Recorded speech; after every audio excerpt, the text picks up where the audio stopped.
A wealthy heiress conceals her identity and gives up her inheritance to marry the man she loves. Yet she's treated as a gold digger, bullied by her mother-in-law, and ignored by her husband. After 3 years of marriage, Sunan still hasn't warmed Fu Yechuan's heart. In their 3-year marriage, every time Fu Yechuan contacts Sunan, it's to make her donate blood for Qiao Wanru at the hospital. She's become a walking blood bank for that green tea bitch. Qiao Wanru even repeatedly sends photos to provoke her. At this moment, her mother-in-law calls to say the maid is off today. The mother-in-law then berates her to hurry back and cook. Sunan gave up her family and friends, living a life worse than a servant's. The marriage she nurtured for 3 years turned out to be nothing but a joke. Her husband sends another text, asking her to go to the hospital to donate blood. Disheartened, Sunan proposes a divorce. Her husband immediately calls, thinking she's complaining about the money and wants more. But this time, the woman's gaze becomes determined. Fu Yechuan, meet me at the Civil Affairs Bureau in an hour. Otherwise, just let her die. At the Civil Affairs Bureau, Fu Yechuan arrives with a gloomy face. Sunan, what are you unsatisfied with? I know you donated extra blood this month, but I've already compensated you. Sunan kamni blade. Let's divorce, Sunan. Do you really think you're the only one who can donate blood? Don't regret this, Sunan. Sunan stands up and takes the divorce certificate. She says firmly, my biggest regret is marrying you 3 years ago. Don't worry, I'll donate blood one last time and settle the score. Fu Yechuan watches her leave, thinking, forget it, when she can't survive on her own, she'll naturally come begging me. At the hospital, Qiao Wanru sees Sunan arrive and pretends to care if her body can handle it. Sunan gets straight to the point, questioning Qiao Wanru. You sent those texts and photos, didn't you? What texts? I don't know what you're talking about. Sunan raises her hand and slaps Qiao Wanru across the face. Fu Yechuan steps in front of Qiao Wanru, asking if Sunan has gone mad. Sunan throws a stack of photos at Fu Yechuan's chest. However, Fu Yechuan questions how she got these photos. Qiao Wanru, you're the real homewrecker. Are you satisfied now? Congratulations on your successful promotion. Jikwan, Sunan misunderstood. I really didn't do anything. I didn't take these photos. She must have hired someone to frame me. She pitifully tugs at Fu Yechuan's sleeve. Yechuan, is it because Sunan donating blood for me affected your relationship? I really didn't know. About the photos, I can swear on Cheng Heng's name. He was your comrade who fought alongside you and entrusted me to you before he died. These words make Fu Yechuan believe Qiao Wanru again. Fu Yechuan questions Sunan, is this why you want a divorce? Seeing Sunan's cold smile, he doesn't pursue it further. Fu Yechuan doesn't dwell on it. Forget it, Qiao Wanru's condition is more important. Let's donate blood first and explain the photo situation later. Sunan turns to the doctor nearby.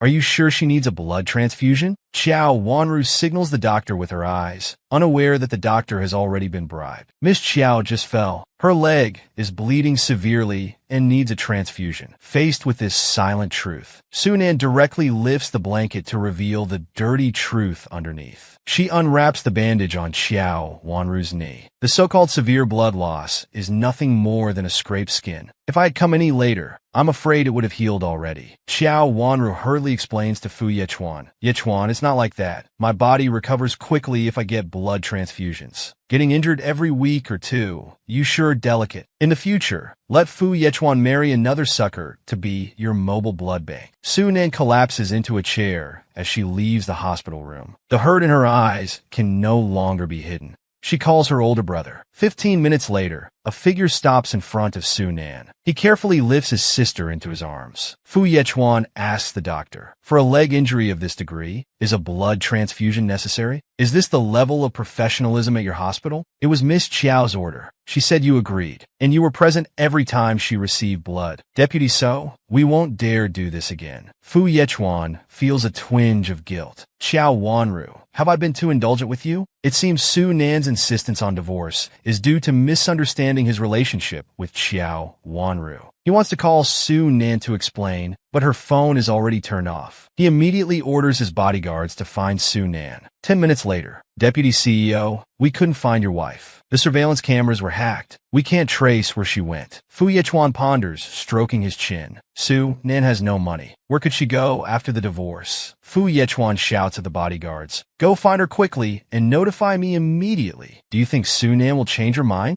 After 3 years of marriage to Fu Yechuan, Sunan still hasn't warmed his heart. In their 3-year marriage, every time Fu Yechuan contacted Sunan, it was to make her go to the hospital and sell blood for Qiao Wanru. Qiao Wanru repeatedly provoked her, turning Sunan's 3-year marriage into a joke. She thought divorce would end everything, but even after divorce, she was still treated as a mobile blood bank. Sunan had no choice but to return home and inherit the family's billion-dollar fortune. Su family villa. Sunan wakes up, opening her eyes to the familiar surroundings. Tears involuntarily flow from her eyes. She has finally come back. Suddenly, her best friend and father open the door, only to see Sunan crying. Her father says, "Why are you crying? It's just a divorce. Can't our Su family support you?" Looking at the friends and family she had neglected all these years, Sunan can no longer hold back and throws herself into her father's arms. This is the last time she'll cry for that scumbag. Her father comforts her, "Silly child. You've never suffered any grievances from childhood, but now for Fu Yechuan, you gave up your status as the heiress of a wealthy family, only to be looked down upon in his home. Nan, you originally agreed to a 3-year limit. If he didn't fall in love with you, you'd come back and inherit the company. Now you must keep your promise." "Okay." Sunan wipes away her tears. With determination in her eyes, she says, "Don't worry, Dad. I won't be so foolish again. The past 3 years, I'll consider them the most valuable learning experience in my life. Since he doesn't accept me, I should return to being the proud and confident heiress of the Su family." Her father is also relieved that his daughter has finally seen clearly into her own heart. "Dad will have your older brother accompany you to familiarize yourself with the company first. Then we'll choose a good day to hold a welcome banquet and announce your identity." Her best friend, Xiao Yu, is overjoyed at her decision to cut off her love brain behavior. She hugs Su Nan and exclaims, "Darling, congratulations on your divorce. That fool Fu Yechuan mistook elm for pearl. He'll regret it later. Due to the hasty divorce, I still have some documents left at his place. I need to go get them back. Will you come stay with me at the family mansion?" Sunan, wearing a multi-million-dollar haute couture outfit, appears with her best friend. For 3 years, she lived in this house with a status lower than a commoner. Now she can finally enter with her head held high. Seeing Sunan's lively and devoted demeanor, she angrily shouts at Sunan, "How many times have I told you? There are many confidential documents here. Don't bring just anyone back. Don't you ever learn?" Seeing Sunan's silence, Xiao Yu retorts irritably, "Who are you calling just anyone? At your age, you're still speaking in riddles." Su Qing mockingly says, "Don't think wearing fake designer clothes makes you part of high society. I've seen plenty of low-class people like you who dream of marrying into wealthy families. Sunan can't take it anymore. This is my friend. Please show some respect." Hearing this, Chu Qingshin slams her coffee cup on the table. Su Qing stands up, pointing at Chu Nan, saying, "After enjoying the good life in our rich family for 3 years, you've forgotten you're just from a poor background. And you, where did you come from, you wild girl? How dare you? I'll teach you a lesson today." She raises her hand to slap Xiao Yu. She steps forward domineeringly, pushing Chu Qing onto the sofa. "Only Su Nan would slave for you. I won't indulge you. The Fu family is just a bunch of nouveau riche with some dirty money. If it weren't for Su Nan, I wouldn't even bother looking at you. I think your Fu family's floor is too dirty for my blood." Su Nan watches this scene without intervening. After all, this can be considered interest paid back for how her mother-in-law bullied her these past 3 years. She goes upstairs directly to pack her things. Su Qing, gritting her teeth in anger, shouts at Su Nan, "Do you believe I can kick you out?" Su Nan stops in her tracks. "No need for you to kick me out. I'll leave once I get my things. I was so foolish before, giving up my dignity for a man. I don't have to endure this anymore." Su Nan only takes some of her personal documents. She doesn't take the cards her husband paid for her blood donations over the years. However, as they're leaving, her mother-in-law warns Su Nan with a vicious face, "I'll tell Yechuan about today's incident. Don't think you can get away with this. Even if you beg me on your knees crying, I'll still tick you out." But before Chu Qing can finish, Su Nan turns back with a cold smile. "Oh, I forgot to tell you.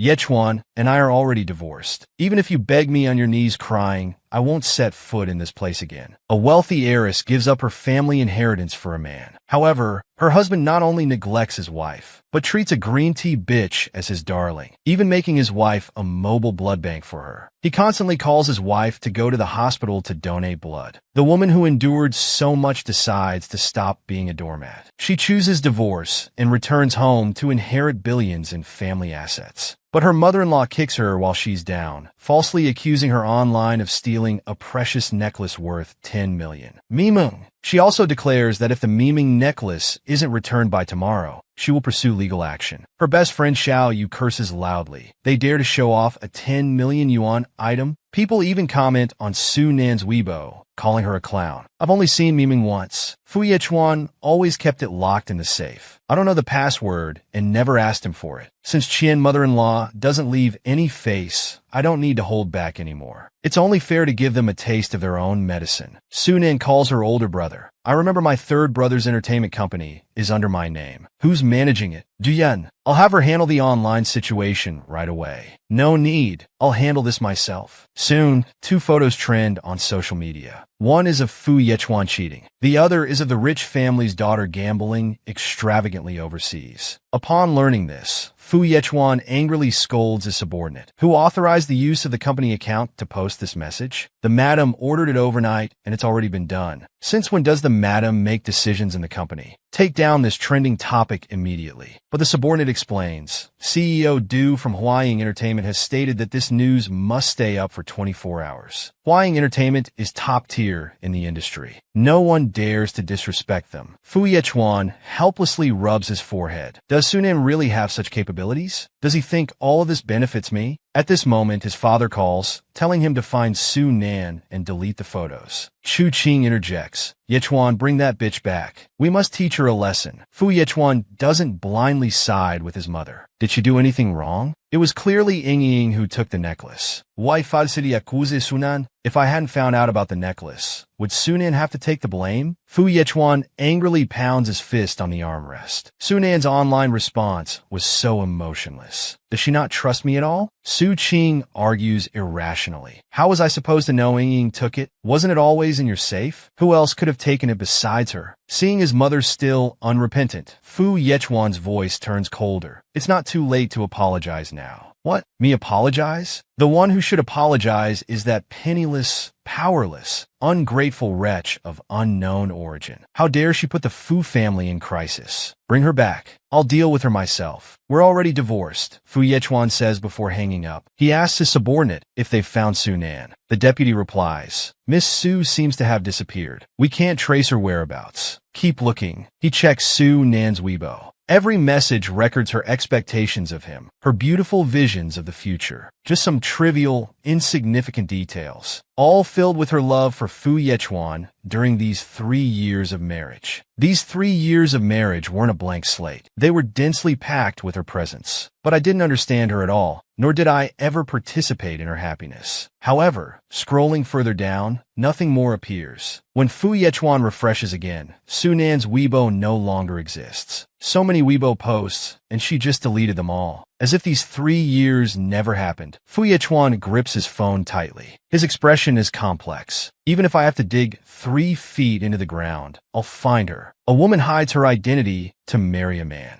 gives up her wealthy family inheritance, yet is bullied by her mother-in-law, ignored by her husband, repeatedly threatened by a white lotus. The woman, disheartened, divorces. Her brother takes her home to inherit billions in assets. 1 month later at the Walton Hotel, Xiao Wanru's face beams with happiness. During this time, even when I was really sick, Yechuan didn't come to see me once. But fortunately, he's divorced now. She finally got her chance. However, enemies are bound to meet. Su Nan also attended this high society party. Moreover, as Su Jin's date from Xiqing, Fu Yechuan's gaze remains fixed on Su Nan. She seems like a completely different person from before. Couldn't find her for a whole month, and now she's Su Jin's date. What's their relationship? Xiao Wanru notices Fu Yechuan's eyes on Su Nan. She secretly mocks Su Nan. How are you here? Is this really a place you can come to? Su Jin politely asks, May I know which CEO's daughter you are? Xiao Wanru dodges the question. Sir, you might not know, but Su Nin just divorced Yechuan. Su Jin smirks. Who says divorced people can't come? Didn't the deputy CEO come too? Seeing Xiao Wanru speechless, Su Nin sneers.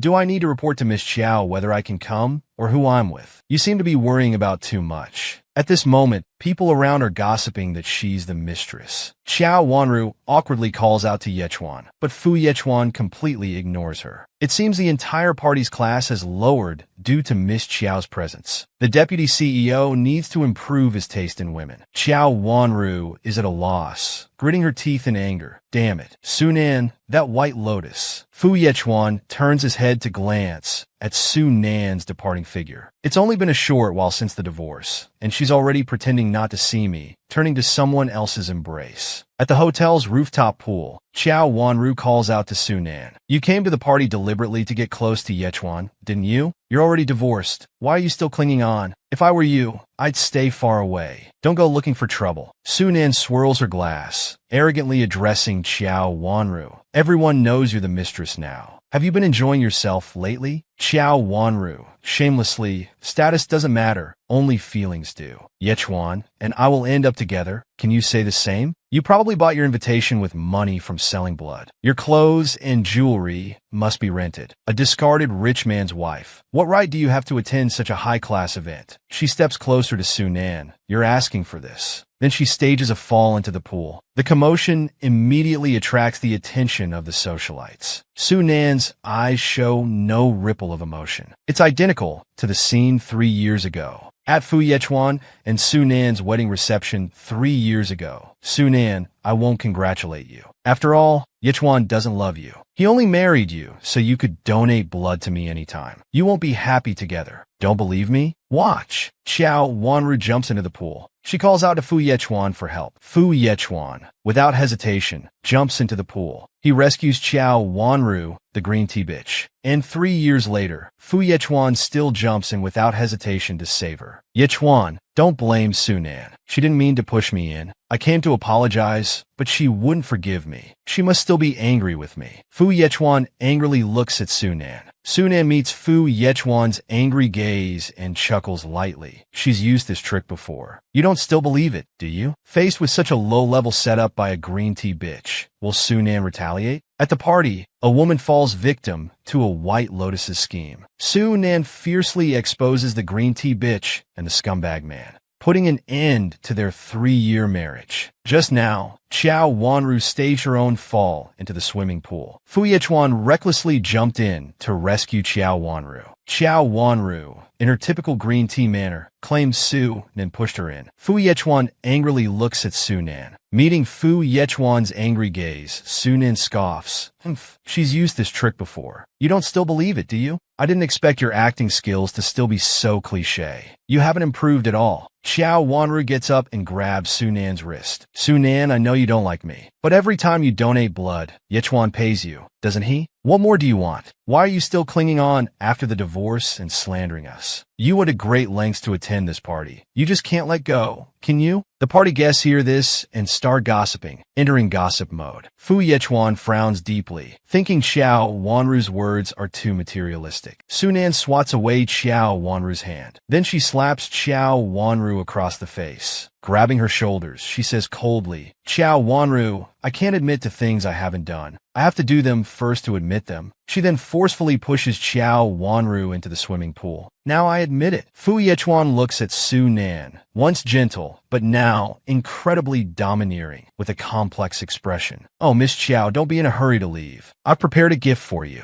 Su Nan takes a glass of wine from a waiter. She then pours it over Xiao Wanru's head. First, this glass of wine is an extra gift for you. Su Nan turns and leaves amidst the murmurs of the crowd. Fu Yechuan watches the woman leave gracefully, speechless. As the cold wind blows, Xiao Wanru shivers all over. She cries miserably. Su Nan, that white lotus. From the moment she appeared, she stole all of Fu Yechuan's attention. She stole all the limelight. Fu Yechuan asks, you fell in by yourself just now, right? Xiao Wanru quickly explains that she would never falsely accuse Su Nan. You saw it too. She's gone crazy and is taking revenge on us. Seeing that Fu Yechuan doesn't believe her, Xiao Wanru considers mentioning Cheng Heng, the CEO's deceased comrade. As Fu Yechuan is about to take Xiao Wanru back, amidst the crowd's exclamations, he sees Su Nan on the second floor of the party venue. Su Nan is scattering money bills. Fu Yechuan, this is the payment you gave me for every blood donation in the past 3 years. Now I'm returning it all to you. We owe each other nothing. Fu Yechuan and Xiao Wanru look at Su Nan in shock. The surrounding guests are delighted, picking up the money. This woman is simply my nemesis. Yechuan, Su Nan must be angry with me again. Let's just leave. Fu Yechuan removes Xiao Wanru's hand. Wait for me at the entrance. Fu Yechuan pushes open the banquet hall door. Esi suhin yendli mesaching Sunan's feet. Eangeli scouts Sunan. Su Jing puts his hand on Su Nan's shoulder. Instead of comforting your family, you come to settle scores? Fu Yechuan sees the hand on Su Nan's shoulder. He can't help but frown. Su Nan, if I've done anything to upset you, you can settle it with me. But you should apologize to Wanru. Su Nan crosses her arms, her tone icy. What if I don't? Are you going to throw me into the water for her? We were once married. I advise you to be kind. Deputy So, you don't know me. I was born this vicious. Fu Yechuan grits his teeth in anger. You're really stubborn. Fine. I originally wanted to explain my relationship with Xiao Wanru, but there's no need now. Su Jing asks with concern, Little sister, do you still like him? How could I? I won't make the same mistake twice. A woman gives up inheriting billions for a man. After marriage, the man neglects the woman, yet he cares for and dotes on a white lotus. The woman, disheartened, decides to stop being a pushover. She resolutely divorces the man, returns home to inherit billions, ending a 3-year failed marriage. Just now, Fu Yechuan wanted to find Su Nan to explain his relationship with the white lotus.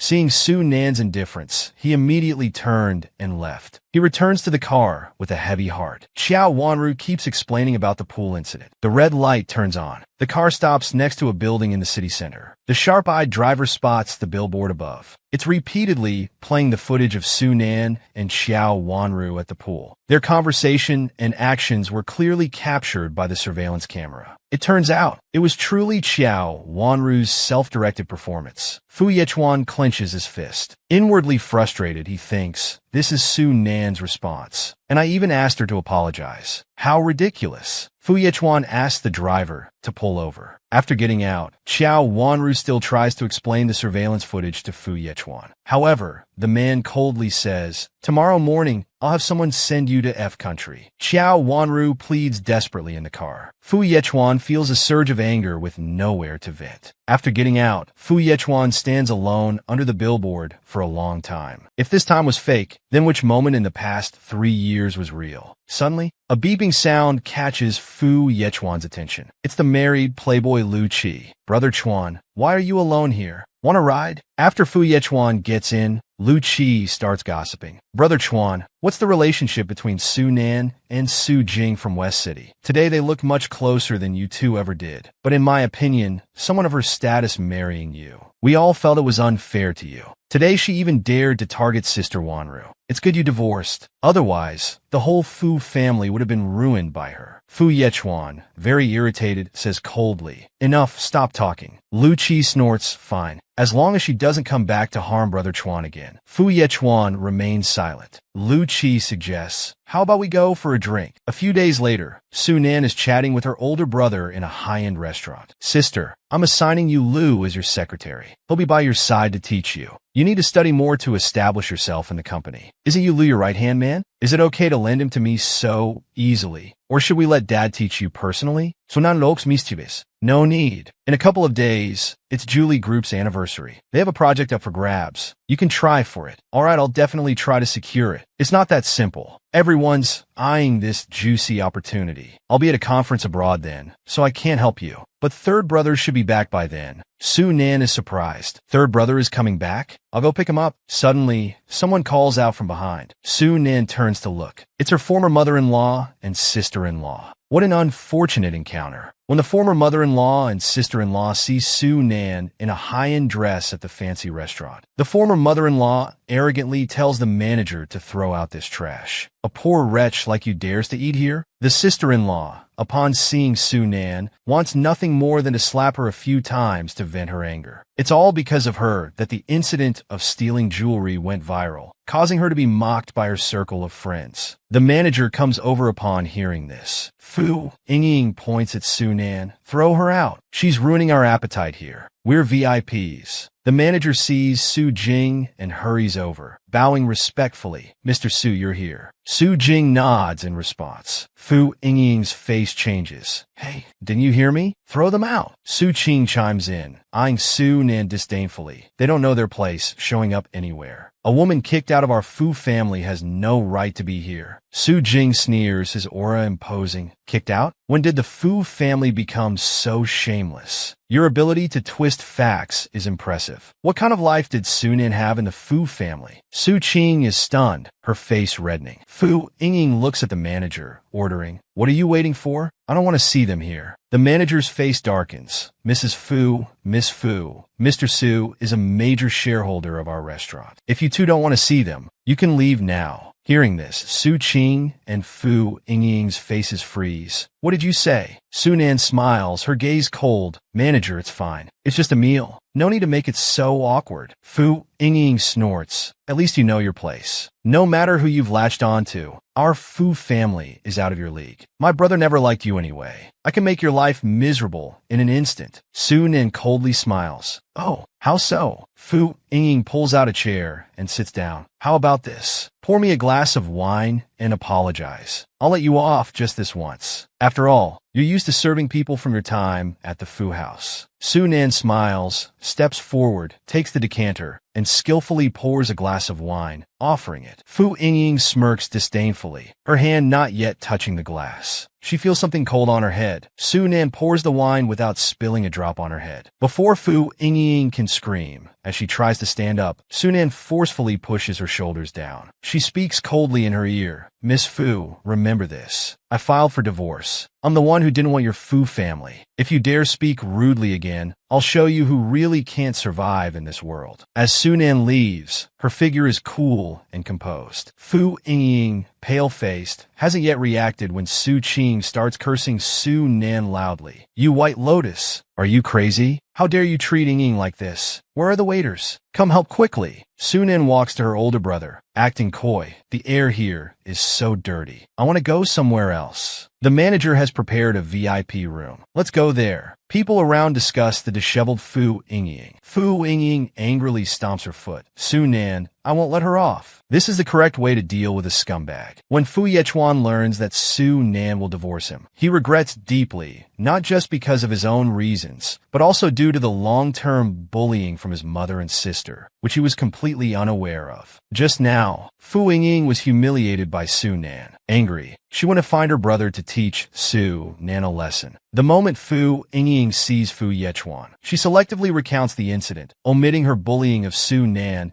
and focusing only on how Su Nan mistreated her. At this time, Su Nan and her older brother have just finished their meal and are leaving the restaurant. They walk arm in arm, looking like a loving couple. This reignites Fu Yechuan's jealousy. Faced with Su Nan's indifference, his expression turns icy cold. He still couldn't help but reach out and grab her hand. Su Nan, don't you want to explain what just happened? Fu Yechuan actually didn't believe Su Nan was that bad, that she would treat his sister like this. After all, last time with the Qiao Wanru falling into water incident, she was falsely accused. However, Su Nan directly admitted it. This time it might also be a misunderstanding. Su Nan yanked her hand away from Fu Yechuan. There's nothing to explain. I did pour wine on her. What, Vice President? Do you want to teach me a lesson for your sister? Fu Ying fanned the flames from the side. Brother, don't let this White Lotus off. She laid hands on me. She should pay the price. She suggested that her brother make Su Nan kneel and apologize publicly.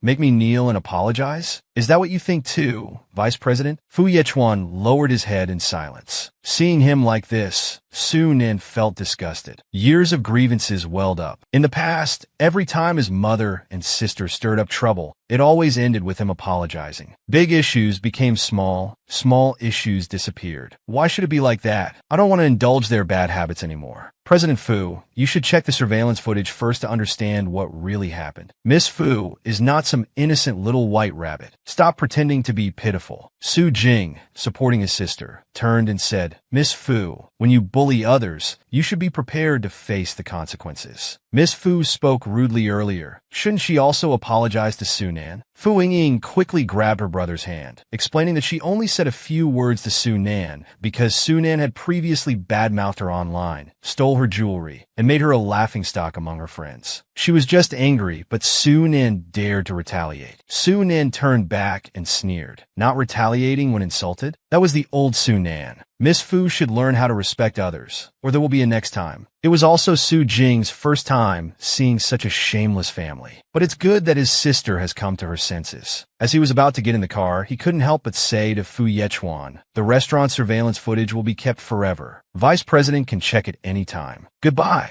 Watching Su Nan's retreating figure, Fu Yechuan felt very heavy-hearted. Before the divorce, she was always so careful when speaking to me. Now she's really changed a lot. Hard to figure out. Fu Yingying couldn't swallow this insult. She stirred things up next to Fu Yechuan. Brother, Su Nan bullying me is bullying our Fu family. Su Nan, that ungrateful wretch, has forgotten who provided for her these past 3 years. She really needs to be taught a lesson. Fu Yechuan lost his patience and shouted, Enough! Fu Yingying, the jewelry in the safe was for Su Nan to use. Why did you take it without permission? Brother, I'm your real sister. It's just a piece of jewelry. Are you really going to quibble over this with me? Besides, Su Nan doesn't have occasions to wear such expensive jewelry. What's wrong with me taking it? Fu Yingying complained. How could Su Nan be worthy of me, Wang? Fu Yechuan really wanted to scold her, but Fu Yingying, feeling wronged, started to cry. He didn't even want to speak anymore. Let's go check the surveillance footage. This one sentence made Fu Yingying stop in her tracks, her tears freezing. She gritted her teeth in anger. Brother, don't you believe your own sister? They're clearly framing me. That man next to her is so intimate with her. Who knows if she's already made you a cuckold? She's probably using your money to keep that pretty boy. Fu Yechuan's eyes darkened, his face turning cold. Enough! He walked away, completely ignoring Fu Yingying. The restaurant owner, following Su Jing's instructions, had already prepared the surveillance video. As soon as Fu Yechuan arrived and stated his purpose, the owner handed over the surveillance video. As time passed minute by minute, Fu Yechuan's face grew increasingly gloomy and unpleasant. Fu Yingying, standing nearby, became anxious. In the video, Fu Yingying and Chu Qing's insults and curses were terribly harsh. Su Nan's expression, however, seemed accustomed to it. Was this not the first time? He never knew about this. Was this how the Fu family treated Su Nan all along? Su Nan's calmness and retaliation shocked both of them. Was this her first time fighting back? Fu Yechuan's heart was complicated, his face grim. Molly turned off the video and carelessly walked out. Brother, wait for me, Fu Yingying called. This wasn't the first time she had insulted Su Nan, was it? Fu Yechuan stared intently at his sister. Fu Yingying's face suddenly turned pale, looking terrible. She hurriedly denied. What are you talking about? I was just angry that she found another man right after the divorce. Why would I insult her normally? Fu Yechuan sneered. He now had doubts about this spoiled and willful sister he had known since childhood. Go apologize to Su Nan. I won't do it. Apologize to that bitch? I'd rather die. Fu Yingying cried out, feeling wronged. It was clearly Su Nan who poured wine on her. Why should she apologize? Fu Yingying tugged at Fu Yechuan's arm. Brother, you have to help me. Isn't Su Nan using your money to find a pretty boy? That man beside her is clearly her lover. Fu Yechuan pulled his arm away, his tone cold. He left with one sentence. That man is Su Jing from the West City. You can't mess with him. Fu Yechuan regretted it. He now suspected that his divorce with Su Nan wasn't just his own problem. Perhaps the entire Fu family was the problem. Fu Yingying froze. Although she had never met Su Jing, everyone in the socialite circle knew about Su Jing from West City. He was a single diamond bachelor, mysterious and noble. So many women Everyone racked their brains, trying to marry him. Sunan was actually with him. Fu Yingying gritted her teeth in anger. Since her brother wouldn't help her, she could only seek help from others. She immediately made a phone call to Lu Qi. Sunan bullied me. You have to help me. The sister-in-law not only insulted and cursed the eldest sister-in-law, but even brought thugs to harass her at the bar. She even used netizens to cyberbully the eldest sister-in-law. In the Su Group building, Sunan received a call from Du Yin, the CEO of Huaying Entertainment. Miss Su,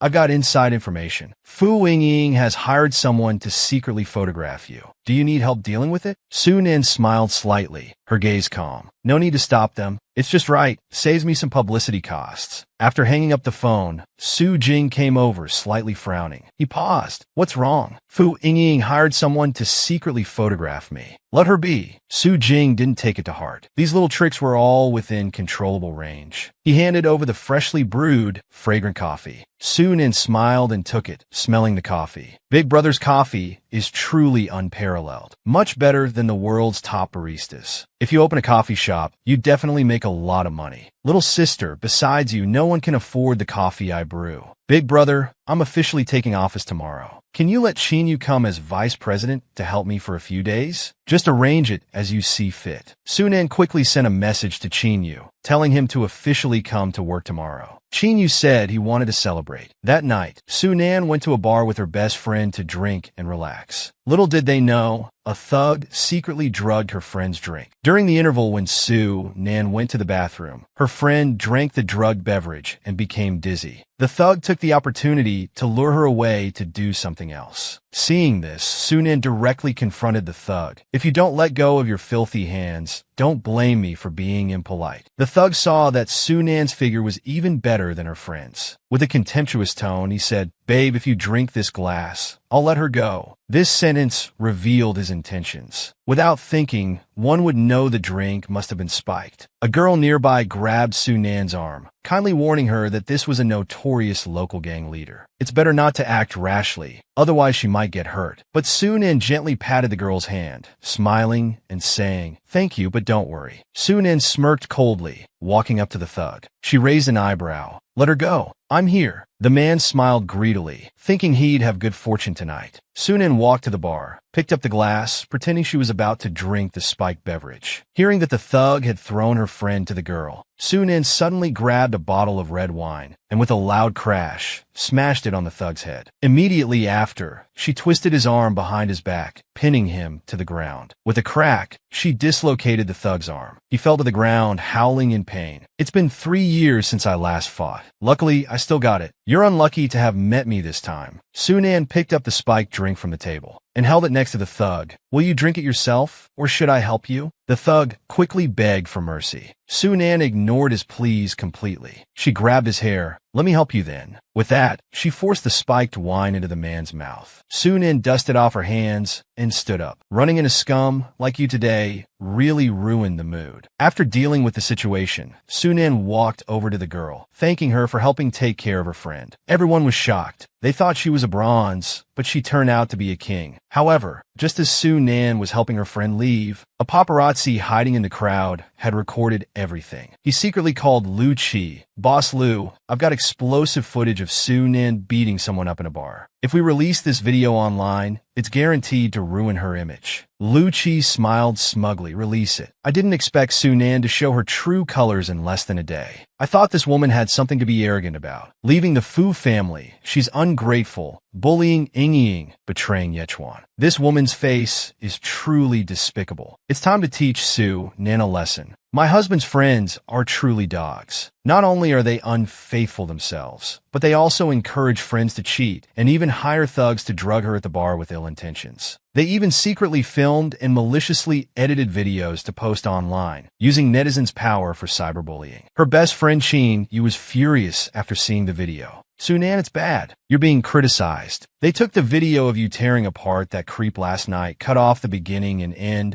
deliberately edited it, and are guiding netizens to cyberbully you." Looking at the comments under the video, they were all about Sunan, the ex-wife from a wealthy family, falls from grace, and Su Nan beats people in a bar late at night, and what a vicious ex-wife. These words pushed her to the top of trending searches. Sonana pide indifferent. If I don't look, I won't get angry. Let's get ready for work. But Chin Yu was angry on her behalf. Although she was drunk last night, she was still conscious. Su Nin clearly acted to protect her. No, I can't let this go so easily. Since things have become like this, I should handle it. Just as they were leaving, the butler came to greet them. Today was Su Nan's first day back at Su Group. She hadn't publicly revealed her identity, so the butler had specially prepared a Rolls-Royce. Su Nan said there was no need to drive to work, as the chauffeur-driven Rolls-Royce would attract too much attention. The butler then brought out other car keys. Miss, the master has specially selected the latest models of Maserati and Porsche. They're all in your garage. The few Lamborghini, Ferrari, and McLaren models ordered from abroad haven't arrived yet. It'll take a few more days. Please make do with these for now. Chin Yu's eyes widened in amazement, secretly in awe. Uncle Su truly doted on Su Nan to the extreme, calling cars worth millions making do.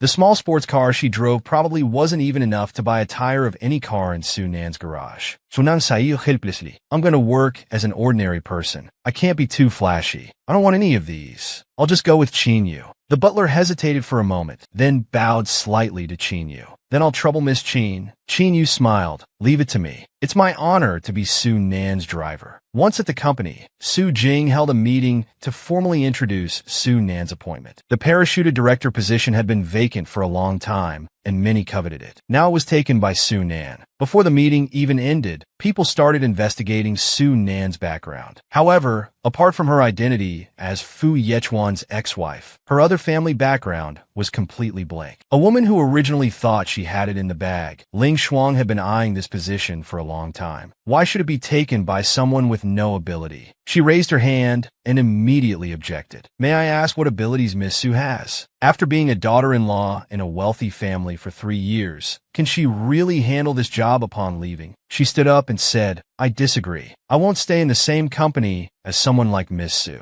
Su Jing raised his hand to adjust his glasses. His voice was cold and emotionless. Those who don't want to stay can submit their resignation. I'll approve it instantly. The meeting suddenly became tense and silent. Lin Shuang's face turned ugly and embarrassed, unable to back down. She had been in the company for so many years, finally reaching this position. She didn't want to leave. Yet Su Jing was willing to slap her face for a newcomer like Su Nan. The meeting room fell into complete silence, with everyone looking at each other awkwardly. Su Nan frowned slightly. She didn't want to become the target of everyone's criticism right after arriving. Just as she was about to speak and give Lin Shuang a way out, Lin Shuang interrupted. Mr. Su, I'm sorry. I was too impulsive just now. I respect the company's decision and will cooperate well with Miss Su's work. Very well. Meeting adjourned. Su Jing didn't say much more, not wasting a single minute. He left the meeting room with an imposing manner. Lin Shuang was seen with a gloomy face, being humiliated in public today, all because of this inexplicable Su Nan. Su Nan, I'll remember you.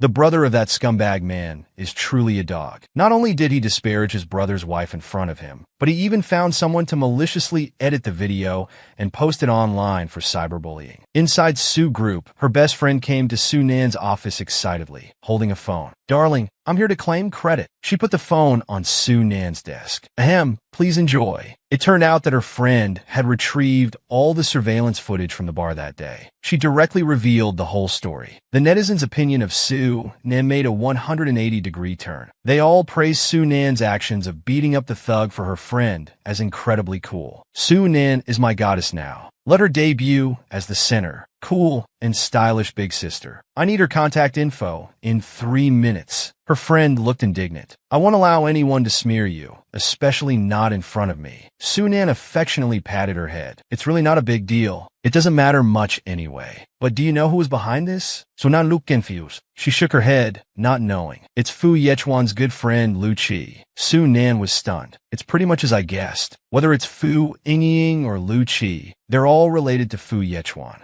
Since he's delivered himself to my doorstep, I should return the favor properly. That's the Su Nan I know. always getting even. No need to bother. I've prepared everything to let them know what it means to be out of their depth. Chinyu had already compiled Lu Qi's dirt and sent it all to Sunan. Sunan selected a photo from it. It was Lu Qi at some gathering, wearing a swimsuit and surrounded by women. And this was right after he got married. Pay in if you want to deal with me, bring it on. At least I'm more upfront in accepting your challenge. I won't hire paparazzi to secretly film and edit. Mr. Liu, you'd better watch yourself. Sunan posted it using a newly registered account. Soon, numerous influencers began to repost and comment. The tide began to turn. Countless people started to flock online to watch the drama unfold. Few people knew Su Nan's new account, but because of this, the number of followers on the new account skyrocketed. Lu Qi's background was also thoroughly exposed by people. At Fu Group, Lu Qi, in a panic, rushed to Fu Yechuan's office. Brother Chuan, your ex-wife is going to be the death of me. Fu Yechuan looked up from his documents, giving him a cold glance. Lu Qi showed him the online abuse from netizens. Angrily, he complained about being cyberbullied by netizens. I'm really too much. This is her true face, right? This woman is indeed no good. Now my wife is at home threatening divorce. You have to help me. Fu Yechuan frowned, his expression darkening. He scrolled through the comments on his phone. After a long while, he spoke in a cold voice. You planned to cyberbully her, but ended up being countered? Lu Qi shuddered. He quickly explained, I just wanted to teach her a lesson. Besides, I didn't know the video was edited. The paparazzi, just to scam me for money, really got me into trouble. Fu Yechuan threw the phone on the table in front of him, his face cold. You deserve it. Brother, you have to help me. I was also tricked by the paparazzi, but this was something Ying asked me to do. If I hadn't been the one taking the heat online, they would have been cursing at Ying. Fu Yechuan's expression grew colder. Thinking of what happened at the restaurant last time, he hadn't expected his sister to not learn her lesson. Lu Qi pleaded with a bitter face, my wife wants to divorce me because of this. Fu Yechuan looked up at him. Lu Qi, handle it yourself. You brought this on yourself. My advice is whoever you offended, go to them. Go to Sunan. Lu Qi instinctively resisted. He thought, why should he bow down to such a hypocritical woman? Fu Yechuan didn't want to say more. The secretary came in to remind about the meeting time. Fu Yechuan stood up and walked out. Lu Qi, feeling dejected, left disappointedly. He didn't dare to go online to see the netizens' comments. The phone at home kept ringing nonstop, almost to the point of exploding. Since Su Nin dared to call him out by name, she must have other evidence in hand. He had to resolve this matter quickly. But for Lu Qi to personally apologize to Su Nan was even more painful than being whipped. However, there was no choice. If he didn't compromise soon, he might be kicked out of his home. After some thought, Lu Qi still had someone from his company post a statement on his account online. I was unaware of the video editing. I deeply apologize for the trouble caused to Miss Su.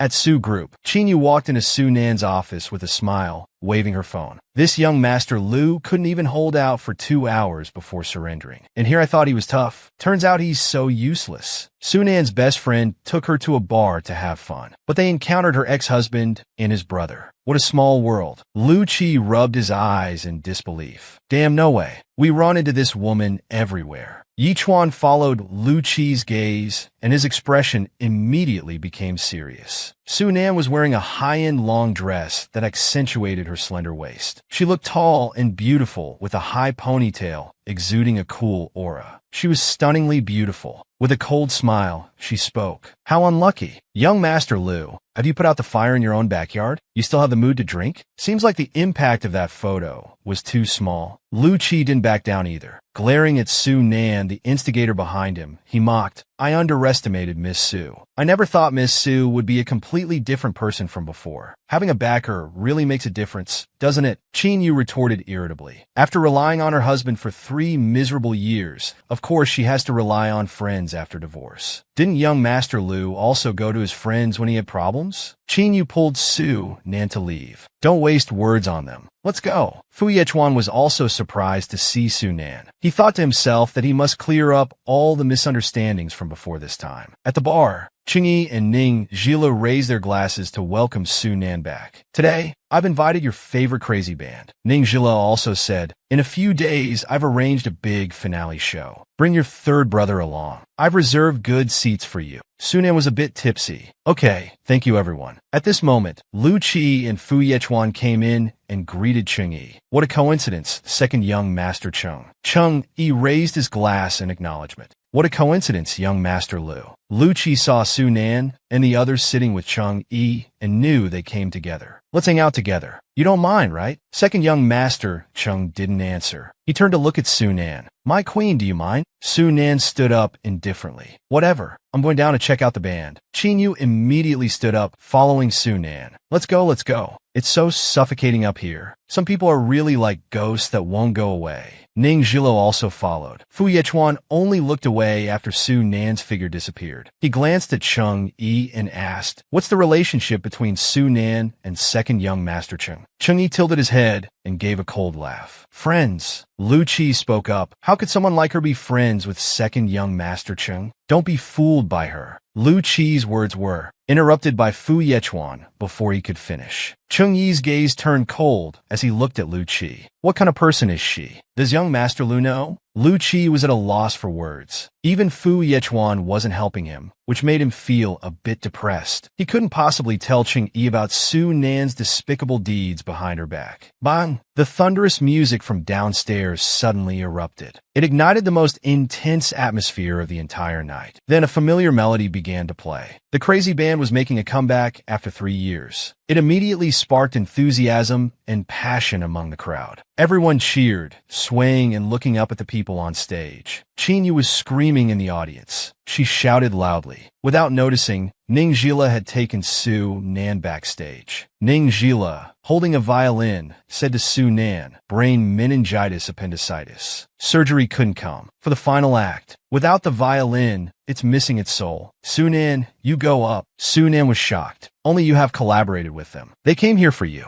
Don't you want to feel that exhilarating feeling again? Su Nan smiled and agreed. She should have been dazzling and been her own queen. But because of love blindness, she married a man who didn't love her, giving up billions in inheritance. She was a doormat for 3 years. The 3-year marriage brought endless pain to the woman. Finally, the woman decisively cut off her love blindness and chose divorce. The returning Su Nan fought her way through obstacles. She tore apart green tea bitches and punished scumbags, becoming her own queen. On stage, Su Nan held a violin in her left hand and gracefully lifted her dress with her right hand as she walked onto the stage. The lights dimmed instantly, leaving only a spotlight on the stage. And in the next second, the delicate and mellow violin seamlessly connected. The gongs and drums suddenly disappeared, but the violin became unexpectedly bold, rich, and deep. Everyone looked at the woman on stage in shock. She was calm and indifferent, full of spirit. The violin in her hands was magical. The notes were perfect, yet uniquely suited to her own distinct style. When it ended, the audience's screams grew even more intense, deafening. Goddess! Goddess! On the second floor, Fu Yechuan's shock flashed across his face, undisguised. He had no idea Su Nan could play the violin. Lu Qi exclaimed in disbelief. Isn't the crazy band retired? How are they here? I heard a show in the industry offered them an 8-figure sum just for the opening, but they couldn't be persuaded. Yet they came to this bar. Seeing Su Nan's performance, Lu Qi's jaw dropped. No way. Is that really Su Nan? After the performance, Su Nan showed a nervous expression. Luckily, I haven't forgotten the basics. I hope the performance was satisfactory. The youngest band member patted Su Nan's shoulder. Today was really amazing. You originally arranged this song. Besides old M.O., only you can coordinate with us so perfectly. Qin Yu came with flowers for Su Nan. Su Nan, you were fantastic. You're truly my goddess. You don't know how excited everyone downstairs was. They all praised your violin playing as superb. The youngest also spoke. Little sister Su Nan,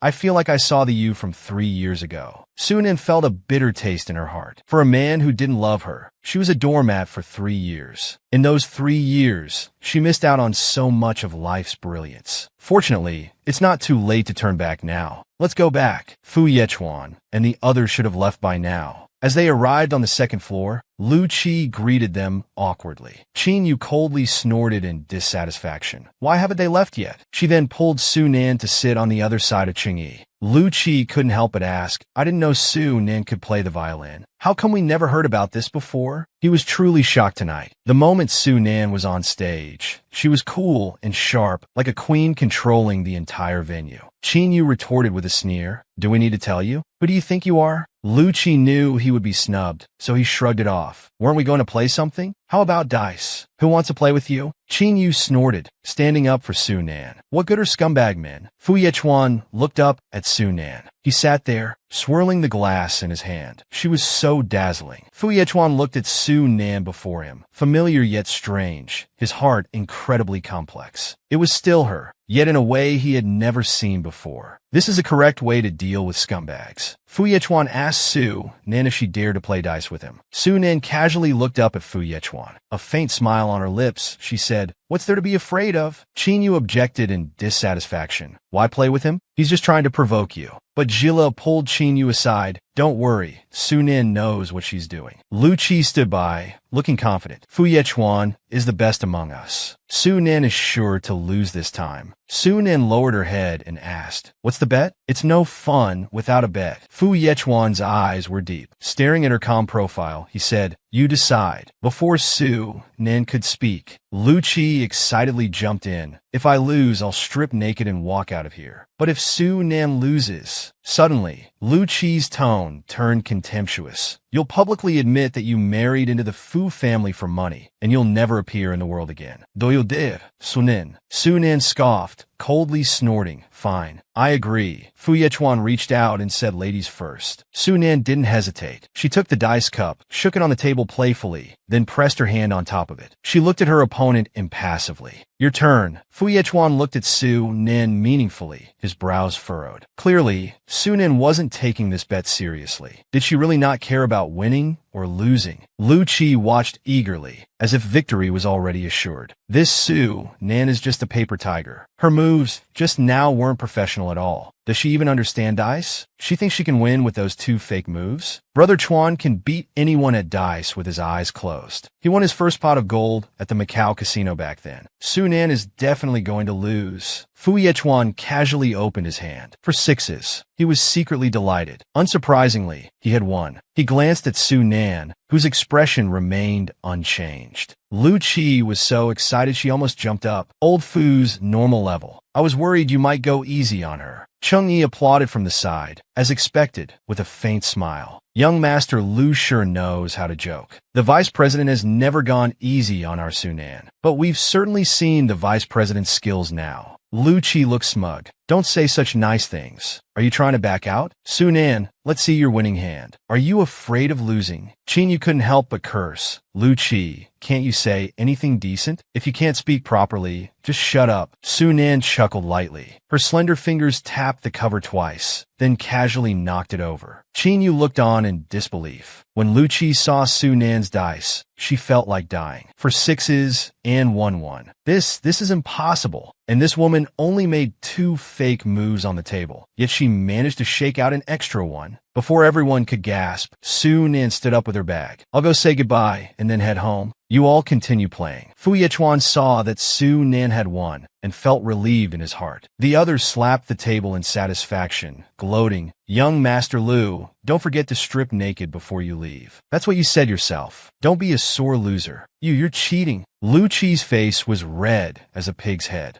"Cheating? Young Master Lu, you were the one who wanted to play. These are the rules of the table. Losing and then accusing others of cheating? If you knew you couldn't handle losing, you shouldn't have played." Qi Yu sneered, then turned to ask Fu Yechuan directly, "What do you think, Vice President?" Fu Yechuan was also at a loss for words. Lu Qi looked at his good friend for help. His innocent big eyes were clearly saying, "Save me." Fu Yechuan's face remained calm, unmoved. A loss is a loss. Fu Yechuan walked away, leaving a dumbfounded Lu Qi behind. Facing a group of wolves and tigers, where was the brotherhood they talked about? He looked at the people in front of him, on the verge of tears. Biting his lower lip, he spoke with extreme lack of dignity. "Can you let me off this time?" The people in front of him unanimously replied, "No. Look, this man is running out of the bar naked." It turns out Fu Yechuan and Su Nan had a dice bet, and Fu Yechuan lost. Just now, Su Nan came out of the bar and texted her brother. Her driver should arrive soon. Suddenly, someone called out from behind, "Su Nan." Su Nan turned to look. A tall, shadowy figure stood nearby.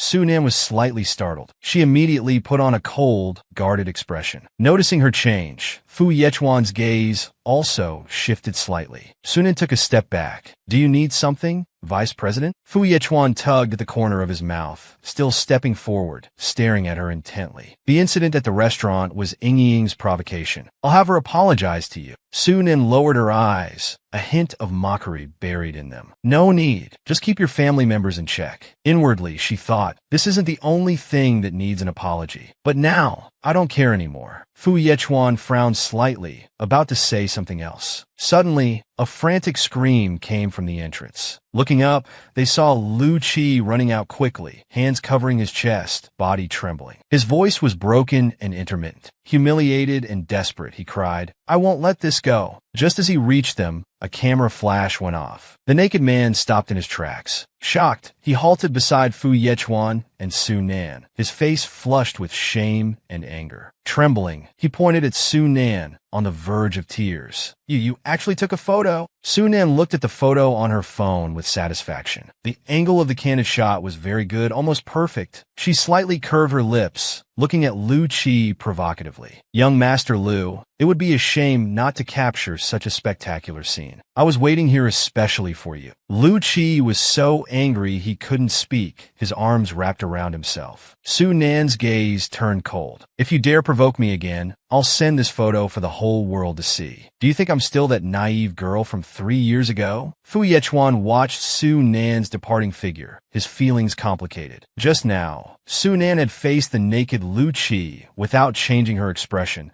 threatening and mocking him without any hint of avoiding suspicion. He felt somewhat uneasy, but looking back on tonight, from the violin on stage to the dice game, the once easily readable, honest, and dull Su Nan suddenly seemed to have changed souls. Every move was a mystery. In the hazy mist, she became increasingly difficult to see clearly. Fu Yechuan felt a bit irritated inside. As Fu Yechuan and Lu Qi were about to get in the car, Cheng-Yi came forward and called out, Vice President, you didn't expect Su Nan to win, did you? Fu Yechuan replied calmly, indeed, it was unexpected. Cheng-Yi coldly retorted, 3 years of marriage, and still not enough to understand a person. Su Nan is truly worthless in the Vice President's eyes. Cheng-Yi raised an eyebrow and sneered, but there's no need to understand her anymore. Because among us, he raised his thumb, Su Nan is the most formidable. Fu Yechuan's eyes sharpened, narrowing slightly. Mr. Cheng, you haven't taken a liking to that woman, have you? Cheng-Yi laughed out loud, meeting his gaze openly. Yes, I want to pursue her. I should thank the Vice President for letting her go, giving me this opportunity. Fu Yechuan coldly withdrew his gaze, looking at Cheng-Yi expressionlessly. Lu Qi couldn't help but complain in the car. Why say so much to him? Brother Chuan,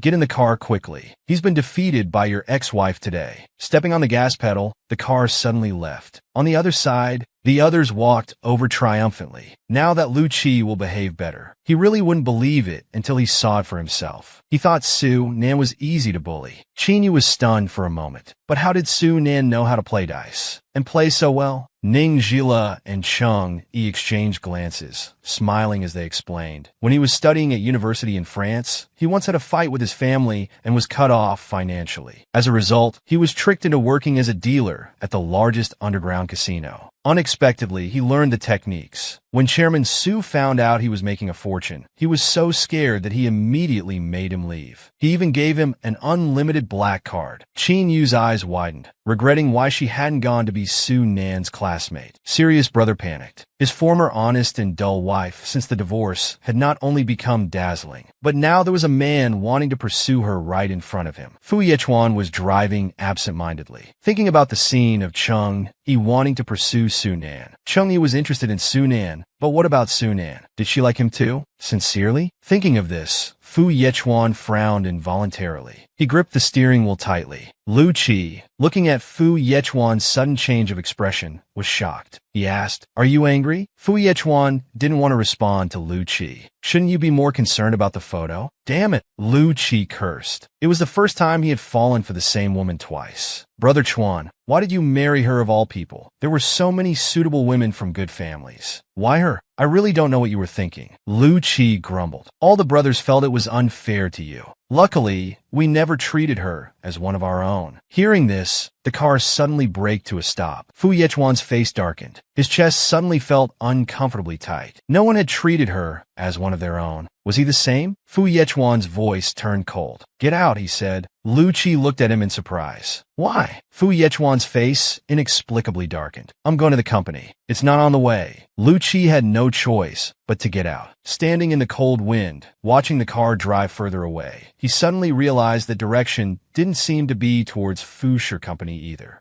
Su Shi Building. Yulu reported to Su Nan. Deputy CEO Lin Shuang arrived early this morning. He's waiting for you in your office. Su Nan nodded. Any news on Julie Group that I asked you to investigate? The person in charge, CEO Lin, has proposed to have dinner with you to discuss it in person. Shall I schedule a time for you? Su Nan pushed the door open and saw Lin Shuang sitting in Su Nan's chair, spinning around leisurely. The atmosphere in the office instantly became tense. Yulu coughed lightly. Lin Shuang's expression changed, and he quickly stood up. He looked reproachfully at Yulu behind Su Nan. Why didn't you say Deputy CEO Su is coming in? Sonamos indifferently. Since Manager Lin likes this chair, Yulu, please have it sent to Manager Lin's office later. Deputy CEO Su, I didn't mean anything by it. There's no need to specially send the chair to me. Su Nan sat on the nearby sofa, her expression cold. I have a cleanliness obsession. I won't use a chair that others have sat in. Lin Shuang, having hit a wall, glared at her fiercely. In his heart, he had cursed Su Nan 1,000 times. Just someone who slept her way up. What's there to be proud of? Su Nan glanced at him. Manager Lin, what brings you here? Lin Shuang handed the documents to Su Nan. It's about the cooperation project with Fengheng Group. Tonight, Chairman Zhang from Fengheng Group is hosting a dinner. Deputy CEO Su, you must seize this opportunity. I'll introduce you tonight. Su Nan flipped through 2 pages of the document. She didn't believe Lin Shuang would be so kind as to share such a big cake with her. But since he was being so proactive, it would be impolite for Su Nan not to play along. I understand. You can go now. Su Nan handed the documents to Yulu, increased the points on this by 30. Yulu took it without hesitation. All right, I'll take care of it. Just then, Qinyu pushed the door open, carrying a large bouquet of flowers. Kvik,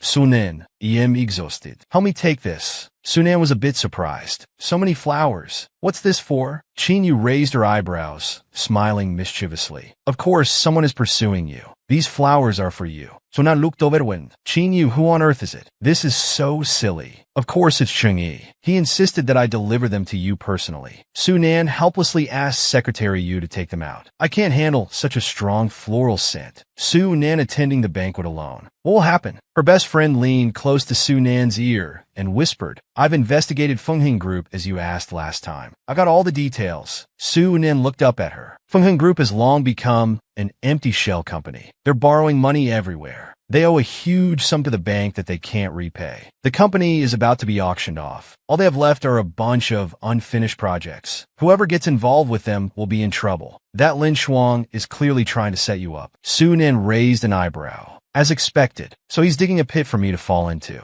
Well, tonight's dinner will be particularly interesting then. Thanks. Qinyu smiled playfully. It's nothing, but I can't accompany you at work anymore. My mom just acquired a cosmetics company and promised to let me participate in R&D. You know, this has always been my dream. Su Nan held Qinyu's hands, both of them overjoyed. Well then, here's to Miss Qin's success. In the evening, Su Nan was about to tell Lu about the dinner. Lin Shuang sauntered in. Since it's a private dinner, don't bring your assistant or secretary. We don't want to upset Chairman Zhang and ruin our project. Su Nan raised an eyebrow. I understand. At the private club, Lin Shuang opened the reserved room. Chairman Zhang came forward to greet them. Lin Shuang skillfully gave an intimate air kiss to the pot-bellied, greasy man. Su Nan felt a wave of nausea in her stomach. Out of politeness, she gracefully went over to greet him. When this Chairman Zhang saw Su Nan's face, his eyes noticeably lit up. His greedy eyes, making no attempt to hide it, were disgusting. Lin Shuang began to introduce Su Nan. Chairman Zhang, this is our company's deputy CEO, Su. Su Nan said, I've heard a lot about you.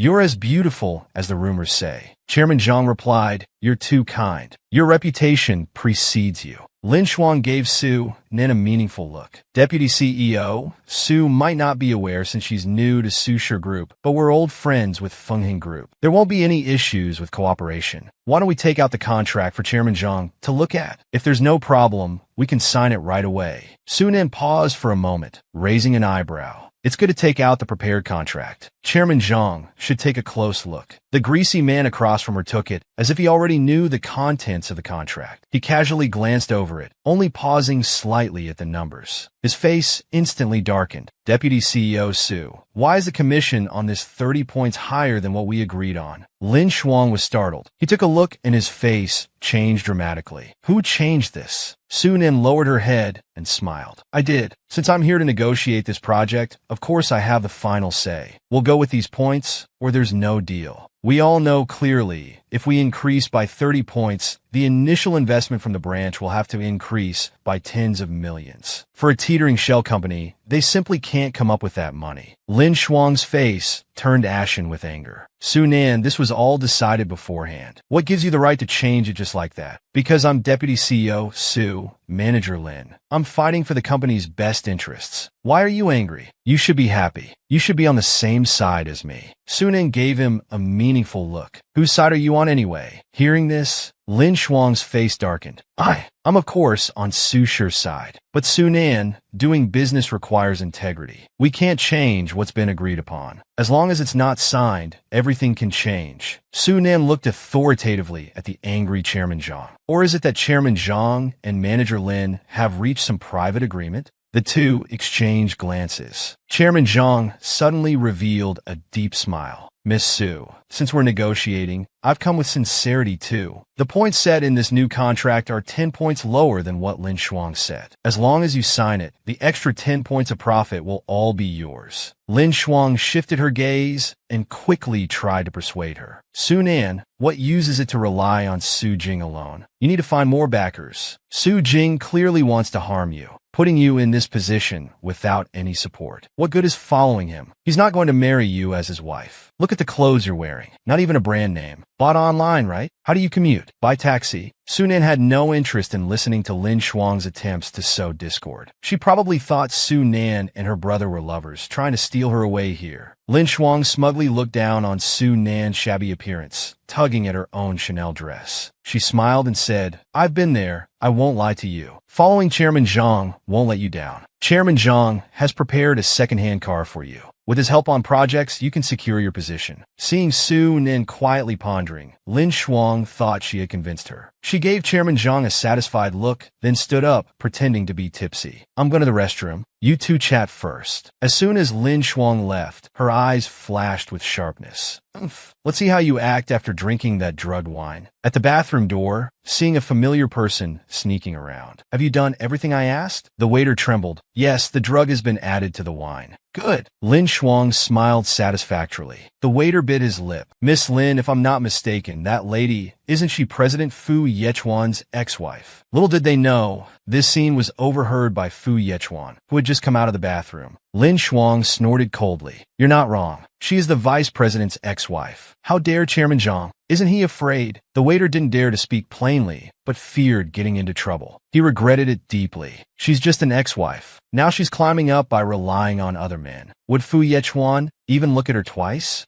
It's all about sleeping around anyway. What's wrong with sleeping with Chairman Zhang? Fu Yechuan's face darkened. He frowned as he walked out of the bathroom. Lin Shuang quietly warned the waiter, "If this leaks out, you'll be in trouble." The ex-husband became anxious when he heard someone had drugged his ex-wife's drink. Fu Yechuan, with a stern face, grabbed the waiter. "Which room is Su Nin in?" The waiter recognized Fu Yechuan immediately, his face turning pale with fear. "The Vice President," Fu Yechuan said coldly. "Speak." The waiter, feeling the CEO's pressure, instinctively replied, in private room 3888. Chairman Zhang smiled lecherously, reaching out to touch Su Nin's hand on the table. Su Nin avoided the old man's hand. The old man took out a slightly used car key for his bag and tossed it on the table. "Miss Su, this car is yours now." Su Nin stared at the car key for a while, then suddenly laughed coldly. "Chairman Zhang, Lin Shuang gets more than me, right?" Chairman Zhang looked her up and down greasily. Miss Su, you're so beautiful. How can Lin Xuan compare to you? Once this cooperation is complete, there will be more good things waiting for you. Su Nan sneered, thinking to herself, so this is how Lin Xuan got to where she is today, by taking kickbacks. Perfect, I'll deal with her too. The old man eagerly raised his glass. Come, let's have a drink to celebrate. The next second, Su Nan knocked her phone off the table onto the floor. Chairman Zhang bent down to pick up Su Nan's phone, eager to please. He took the opportunity to switch the two wine glasses. When Chairman Zhang picked up the phone, Su Nan smiled and raised her wine glass. Cheers! Then they clinked glasses to our successful cooperation. After Chairman Zhang drained his glass, he looked at Su Nan. Su Nan took a sip and smiled, swirling her glass. This wine is not bad. Chairman Zhang, who had drunk the drug wine, already had red marks appearing on his face. Miss Su, once this deal is done, I'll give you a new Mercedes-Benz. The door was suddenly flung open by Fu Yechuan. Su Nan watched as Fu Yechuan kicked Chairman Zhang to the ground. Su Nan was surprised to see Fu Yechuan. How did he end up here? Fu Yechuan asked coldly. There's a drug in this wine. You've already drunk it. Hearing Fu Yechuan's concern, Su Nan was momentarily taken aback. Then she regained her composure, thinking it must be a coincidence. Surely, he hasn't been keeping tabs on me, waiting to play the hero. Seeing the old man stand up, Fu Yechuan glared at him darkly. Zhang Feng, do you want to die? I can arrange that. Fu Yechuan was about to step forward to teach Zhang Feng a lesson. Suddenly, a figure appeared behind him and punched Zhang Feng, knocking him back down. Cheng-Yi punched Zhang Feng's face repeatedly. Su Nan called out, "That's enough. Stop hitting him." By now, Chairman Zhang's face was swollen from the beating. Hearing Su Nan, Cheng-Yi paused his assault. He turned back with a smile. All right. Cheng-Yi completely ignored Fu Yechuan's presence. He handed flowers to Su Nan. I came to pick you up from work. Secretary, you said you were here. I wanted to surprise you. Do you like it?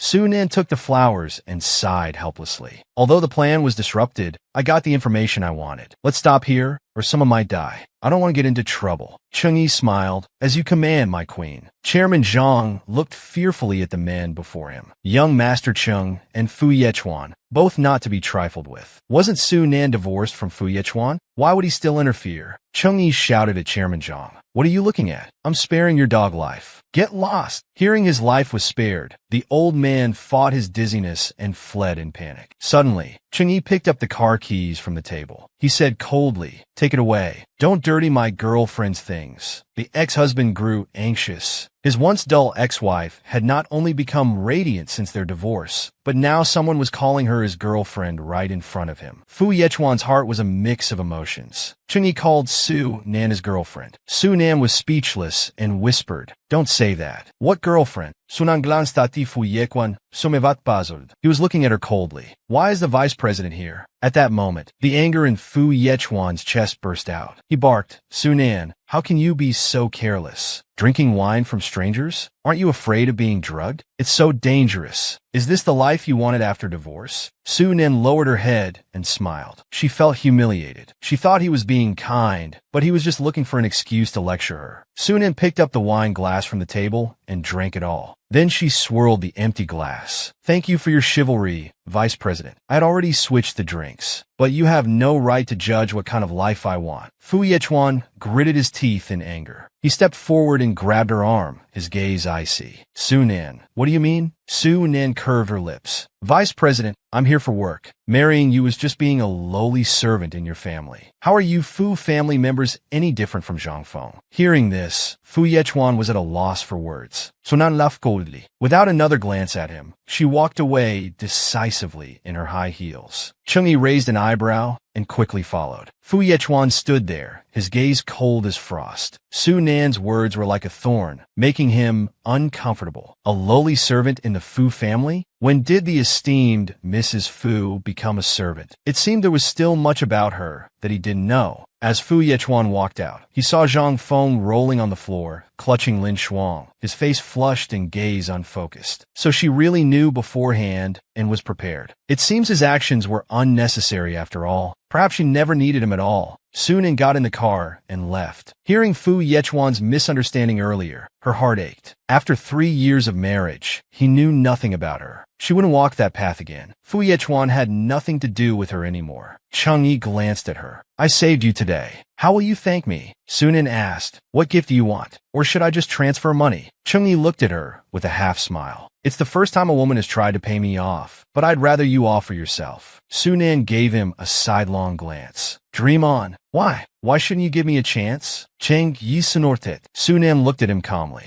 I've always seen you as a sister. Cheng Yi's mouth twitched. Anyway, I'll prove that I'm the best person for you. Sunan smiled helplessly. Whatever. Young Master Cheng's enthusiasm usually doesn't last a month. Cheng Yi sensed Sunan's disbelief. He wouldn't let this opportunity slip away to anyone else. Sunan fiercely tore apart the heartbreaking woman and punished the scumbag man. Inside the building, Ling Shuang stormed in angrily, her neck bearing undisguised marks of intimacy. She wore a scarf, trying to cover up. Sunan, why did you leave me and Chairman Zhang yesterday? Do you still want to continue the cooperation with Feng Heng? Sunan curved her lips, looking at Ling Shuang with an ambiguous smile. Ling Shuang felt guilty under her gaze, her momentum weakening. Forget it. Just sign the contract, and we'll let this go. She threw the contract she brought in front of Sunan. Sunan didn't even look up, tapping a few times on her phone. The recording of yesterday's dinner conversation played. Ling Shuang's face turned pale with fear, her body trembling slightly. Sunan smiled. Ling Shuang, if I submit this recording, the company will thoroughly investigate all the projects you've handled. You'll go to jail. I advise you to think carefully. Are you really willing to sacrifice your career for one collaboration? Ling Shuang's face was ashen, her eyes flashing with terror. She immediately knelt down, speaking respectfully. Vice President Su, I was rash. Feng Heng's project isn't that good. That company is actually just an empty shell now. Sunan nodded with satisfaction, thinking that if she didn't cause trouble, keeping her around for now wouldn't be a problem. Maybe she could catch bigger fish in the future. I acknowledge Manager Lin's work ability, but it should be used for her own work, not always worrying about other companies. Ling Shuang stiffened slightly. Vice President Su is right. Meanwhile, Lu Qi was dragging a reluctant Fu Yechuan,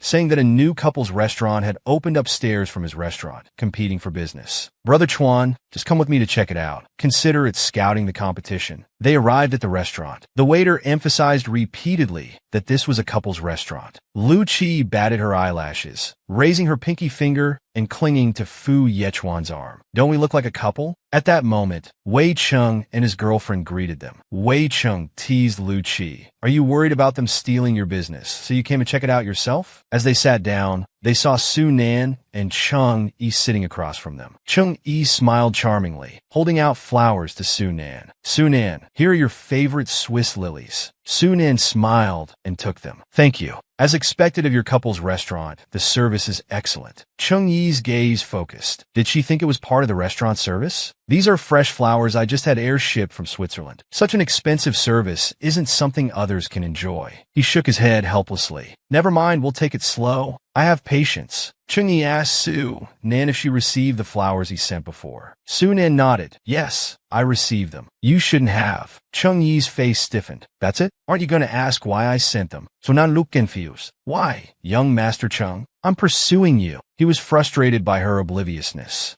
Sunan sighed. I don't accept. Don't waste your time and energy on me. Cheng Yi was fuming. Such a blunt rejection. What about his pride? At this moment, Lu Qi clicked her tongue. Look at those two making eyes at each other. How could young Master Cheng like a woman like that? Oh, they're planning to dance. The music was melodious. Cheng Yi pulled Sunan to the dance floor. Let's dance one song. Since we're here, don't you want to experience the dance floor? Without waiting for Sunan's answer, the music started. Refusing now would only draw attention. Might as well dance. The lively music began, and the two's dance steps harmonized well. Gradually, they became the focus of the dance floor. People around stopped to watch them. One handsome and charming, one beautiful and cold. Their swirling skirts captured everyone's gaze. Cheng Yi's eyes flashed. He suddenly saw someone in a corner. As the rhythm ended, he suddenly pulled her close, spun around, and with his back to the crowd, lowered his head and embraced her. To the onlookers behind, it appeared as if they were passionately kissing. In the corner, Fu Yechuan was gritting his teeth in anger. Sunan stand everyone, outshining her ex-husband and sister-in-law. In the couple's restaurant, Chung-yi invited Su-nan to dance. They moved in perfect sync. Applause erupted. Everyone praised their dancing, saying the handsome man and beautiful woman looked perfect together. Sunan puset Cheng-yieve. Why did you suddenly get so close? You startled me. Chung-yi hurriedly said it was nothing. Let's go. He then put his arm around Su-nan and left, glancing back at Fu Yechuan with a victorious look. Fu Yechuan said nothing, his face cold. Lu Qi watched the two leave and snorted. Nothing special. Though it was professional level, Lu Qi wouldn't admit that Su-nan danced well. Wei Chung sneered. That scheming woman. She's already hooked up with someone else so quickly. Fu Yechuan's eyes coldly swept over Wei Chung. Scheming woman? Is that what you called her behind my back? What else? She did everything to marry you. Wasn't it just for money? The guys all know you're divorced. We're happy for you. Finally, you don't have to deal with that old hag anymore. Wei Chung thought for a moment, not noticing Fu Yechuan's increasingly grim expression. He continued, recounting memories as if they were jokes. Remember when you first got married? We were drinking together, and when you went to the bathroom, she actually called to check on you in the middle of the night. I answered the phone. I warned her right then to know her place. She should look at herself. Marrying you was already a huge step up for her. At this point, Fu Yechuan's hand slammed heavily on the table. The surroundings were lively and cheerful, but the atmosphere at this table was as cold as winter. Lu Qi was somewhat surprised. Fu Yechuan's expression clearly showed he was angry because of that woman. Fu Yechuan laughed coldly. Wei Chung, why don't you just come run the Fu family then? With that, Fu Yechuan stood up and left, leaving behind a pale-faced Wei Chung. Lu Qi hurriedly followed. It must be related to Su-nan. That woman is really troublesome. She sighed. Brother Chuan, why do you look so upset? We're all brothers here. You know Wei Chung speaks his mind. If he said something wrong, don't take it to heart. Fu Yechuan knew he had overreacted. He hadn't expected to lose control of his emotions. It was just that suddenly learning about things he should have known, but was kept in the dark about. Was this also why Su-nan hated him so much? His chest felt tight and uncomfortable. He wasn't angry at Wei Chung, but at himself. Lu Qi breathed a sigh of relief. Brother Chuan, you're not still hung up on that woman, are you? Fu Yechuan glanced at her and snorted, not bothering to respond to her probing. Your restaurant can't compare to this. You might as well close down. Lu Qi's face darkened. Some brother he was. The Tianlajai group's anniversary celebration began. The attendees were all social elites. Suddenly, there was a gasp of surprise. Everyone looked towards the sound. Su Jing entered the banquet hall with Su-nan. Su-nan wore a custom-made gown adorned with silver crystals. Under the lights, she seemed to have her own aura. Someone recognized her. Isn't that Fu Yechuan's ex-wife? To have such a wife and divorce her, he must be blind. People came forward to greet them. Mr. Su, your companion looks beautiful today. Su Jin raised his glass to the crowd. This is Su-nan, the vice president of Su Corporation. Please take care of her. Vice President Su is both talented and beautiful. She must be exceptionally capable to stay at Su Corporation. It's impressive. Vice President Su, please look after us in the future. Su Jin leaned in and whispered to Su-nan. CEO Lin from the group is upstairs. Let's go up. Not far away, Fu Yingying and her friends watched Su-nan receive praise from everyone, their faces cold. Their carefully chosen outfits were overshadowed by Su-nan's diamond starry sky gown, which captured everyone's attention. Especially Fu Yingying. She was shocked and angry. The gown Su-nan wore was the one she had her eye on half a month ago. It was a custom-made rose Vita piece. The diamonds were from a famous jewelry brand's collection, worth nearly 9 figures. The style was only shown among high society ladies. She had tried to rent it, but was told it had been bought. But she never expected to see it on Su-nan. A woman beside her said, Yingying, is that really your sister-in-law? She's not ugly at all. The man next to her is so handsome and attentive. I just saw your brother looking at her too. Fu Yingying's eyes were full of jealousy. She snorted coldly. A woman who was kicked out. What else can she do besides seducing men? She's probably looking for a sugar daddy to take care of her for life. The woman gave up her billion-dollar inheritance rights to marry a man, hiding her identity. After 3 years of marriage, the man not only favored a white lotus, but also used the woman as his mobile blood bank. 3 years of marriage brought her husband's neglect, mother-in-law, and sister-in-law's abuse. and the White Lotus's provocation. Disheartened, the woman chose divorce, ending 3 years of failed marriage. Her brother brought her home to inherit billions. After divorce, the woman decisively cut off her love brain, tearing apart the White Lotus and punishing the scumbag. That day, her elder brother brought Su Nan to the second-floor banquet hall to find CEO Lin. They shook hands lightly. Before Su Jin could introduce them, Lin's gaze moved to Su Nan. Miss Su is not only beautiful, but also capable. I hope Miss Su doesn't mind being invited to this banquet. Su Nan smiled. Of course not. Congratulations on Julie Group's 5th anniversary. I hope we can cooperate pleasantly in every future year. Su Nan's words had a double meaning. Lin smiled. Mr. Su, may I speak with Miss Su alone? After all, if there's a chance to cooperate, Su Nan will be our company's point of contact. Su Jin encouraged Su Nan not to worry. Lin held his wine glass, swirling it casually. I'd like to know why Miss Su is so confident about this cooperation. Su Nan raised an eyebrow. Mr. Lin, the conditions I've offered are very sincere. I believe you've seen that among many investors, none is more suitable than Su Corporation. Su Nan confidently stated, we don't care if your company is profitable. Su Corporation has plenty of money. We only look at whether we can cooperate long-term. Because I believe in Julie Company's future, we can determine the world's artificial intelligence development level. Hearing Su Nan's bold statement, Lin found it quite ambitious and visionary. He smiled and lowered his gaze. Currently, among these investors, some offer more money than Su Corporation. Those who offer more money don't give as many concessions as Su Nan. Those who give more concessions don't have as strong financial backing. Lin wasn't just a businessman, but also a technician. He wanted to find the most suitable partner for his life's work. Lin lowered his head, pondering, and asked, Miss Su, would you mind participating in a 3-way cooperation with another company? Su Nan asked, who else? Su Nan didn't believe there was anyone more suitable than Su Corporation. Lin raised his glass, gesturing behind Su Nan. Indeed,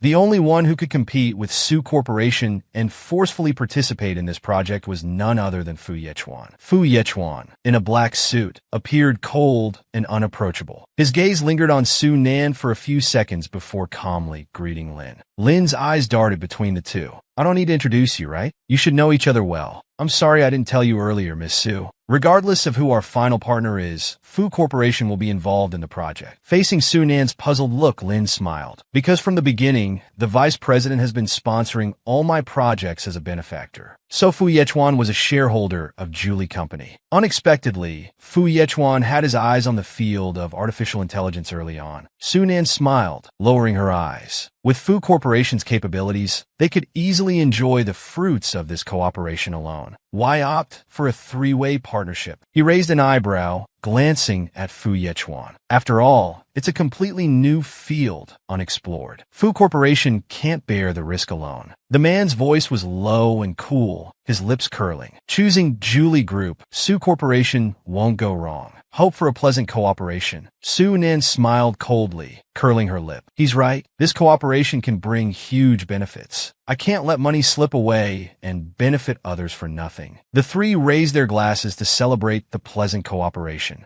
Lin, seeing the tense atmosphere between the two, suggested, why don't you two dance the first dance? As the opening of the anniversary celebration, I think this is undoubtedly the best way to announce our cooperation. Fu Yechuan frowned slightly, looking at Su Nan. Su Nan smiled and politely declined. Sorry, I don't know how to dance. She turned and walked away in her high heels, ignoring Fu Yechuan's cold gaze. Lin shrugged. It's just one dance. If he's not willing, it seems the future cooperation won't be too pleasant. Vice President, you're the first to divorce from such a prominent family so ungracefully. Fu Yechuan's face darkened as he watched her swaying silhouette, his expression becoming increasingly grim. Can't dance? Last time at the couple's restaurant, dancing with Cheng Yi, did he think I was blind? But suddenly remembering Wei Cheng's words, his anger unconsciously dissipated. His heart felt a bit uneasy. Maybe he really did owe Su Nan. After going downstairs, Su Nan's expression was cold. Seeing Su Nan's expression, Su Jin was puzzled. Su Nan spoke, brother, Fu Yechuan is a shareholder. Lin wants a three-way cooperation. Su Jin paused for a moment, finally understanding the reason for Su Nan's coldness. He smiled and patted her shoulder affectionately. It's okay. Shared risk. The benefits outweigh the drawbacks. Su Nan was stunned for a moment, suddenly realizing that what Fu Yechuan worried about was exactly what Su Corporation worried about. Three-way cooperation indeed had more benefits than drawbacks. Understanding this, the frustration in her chest disappeared. She smiled and linked arms with Su Jin. Thankfully, you reminded me, brother. Otherwise, I would have been cursing them to their ancestors in my mind. Su Jin couldn't help but laugh. To onlookers, this warm scene was particularly eye-catching. Fu Yechuan watched from upstairs as the two stood close together. Lin chimed in. I heard Su Jin doesn't like women. Why is he so attentive to Miss Su? Could they have a secret relationship? Fu Yechuan's gaze was cold. He didn't speak. Lin saw through Fu Yechuan's thoughts. He thought to himself, I'll lend you a hand. Then Lin went over and whispered to the host. The host took the microphone and announced, Distinguished guests, welcome to Julie Group's anniversary celebration. To celebrate this memorable day, on behalf of CEO Lin, I announce that the latest project of Julie Group will be in cooperation with Fu Corporation and Su Corporation. Now, let's invite Vice President Fu Yechuan and Su Nan to open the celebration with a dance. The crowd's cheers immediately became enthusiastic. Su Nan was stunned when she heard her name. She didn't want to get entangled with Fu Yechuan at all, but being put on the spot, with everyone's eyes on her, Su Nan was still hesitating when Fu Yechuan appeared before her. He bowed and extended his hand, inviting Su Nan to dance. All eyes in the room were focused on them. Clearly, this invitation couldn't be refused. They couldn't leave any negative impression at the start of the three-way cooperation. It would be very unfavorable for the partnership. Su Jin looked at his sister with sympathy. Su Nan smiled calmly and placed her hand on Fu Yechuan's. Fu Yechuan's palm was slightly cool. At that moment, he suddenly realized that in their 3 years of marriage, they had never had a wedding ceremony. He also seemed to have never taken her hand on his own initiative. This was the first time. As they held hands, the band began to play. The entire banquet hall was filled with a long, pleasant, and lively melody. Fu Yechuan's dark, deep gaze fixed on Su Nan's face. His hand rested on her slender waist. Su Nan's body stiffened, feeling very uncomfortable for a moment. In 3 years of marriage, they had never been this intimate. Yet after divorce, they were dancing together. It was truly unexpected. Soon, Su Nan's soft waist swayed in sync with the music. Fu Yechuan's voice was low. Woman, didn't you just say you couldn't dance? Su Nan raised an eyebrow. It depends on the person. Su Nan was again harassed and insulted by the jerk sister. Faced with such a white lotus, how would Su Nan counterattack? Just now, Su Nan and Fu Yechuan had to dance together due to their cooperation. Fu Yechuan leaned close to Su Nan and asked, You know how to do business? I didn't know that. Su Nan's lips curled slightly with a hint of mockery. You don't know? There are many things, but I don't need to tell you. In 3 years of marriage, he had never thought to understand his wife. So after divorce, was there any need to say more? 3 years to him was just a passing phase in marriage. But for Su Nan, this marriage was a lesson etched in her bones. Su Nan just wanted this song to end quickly. Being so close to Fu Yechuan was truly uncomfortable. Fu Yechuan's eyes, however, were fixed on her face like daggers. As the music neared its end, his body leaned forward. Su Nan stepped back, tilting her head to accommodate. Fu Yechuan didn't retreat, but she instinctively arched her back forward with the music.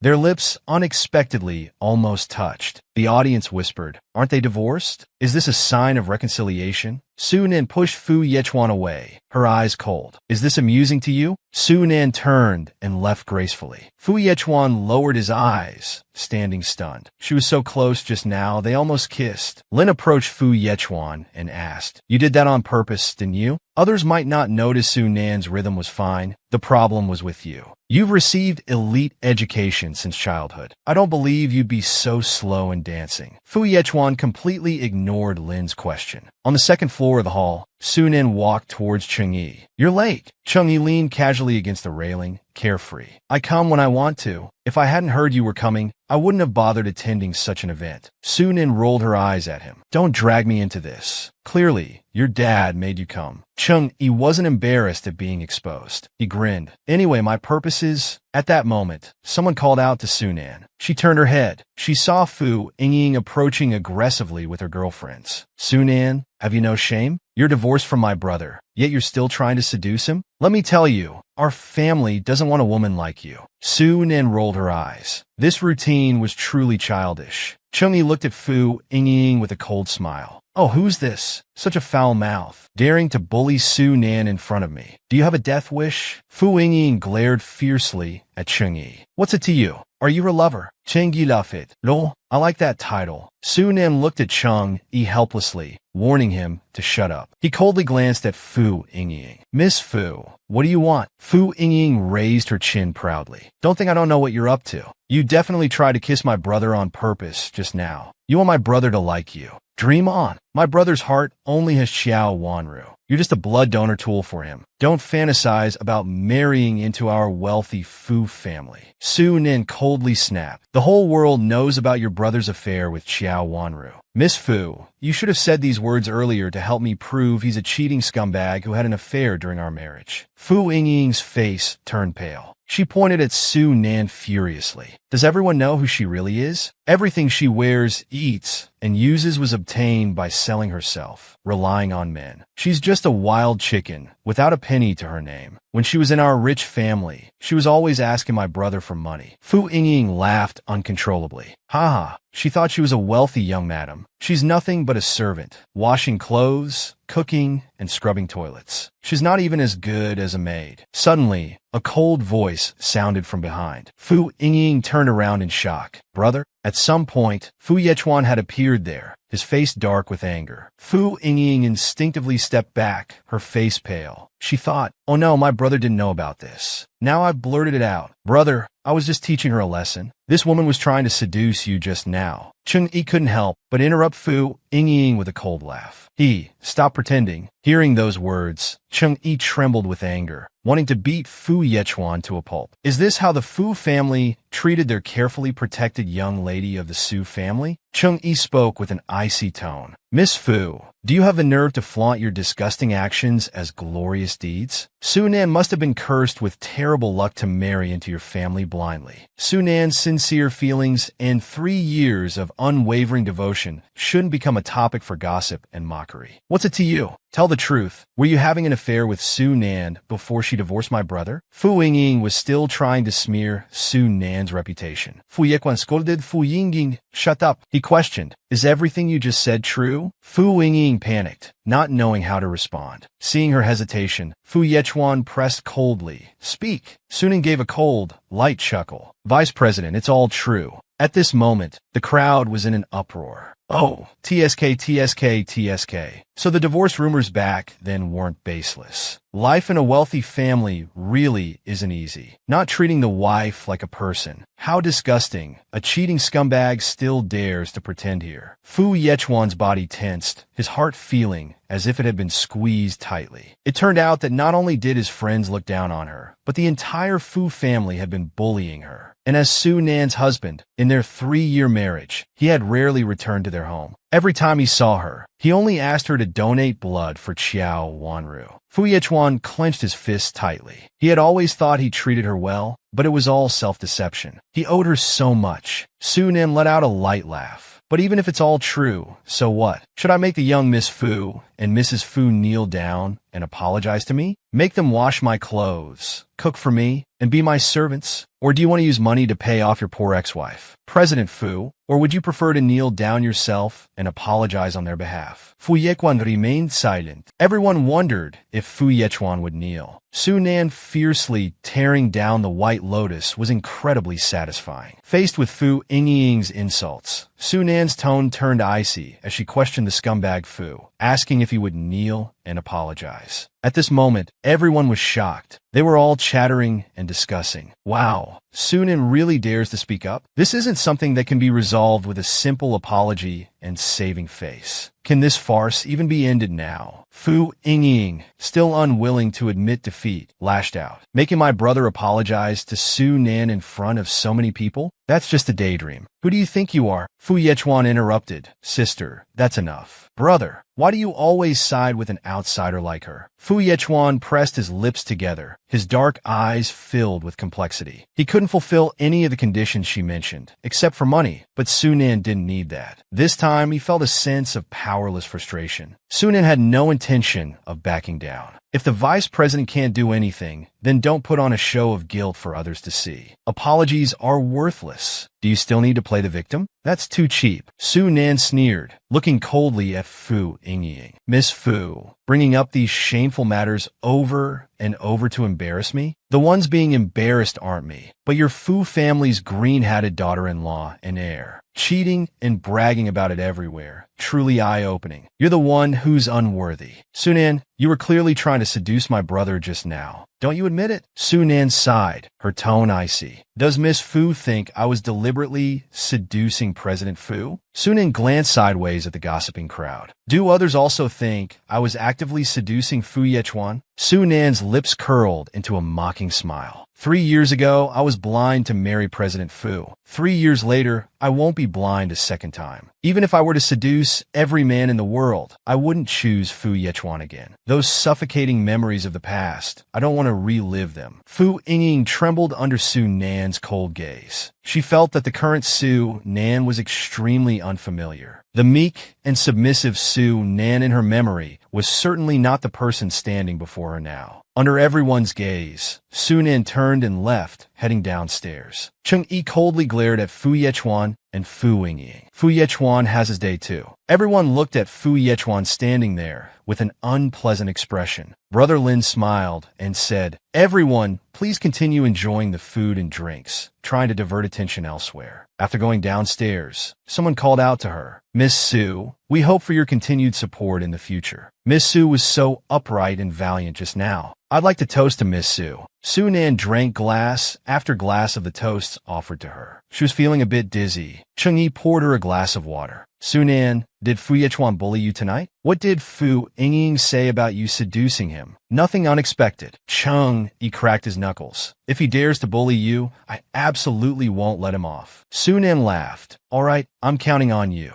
At this moment, someone else came to offer a toast. Cheng Yi accepted the drink on Su Nan's behalf. Su Nan, having drunk too much, wanted to go to the restroom. She washed her face with cold water, and the jade pendant on her chest dissipated a bit. Just as she was about to grab a paper towel to wipe her face, she heard Fu Ying's voice approaching from outside. That White Lotus Su Nan, I won't let her off. Not only did she make our family lose face today, but she's also surrounded by men left and right. It's so embarrassing. Stepping on men's bodies to climb up. Does she really think she's become a strong woman? She should look at what she really is. As Fu Ying was speaking, she walked in with her girlfriends and happened to see Su Nan leaning against the sink. Fu Ying froze for a moment, then quickly regained her unpleasant demeanor. She coldly snorted, "You really show up everywhere." Su Nan couldn't help but laugh. Likewise, Fu Ying raised her eyebrows. What right do you have to say that? Others might not know your true face, but do you think you can erase your past and start over? You're just a low-class scum. Wherever you go, you can't shake off that poor and cheap smell. Su Nan curled her lips, crossing her arms. Miss Fu, you should be thanking your lucky stars that I'm not settling old scores with you, instead of coming here to make trouble for yourself. Fu Ying didn't back down. What? You dare to warn me? I'm the young miss of the Fu family. What are you? Without the Fu family, you're nothing. A commoner from a small family. Do you have the right to stand on equal footing with me?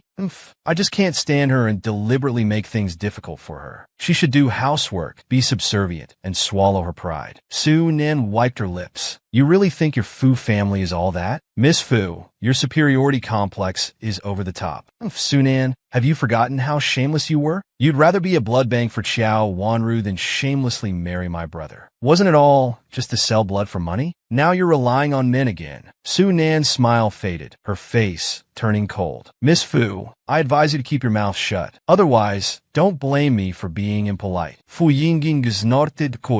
I'm not afraid of you. Sunan, if you have the guts, come at me. You poor woman, what do you have to fight me with? The next second, Sunan grabbed a glass and splashed cold water on Fu Yingying's head and body. Fu Yingying let out a startled cry. Sunan, you dare to dirty my Dior dress? Sunan put down the glass and smirked. Did you really think I'd tolerate you like before? Fu Yingying's face contorted with anger. She raised her hand to strike Sunan. You White Lotus! But before the slap could land, Sunan, as if waiting for this, slightly raised her eyebrow, her eyes flashing. She nimbly moved to the side, one hand accurately catching Fu Yingying's arm. With her other hand, she firmly grabbed Fu Yingying's wavy bangs. Your mouth is so dirty. Let me help you wash it. Then she pushed forward, plunging Fu Yingying's head into the sink. Water splashed everywhere. The girls behind gasped, their faces changing dramatically in shock. Sunan fiercely tore into her former sister-in-law, slapping her ex-husband's face. It couldn't be more satisfying. Faced with Fu Yingying's provocation and insults, Sunan decided not to tolerate it anymore and teach her a lesson. As soon as she acted, she directly pressed her into the sink full of water. Fu Yingying struggled violently, her face turning pale. She was soaking wet and looked as miserable as a drowned rat. Her friends immediately came forward to support her. Are you all right? Sunan flipped her hair and said with satisfaction, Miss Fu, I just told you. I won't tolerate you anymore. Provoke me again, and you'll pay the price. Then she walked away in her high heels. Fu Yingying watched Sunan's retreating figure, feeling like she had become a completely different person. When Sunan came out of the restroom, she looked up and saw Fu Yechuan standing there, who had been waiting for an unknown amount of time. She wanted to walk past him as if nothing had happened, but she was called to stop. Sunan, Fu Yechuan stood there looking at her, deliberately ignoring her. He felt extremely uncomfortable inside, but he had to do this. He owed her. So when he heard what happened in the women's restroom, he held back and didn't go in to stop it. Sunan halted her steps and turned her head to look at him. President Fu, are you here to find Miss Fu? You're too late. She's not in a state to see people right now. Fu Yechuan looked at Sunan with deep eyes and asked, Why did you divorce for no reason? Sunan twisted her lips. We're already divorced. President Fu, isn't it too late to ask for an answer now? Just take good care of Xiao Wanru. Let's not interfere with each other's lives from now on. Fu Yechuan frowned, wanting to explain clearly about Xiao Wanru, but was coldly interrupted by Sunan. Enough. It's disgusting to even bring it up. President Fu, let's just pretend we don't know each other from now on. After saying this, she walked away in her high heels without looking back. Her good mood was completely ruined. Sunan came out with a slightly gloomy face. She happened to see Su Jing, who had finished discussing business and was waiting for her. He draped a coat over her shoulders. Tired? If you're tired, let's go home. Sunan squinted her eyes and smiled. Brothers are still the best in this world. Sunan asked if they needed to say goodbye. No need, I've already said it. Let's go. The driver is waiting outside. She nodded and walked out arm in arm with Su Jing. The handsome man and beautiful woman were eye-catching. Cheng Yi caught up from behind. Mr. Su, mind if I join? Sunan looked at Suhin. Su Jing coldly replied, We mind. It's not on our way. Sunan smiled and waved. Goodbye, Ching'er. The next day, at Susher Building, Sunan sat in her office and opened her phone. The photos from last night's banquet had gone viral, pushing Sunan and Fu Yechuan to the top of trending topics. Wealthy couple suspected of reconciliation. The photo caption showed the kiss at the end of their dance. The timing of the snapshot was truly impeccable. Sunan let out a cold laugh, not bothering to care. Sunan clicked into the group chat. The group was buzzing with excitement. Cheng Yi's 1 million yuan PR fee is really daring. Qin Yu asked, Didn't young Master Cheng also attend? How come there's not even a single shot of him? Ning Zhila replied, There were shots of him. Who paid to remove the trending topic? Sunan helplessly added a message. Next time, please transfer the money directly to me. I'll clarify it myself. Cheng Yi despairingly spat out ready. Ning Zhila sent an urgent message about this matter. There was a charity gala to attend at 8 p.m. tonight, but he wasn't in the country. His company's artist, the beautiful Xiao Ran, had arranged it. He asked Su Nan to go in his place. Su Nan arrived at the charity auction venue. Unexpectedly, she saw Chu Qing and Fu Yingying. Su Nen muttered in exasperation. They're really like ghosts that won't go away. Soon, it was time for the last auction item. A picture appeared on the large screen. It was an antique jade pipe, looking clear and lustrous. It was provided by the wife and daughter of the Fu Shi group. The starting bid was 3 million. Su Nan's eyes widened. Isn't this pipe a family heirloom of the Fu family? It was old Master Fu's most treasured possession that he guarded with his life. Once, when she was just cleaning the ancestral hall and accidentally touched it, she was punished to kneel for an entire night. Chu Qing raised her paddle for 3 million. Su Nan found it unbelievable. The jade pipe, which others could hardly even see, was now being auctioned off by them. Su Nan coldly exclaimed, "Interesting. Let's play along with them." Without hesitation, she raised her paddle for 10 million. The room immediately erupted in commotion. All eyes focused on her. Seeing Su Nan, Fu Yingying, and Chu Qing were also surprised. Why is she here? Those who knew the value of the pipe were cautious, and the Fu family elders wouldn't dare to bid. Those who didn't recognize its value wouldn't bid either. So their plan was perfect: bring it out for show, then buy it back themselves. They'd save face and gain benefits. But they never expected to encounter Su Nan here. Chu Qing beside them was visibly panicked. Su Nan's bid was clearly without restraint. 10 million was their limit. The two women didn't have much power in the Fu family. They received a monthly allowance from their husbands, and their private funds weren't much. They clearly lacked the confidence to continue bidding. Su Nan's arrival was unexpected. Their original plan was that even if someone bid, it wouldn't exceed 10 million. Even if it did exceed 10 million, they wouldn't compete with the Fu family. But Su Nan was different. She was here for them, for the Fu family. At the Deshan auction, Su Nan boldly bid on her ex-husband's family heirloom. Her former mother-in-law was slapped in the face. Just now, Su Nan had raised her paddle for 10 million. Chu Qing, still pretending to be calm, turned back and glared fiercely at Su Nan, as if warning her, 11 million. Chu Qing remained composed, thinking 10 million was the ceiling. Chu Qing unexpectedly followed with 12 million. Su Nan kept up. She wanted to drain them from the start. Patiently, 13 million. Chu Qing was clearly getting uncomfortable. Chu Qing's eyes were panicked. Fu Yingying didn't hesitate, as if making a major decision. 20 million. Did they think Su Nan's limit was 20 million? Su Nan directly interrupted, raising her paddle. 30 million. She was already tired of scaring Chu Qing and Fu Yingying bit by bit. She wanted to take it directly. Chu Qing and Fu Yingying's faces turned pale and ugly. Su Nan must be doing this on purpose, deliberately opposing us. The entire venue fell silent. 30 million, going once, twice, 3 times. Congratulations to this young lady. The proceeds will be donated to Hope Primary School. People started applauding, finally breaking the tense atmosphere. Su Nan gracefully greeted everyone, then smiled at the two women in front. She was in a really good mood. As Su Nan went to collect her item, sure enough, Chu Qing and Fu Yingying followed. A staff member politely placed the item in front of Su Nan.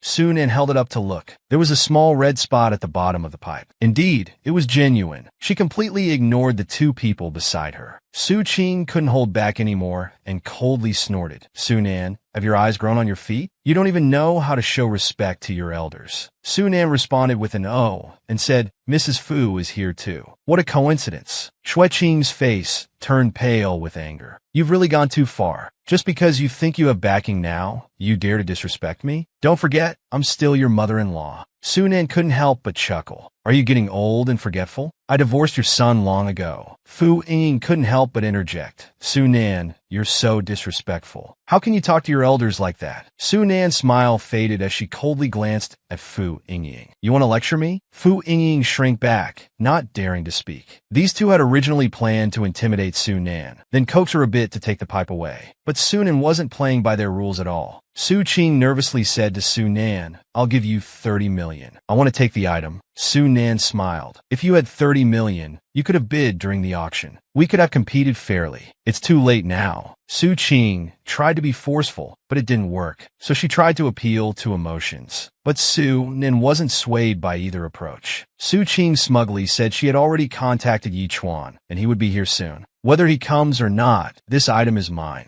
Do you really think I'm still that foolish woman from 3 years ago? She took out a black card and told the staff, swipe it. As long as I'm happy, I can afford to pay more. I can afford to pay even more. Su Nan took it and signed her name on the relevant documents. The pipe now officially belonged to Su Nan. Suddenly, the door was pushed open. Fu Yichuan arrived. The two immediately rushed over to him. Fu Yingying anxiously said, "Brother, it's all Su Nan's fault. She snatched away the pipe. It's Grandpa's favorite item. If he doesn't see it, something terrible will happen." Fu Yichuan stood at the doorway, his gaze deep and cold as he looked at the people in the room. His tone was sharp as he rebuked Fu Yingying. "Shut up. How dare you steal Grandpa's things?" Fu Yingying trembled in fear. Chu Qing didn't dare to raise her head either. Su Nan prepared to leave. "I won't disturb your family reunion. I'll be going now." Fu Yichuan coldly said, "Su Nan, you can't take the item away." Chu Qing quickly chimed in, "Right, we can't let her take it away." Su Nan raised an eyebrow and held up the document in her hand. "Look carefully. This isn't up to you anymore. It's mine now." Su Nan glanced at Fu Yichuan's unpleasant expression, feeling inexplicably good. "Mrs. Fu, you should be more worried about whether you'll be kicked out of the house by old Master Fu." Su Qing's face turned pale. "You're deliberately opposing me. You want to anger me to death." Su Nan coldly replied, "Deliberately tormenting me. Isn't that what you love to do the most?" Su Qing was at a loss for words. Fu Yichuan, with a very low air pressure, said, "Su Nan, how much money do you want to leave the item behind?" Su Nan chuckled. "Do I look like I'm short on money? Let me tell you, this is just the beginning." The woman inadvertently bought her ex-husband's family heirloom. Faced with her ex-husband's conditions, will Su Nan agree to return it? In Su Shi's office, Luo Nan came in with a bouquet of flowers, saying the secretary of Fu Shi Group's vice president called to invite you to dinner. Su Nan laughed coldly, her gaze cool as she said, "I don't have time. Decline it. In the future, don't ask me about his dinner invitations. Just decline them directly. Also, about these flowers sent by young Master Chung." Su Nan abruptly closed the file. "Didn't I say before to throw them away directly?" Hearing this, Chingy suddenly appeared, angrily questioning Su Nan. "You're really breaking my heart. The flowers I carefully picked for you. Not only are you not surprised, but you don't even look at them and just throw them away." Su Nan paused, looking at him. "Second young Master Chung, why are you here today?" Chung Yi glared at her, gritting his teeth in anger. "I came to ask you out for dinner. I didn't expect you to give me such a big surprise." Su Nan smiled contentedly. "I'm too high profile at the company. People will gossip." Chung Yi snorted coldly. "I don't care. You're in the wrong, so you have to treat me to dinner." Su Nan reluctantly agreed. "Fine, let's go. You choose the place." At the restaurant, unexpectedly, they saw people they didn't want to see. Lu Qi snorted coldly. "Su Nan, you declined Brother Chuan's invitation just to date second young Master Cheng." Su Jing said nonchalantly, "Cheng Yi, the men by your side change every day. You seem quite busy." Fu Yichuan remained silent on the side, his eyes filled with coldness. His gaze carried a chill. Su Nan chuckled lightly, holding Cheng Yi's arm. "How many men I change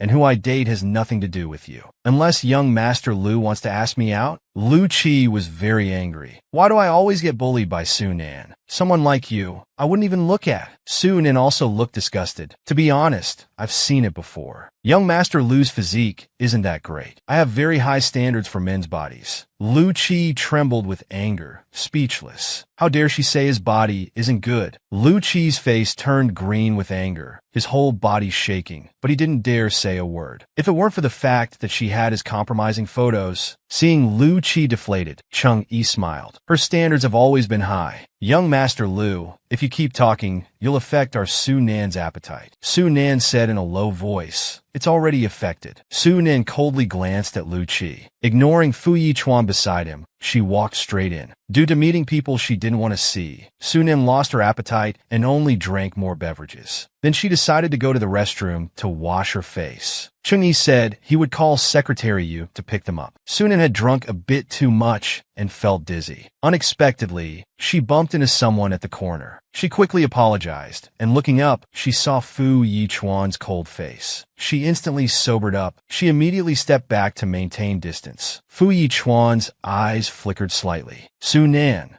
raised an eyebrow. "What a coincidence. I was just leaving." She turned to leave but was grabbed by Fu Yichuan. "Let's talk." Su Nan turned her head and stepped back. "I don't think we have anything to talk about. If it's about work, please contact my assistant." Fu Yichuan spoke. name your price. I must take the pipe. Su Nan smiled. Vice President, don't you understand? Since yesterday, no matter what conditions you offer, I've ignored you all. That means I refuse. At this moment, Cheng-Yi came out calling for Su Nan to leave. Su Nan said she hadn't taken her bag. Cheng-Yi said he'd get it for her and told her to wait in the car. Su Nan stood outside waiting for Cheng-Yi. Suddenly, Fu Yichuan and Lu Qi also came out. Lu Qi asked Fu Yichuan if Qiao Wanru was coming back to the country. It's been so long, I kinda miss her. Although what she did was wrong, your punishment was too severe. We're all on the same side, forgive her. As they approached, Su Nan quickly moved away. The two walked and talked, then got in the car and left. Su Nan withdrew her gaze, her eyes conflicted, her chest aching. Some same side. For them, sending Qiao Wanru abroad was punishment. Letting her return is just a matter of Fu Yichuan's forgiveness. Then what about my 3 years of suffering? Su Nan said coldly, you may forgive, but I can't. Since Qiao Wanru is coming back, I'll prepare a big gift for her. Cheng-Yi sent Su Nan home. Seeing Su Nan about to go in, he grabbed Su Nan's hand and said earnestly, Su Nan, without Fu Yichuan, you still have many people around you. Don't be unhappy because of him. He's not worthy. You're my queen, your majesty. This playboy young master was actually being serious. But no matter who it is, I don't want to talk about feelings right now. Su Nan hurriedly concealed her emotions. Second young master Cheng, your skill at sweet-talking women is really improving. Cheng-Yi smiled slightly. Others don't have the privilege of being sweet-talked by me. Right, your girlfriends could form a line around the earth. They're all sweet-talking you. Cheng-Yi similed. You know they're all fake. I'm as pure as can be. Then he put his arm around Su Nan's shoulders, his gaze affectionate. I'm leaving. Get some good rest. Su Nan let out a sigh of relief. Back home, she picked up the jade pipe she had photographed. She smiled slyly. She took some close-up photos and posted them on her social media. New acquisition. Welcome to appreciate. The next day in the Su building, Su Nan finished a meeting and was about to enter her office. When she pushed open the door and walked in, unexpectedly, Old Master Fu and Fu Yingying were also there. Old Master Fu was sitting on the sofa, looking coldly at Su Nan. No manners. Don't you know how to knock? Faced with Old Master Fu's intimidation, how will Su Nan counter? The old man, in order to reclaim his prized possession, directly gave Su Nan a show of force, thinking Su Nan was still the little lamb that could be bullied like before. Faced with Old Master Fu's intimidation, Su Nan sneered. She walked to her desk and sat down. Vice Chairman, I never knock when entering my own office. Ignored, Old Master Fu angrily snorted. Su Nan, I didn't expect that after your divorce, you'd become the vice president of Su Group. I really underestimated you. No wonder you initiated the divorce. You had already found a better position. Sonasmaid, Vice Chairman, are you not satisfied with what you see now? Do you still want me to kneel and listen to your lecture like I did in the Fu family? Old Master Fu was displeased with Su Nan's attitude. Are you trying to bring up old scores with me? How dare you speak to an elder like this? Su Nan chuckled. This is my territory. There are no elders or juniors here, only superiors and subordinates. Old Master Fu's face turned ashen with anger. Seeing this, Fu Yingying stood up and began to scold Su Nan. How dare you speak to Grandpa like this? He's already so old. Are you trying to anger him to death? Su Nan glanced at her and laughed lightly. He's your grandfather. What does that have to do with me? Seeing that Su Nan wouldn't yield to force, Old Master Fu was furious. All right, Su Nan, name your price. The jade pipe is my lifeline. How much money do you want to hand it over?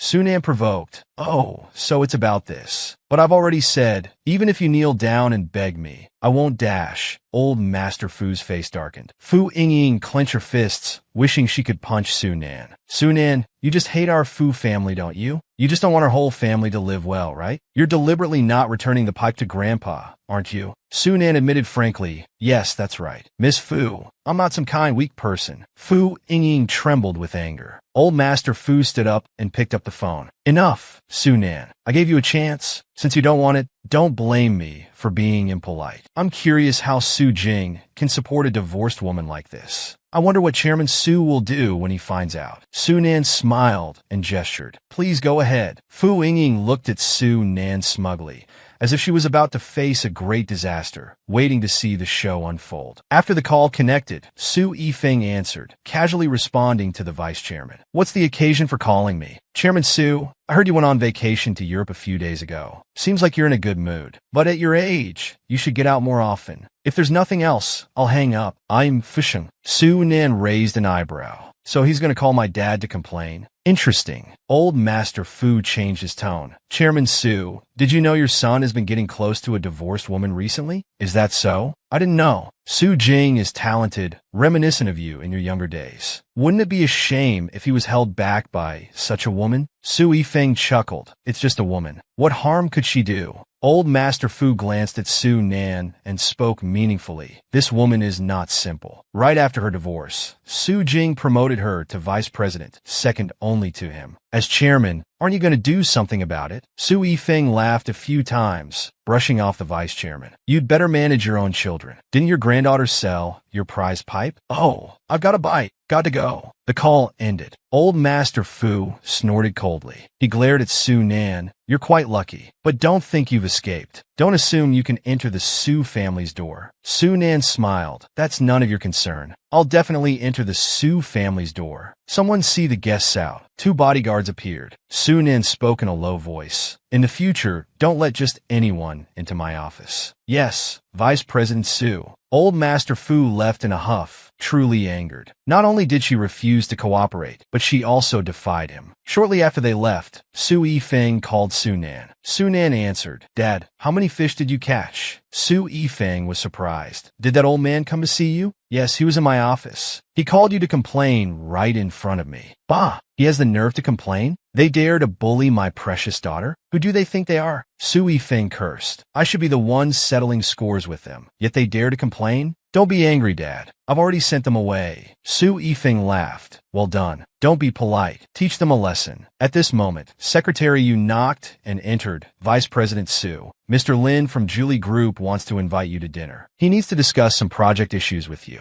Su Nan acknowledged and said to her father, Dad, you continue fishing. I have to go work on my career. After work, Su Nan arrived at the agreed location. She saw not only Mr. Lin, but also Fu Yechuan. So, Mr. Lin is acting as a mediator for Fu Yechuan? What a boring man. To get revenge on her ex-husband's family, she had spent millions to buy their family heirloom, then smashed it in front of her ex-husband. To get back the jade pipe, Fu Yechuan had no choice but to ask Mr. Lin to invite Su Nan out. As soon as Su Nan opened the door and saw Fu Yechuan, her face darkened. Mr. Lin smiled awkwardly, indicating he had no choice. He was doing someone a favor. Su Nan spoke coldly. Vice President, if this is about the pipe, there's no need to discuss further. Su Nan, don't take the old man's words to heart. I know you just wanted to anger them. When you've calmed down after a while, please return it. You can name your conditions. Hearing this, Su Nan playfully touched her chin. If you really want this jade pipe, it's not impossible. So she made a gesture inviting Mr. Lin to leave first. She wanted to talk to Fu Yechuan alone. Mr. Lin also felt awkward about the atmosphere between them. He broke out in a cold sweat and quickly slipped away. After Mr. Lin left, Su Nan spoke. Mr. Fu, my condition is this. However much blood I've given to Qiao Wanru, make her return it to me within a year. Fu Yechuan was shocked and asked, What? Su Nan snorted coldly. Is she worthy of using my blood? Since you've returned the money for buying blood, my things should be returned to me. What do you think, Vice President? Fu Yechuan asked. Will this get the pipe back to me? Su Nan said indifferently. We'll see. Qiao Wanru got off the plane. Fu Yechuan picked her up personally.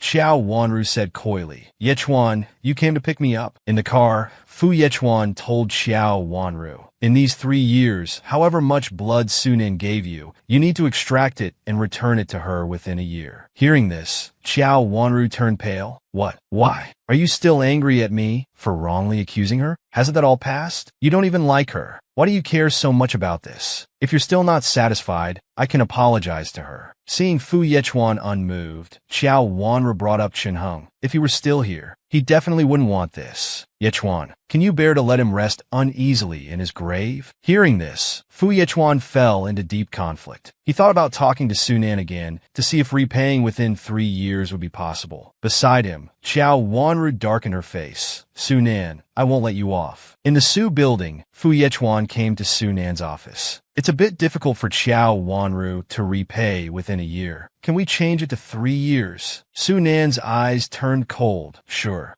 She darkened her face and opened a drawer. She took out the pipe and walked towards Fu Yechuan. I'll return this to you now. Just as Fu Yechuan reached out to take it, the next second, Su Nan let go. The pipe crashed to the ground, shattering into pieces. Fu Yechuan luktorif Sunan. Su Nan told Fu Yechuan he could take the items back now. I'm much more trustworthy than the vice president, right? Fu Yechuan was furious, but couldn't do anything to Su Nan. Seeing Fu Yechuan not leaving, Secretary Yu stepped forward to tell him, Vice President, you should leave now. You picked up the pipe fragments from the ground and handed them to Fu Yechuan. Fu Yechuan's aura was very low, but he said nothing. After Fu Yechuan left, you told Su Nan that Ling Shuang was spreading malicious rumors about her everywhere. You also said that Ling Shuang had been getting close to some wealthy ladies and young misses recently. She would be attending a salon gathering tonight. Su Nan smiled mischievously and asked you to send her the address. She wanted to join in on the fun. This was how to deal with a white lotus flower. Su Nan heard that Ling Shuang was spreading rumors about her everywhere. So she came to the banquet hall, holding a glass of red wine, but didn't see Ling Shuang. Just as she was thinking that the show she had prepared specially for Ling Shuang couldn't be performed, suddenly she heard several women behind her cursing Su Nan for being shameless, being kicked out by a rich family, clinging to Su Jing's leg, being a mistress, and various other insults. Su Nan stopped in her tracks and coldly exclaimed that she was always the protagonist. Just as she was about to go over and teach those women a lesson,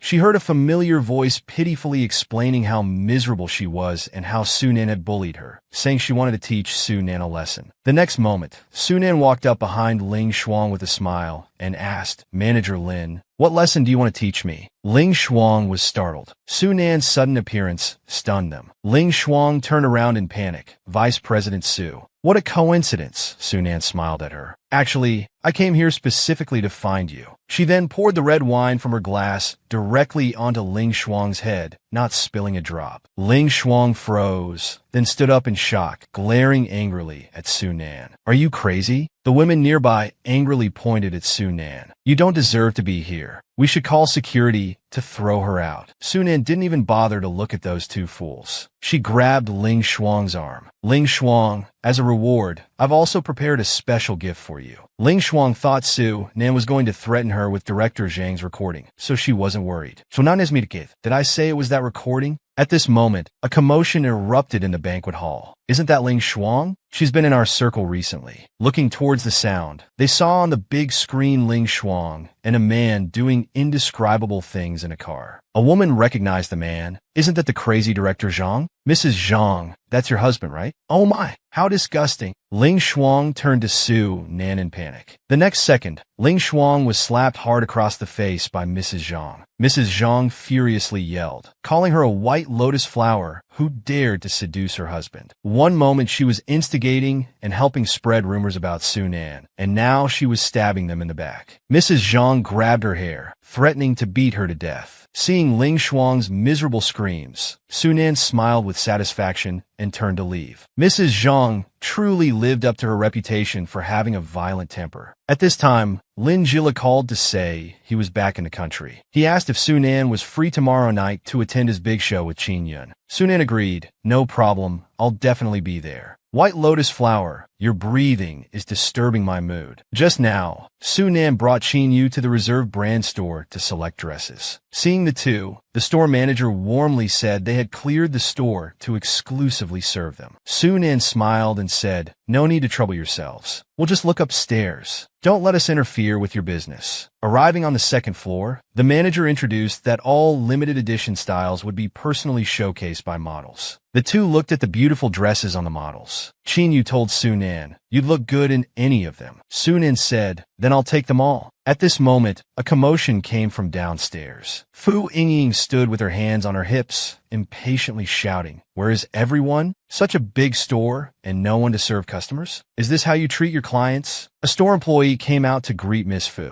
Fu Yingying questioned why they took so long and where they had been. Su Nan glanced down and saw Qiao Wanru and Fu Yingying standing at the entrance. She thought, I should have cleared the store after all. Qin Yu came to the railing to look. It really is Fu Yingying. Seeing the two about to come upstairs, the employee quickly apologized and stopped them saying important customers upstairs couldn't be disturbed. If they wanted to go to the second floor, they'd need to wait until tomorrow. Hearing this, Fu Yingying became angry. Why can't I go up? I'm your VIP customer. What kind of service is this? Be careful, or I'll file a complaint. The employee smiled awkwardly and said, Miss Fu, it really isn't possible. Xiao Wanru, acting like a green tea bitch, instigated Fu Yingying. Yingying, forget it. There must be some really important people upstairs. Let's just stay on the first floor. Hearing this, the usually proud Fu Yingying felt insulted. She sneered, I must go upstairs today to see. If those upstairs don't like it, let them come down. Ignoring the employee's attempts to stop her, she headed upstairs. Seeing Fu Yingying's reaction, the green tea bitch revealed a triumphant smile. Seeing Sunan, Fu Yingying se face froze. It was completely unexpected. Qin Yu coldly said, I wondered who was being so uncouth. So it's Miss Fu. Fu Yingying mocked, gritted her teeth. Oh, it's you. Did you rent out the second floor? Why can't others come up? Qin Yu retorted, because we want to. What's it to you? Xiao Wanru stepped forward, saw Su Nan, and smiled. Long time no see, Su Nan. Su Nan kept her eyes lowered, completely ignoring her. Qin Yu spoke again. I wondered who it was. Isn't this that little mountain? The atmosphere became awkward. Seeing this, the store manager stepped forward to intervene. These two ladies came upstairs first. Could you two please go downstairs and wait? Fu Yingying refused. Why should we wait? Xiao Wanru spoke up. We all know each other. Why don't we look together? Seeing the models wearing ready-to-wear clothes behind them, she added, these are usually only shown to VIP customers and above. It's a good opportunity to appreciate them. Su Nan shouldn't mind, right? Su Nan smiled coldly and stood up, saying, I do mind, because your breathing disturbs my mood. Hearing this, Xiao Wanru's face instantly darkened, her whole body stiffening as she looked at Su Nan. Seeing the green tea bitch deflate, Qin Yu laughed out loud. Didn't you hear? Get lost downstairs. Miss Xiao, what level are you to dare to bask in our glory? Hearing this, the staff asked them to go downstairs to make their selections. Fu Yingying was very angry, thinking that Su Nan's actions were no different from publicly slapping her face. She wasn't going to back down, especially in front of Su Nan, so she waved her hand and said, I have plenty of money. I want all the clothes Su Nan wanted. Now get them out of here right now. Su Nan smiled and said to the manager, since Miss Fu likes them, please pack up all the clothes I just picked for her. I hope Miss Fu won't want to return them because they're too expensive. Hearing this, Fu Yingying felt her bottom line was being challenged. Return?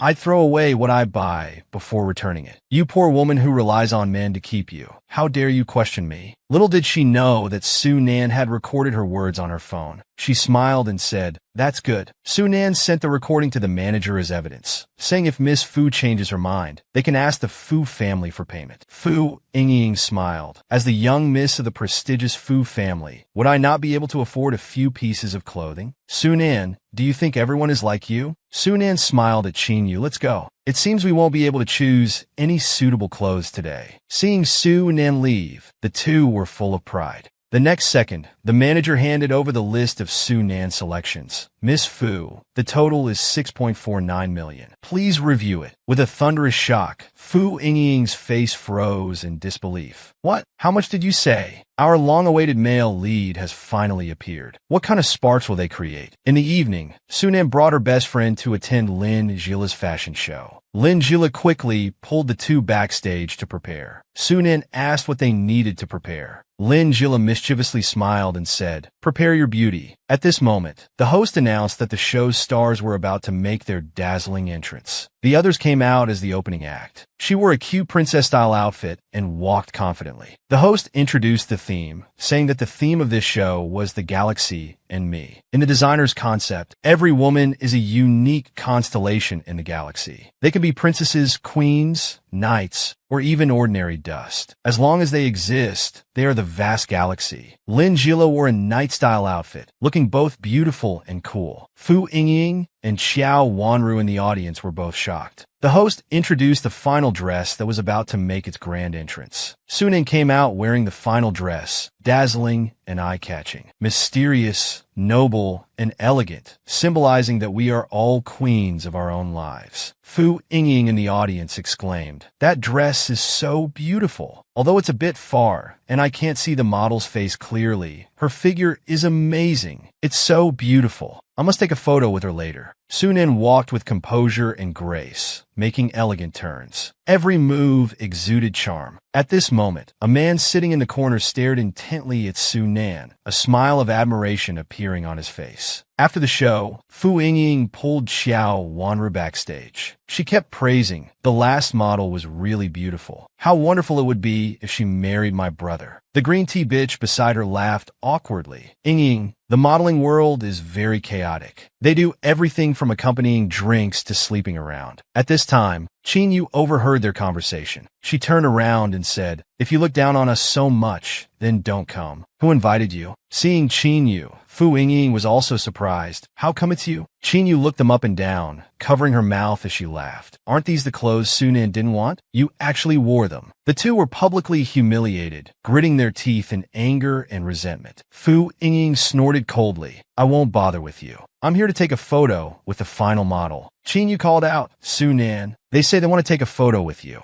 Seeing the white lotus and green tea, Sunan looked disdainful. "I don't take photos with just anyone." The two were shocked. "How can it be you? Why is it you?" Seeing Sunan, Fu Yingying's face turned green. "I don't want to take a photo with you either. It would only lower my status. I'm the young miss of the Fu group. You're just someone my brother kicked out." Hearing this, Lin Jila came over displeased and said, "I didn't even give an invitation to the CEO of Fu group. What's a young miss? How did you two sneak in here?" The two were left speechless. Sunan didn't want them to ruin her good mood, so she pulled Qin Yu away. Fu Yingying, unsatisfied, asked Sunan by what right she could enter. Lin Jila turned to tell her, "Because she's the owner of this place." Hearing this, the two were shocked. Sunan turned to tell them, "Can you get lost now?" The two stomped their feet in anger. Sunan saw reporters in the corner and learned that Sunan was the owner. Sunan cursed, thinking it would be troublesome if the reporters caught up. Seeing the reporters approaching, the three of them split up. Sunan hurriedly walked past a man. The next second, she was pulled into a room by the man. Sunan looked at him in shock, about to speak, but was signaled by the man to be quiet. At this moment, reporters were passing by outside the door. The two looked at each other. As Sunan tried to speak, the man's finger touched her lips. The woman was cornered against the wall by a strange man. Not only did she not resist, but her face turned red and her heart raced. At this time, the reporters' voices could be heard outside. "Let's go check over there." The man looked at her tenderly, then stepped back and said, "They're gone." Sunan awkwardly thanked him, then extended her hand to introduce herself. "I'm Sunan. And you?" The man gently took her hand and calmly replied, indicating it was just a casual help. Sunan was a bit displeased. He wouldn't even say his name. This person seemed a bit cold. The man opened the door for her, reminding her to be careful on her way back, as the reporters might not have gone far. Sunan nodded and left. The man stood there, watching Sunan's retreating figure. Seeing Sunan, Qin Yu asked where she had been hiding. Sunan said a strange person had helped her. Qin Yu immediately turned into a gossip enthusiast and started to pry. She asked if the person was handsome. Sunan replied with a smile, "Handsome. He's my type. Too bad he seems cold and difficult to get along with." As they chatted and laughed, they didn't notice Fu Yechuan approaching. Fu Yechuan called out, "Sunan." The two instantly changed their expressions upon seeing him. Qin Yu muttered, "Why is he here too?" Fu Yechuan asked, "Sunan, Yingying said you're a partner here. When did this happen?" Sunan replied coldly, "My affairs don't need to be reported to an ex-husband like you."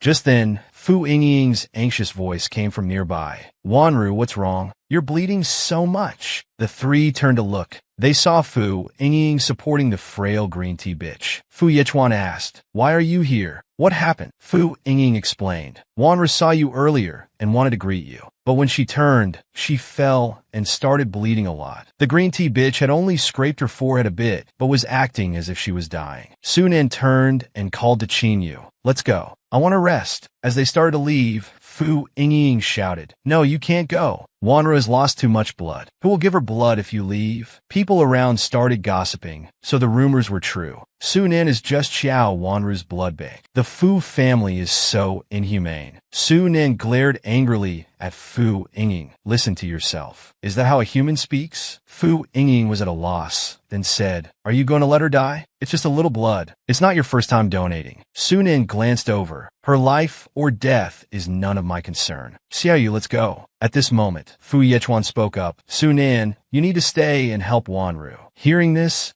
Su Nan smiled darkly. You want me to help her? She turned and grabbed the green tea bitch's hair, slamming her to the ground. The green tea bitch screamed in fear. Yechuan, it hurts. Fu Yechuan helped her up and roared. Su Nan told Fu Yechuan, I have no mercy. If you dare to think about my blood again, don't blame me for taking it back with interest. She also told him, I don't have the talent to be a green tea bitch. I hope Miss Chow lives. Qin Yu added that his brain must be waterlogged, as anyone with eyes could see Xiao Wanru was acting. Fu Yingying was furious, pointing at Su Nan and cursing. Su Nan ignored the white lotus completely. Qin Yu took out her phone, saying, let's call the police. It'll prevent certain people from turning this on us. Seeing this, Xiao Wanru said carefully, Yingying, stop. Su Nan is my lifesaver after all. Fu Yingying trembled with anger. What lifesaver? She just donated some blood. The green tea bitch shook all over, falling into Fu Yechuan's arms. Yechuan, I feel terrible. My head is spinning. The scumbag was heartbroken. Su Nan, it's a matter of life and death. Can you just watch her suffer? Su Nan clenched her fist, thinking, they're trying to guilt-trip me. Just then, a deep voice came. Mr. Fu, can't you solve even this small problem? You need to ask others for help. Everyone turned to look shocked. The man came to Su Nan's side and said coldly, Mr. Fu, I hope you understand that Su Nan has no relation to you anymore. She also has no obligations. Su Nan looked up, realizing it was the man who had helped her earlier. Her face reddened involuntarily. Su Nan looked at the man before her, a bit confused. She didn't remember knowing this person, yet he was helping her. The man looked at her with adoration. Why didn't you tell me you encountered such ruffians? I would have worried. Su Nan was momentarily stunned, realizing he was trying to help her. So she said she would be more careful in the future. The atmosphere suddenly froze. Where did this handsome guy come from? Fu Yingying was furious. Handsome guy, you surely don't know his true face. He seduced my brother for money and was kicked out of our family. Don't be fooled. Xiao Wanru chimed in. Yes, you're so handsome. You're exactly his target. Don't be deceived by him. Hearing this, Shang Qian sneered. You wanted Su Nan to donate blood earlier, but now you're speaking with full strength. Are you lying? Xiao Wanru was startled. A flash of fierceness crossed the handsome man's face as he looked at the woman in Fu Yechuan's arms. This is attempted murder, and you all are accomplices. His voice carried an extremely dangerous tone. Fu Yingying still tried desperately to smear Su Nan, but was coldly stopped by Fu Yechuan. Shang Qian turned to look at Su Nan, the previous fierceness completely gone from his face, replaced by tenderness. The pain Su Nan suffered before wasn't his fault. I hope I'll have the chance to protect him in the future. Will you give me this opportunity? Su Nan is just suddenly tightened. Regardless of his intentions, he decided to play along for now. After a moment's thought, he agreed. Seeing this, the man grabbed her wrist and turned to leave. Qin Yu, standing nearby, felt like she had just been showered with dog food, getting goosebumps all over. Fu Yingying watched the two leave, gritting her teeth. Fu Yechuan stared at their backs, his face tense. Extremely ugly. After leading Su Nan away from the party, Shang Qian politely released her hand. I'm sorry. The situation was urgent, so I had to do that to help you out. I hope I didn't offend you.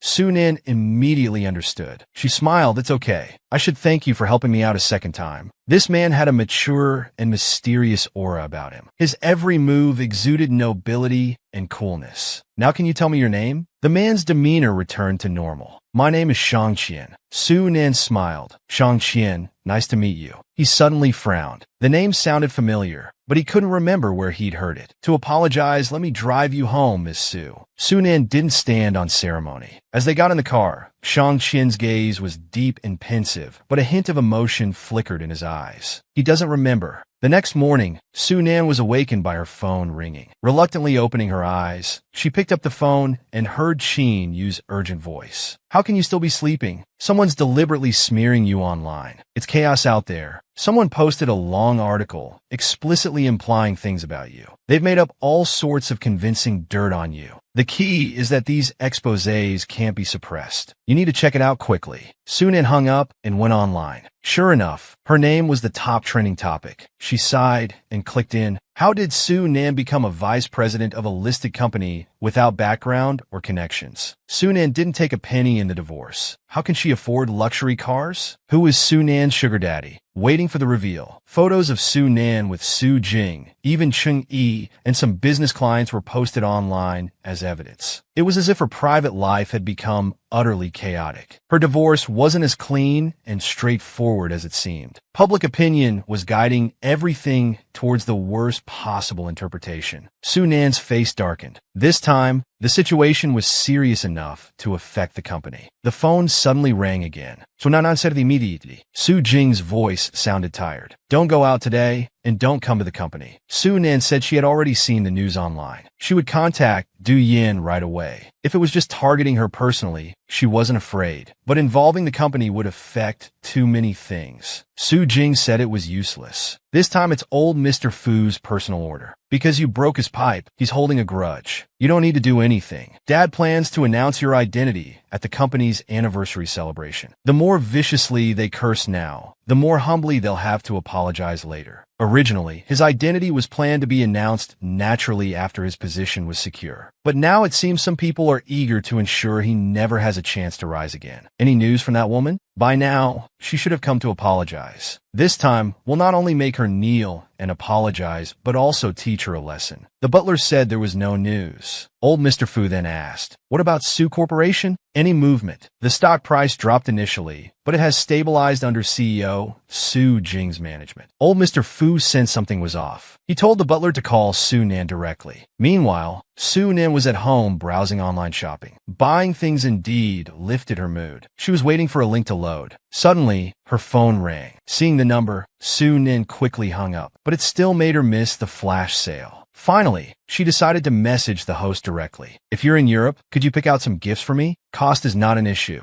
The host saw the message and rejected it without a second thought. She replied, then I'll buy out all the products in your live stream. Just broadcast for me alone. The host raised an eyebrow. Such a big talk. All the products? He turned to ask a staff member, what's our expected sales for today? About 800 million. He thought this would surely scare the person away. He replied in the chat, can you afford 800 million? Su Nan thought for a moment. Then she left the live stream. Seeing her leave, the host smirked and said, sorry, babies. We were just harassed by a customer who can't afford our products. We have it tough too. If you can't afford it, you should reflect on yourself. Have you been working hard all these years? Just as he finished speaking, his phone rang. He found it strange that the boss would call at this time. As soon as he answered, the boss berated him. The customer he had just looked down on had bought their company. Su Nan re-entered the live stream, asking them to deliver all products to her home. Then she had him fired. After arranging everything, Su Nan happily lay on her bed. Not bad, a perfect end to the night. Just then, her phone rang again. Su Nan impatiently answered, you really have time on your hands. Old Mr. Fu's voice was clearly angry. Su Nan, you dare to hang up on me?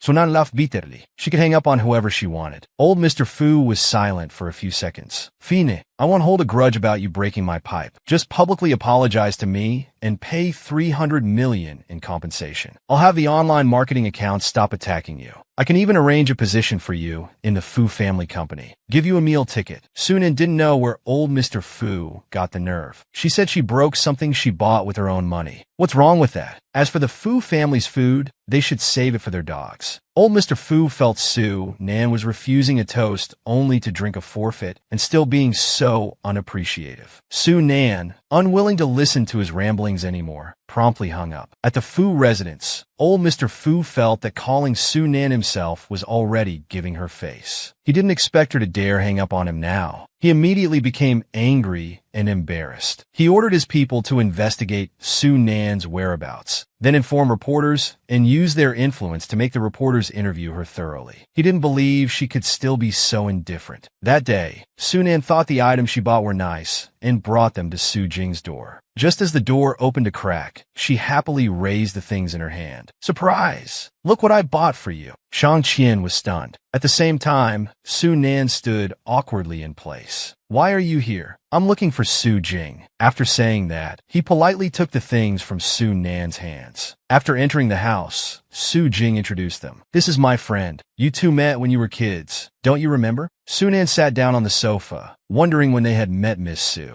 It's normal that you don't remember me. It's enough that I remember Miss Su. Su Jing said while pouring tea. When you were little, your grandfather joked about arranging a marriage between you two. Su Nan started to recall. Suddenly, she exclaimed in surprise. It's you. They had met when they were very young. Little Nan, Grandpa Shang likes you too. That's the Shang family's little grandson. Would you like to marry him when you grow up? Little Su Nan saw young Shang Qian with 2 little braids and decisively refused. So that little boy was him. He's changed so much. She never thought they had known each other so early. How have you been all these years? Shang Qian replied, not bad. Seeing this, Su Jing revealed that Shang Qian had always been single. When she got married back then, he was sad for a long time. Shang Qian took the tea Su Jing handed him, feeling a bit regretful. He couldn't come to see her when she got married back then. Su Nan spoke calmly. It was just a worthless marriage anyway. Suddenly, another teacup collided with the one in his hand. He glanced over. He saw the man's face break into a smile. Then I wish Miss Su finds happiness soon. Su Jing looked between the two, sensing some inexplicable feelings developing. Then she lightly coughed. She asked Su Nan if she knew any reliable person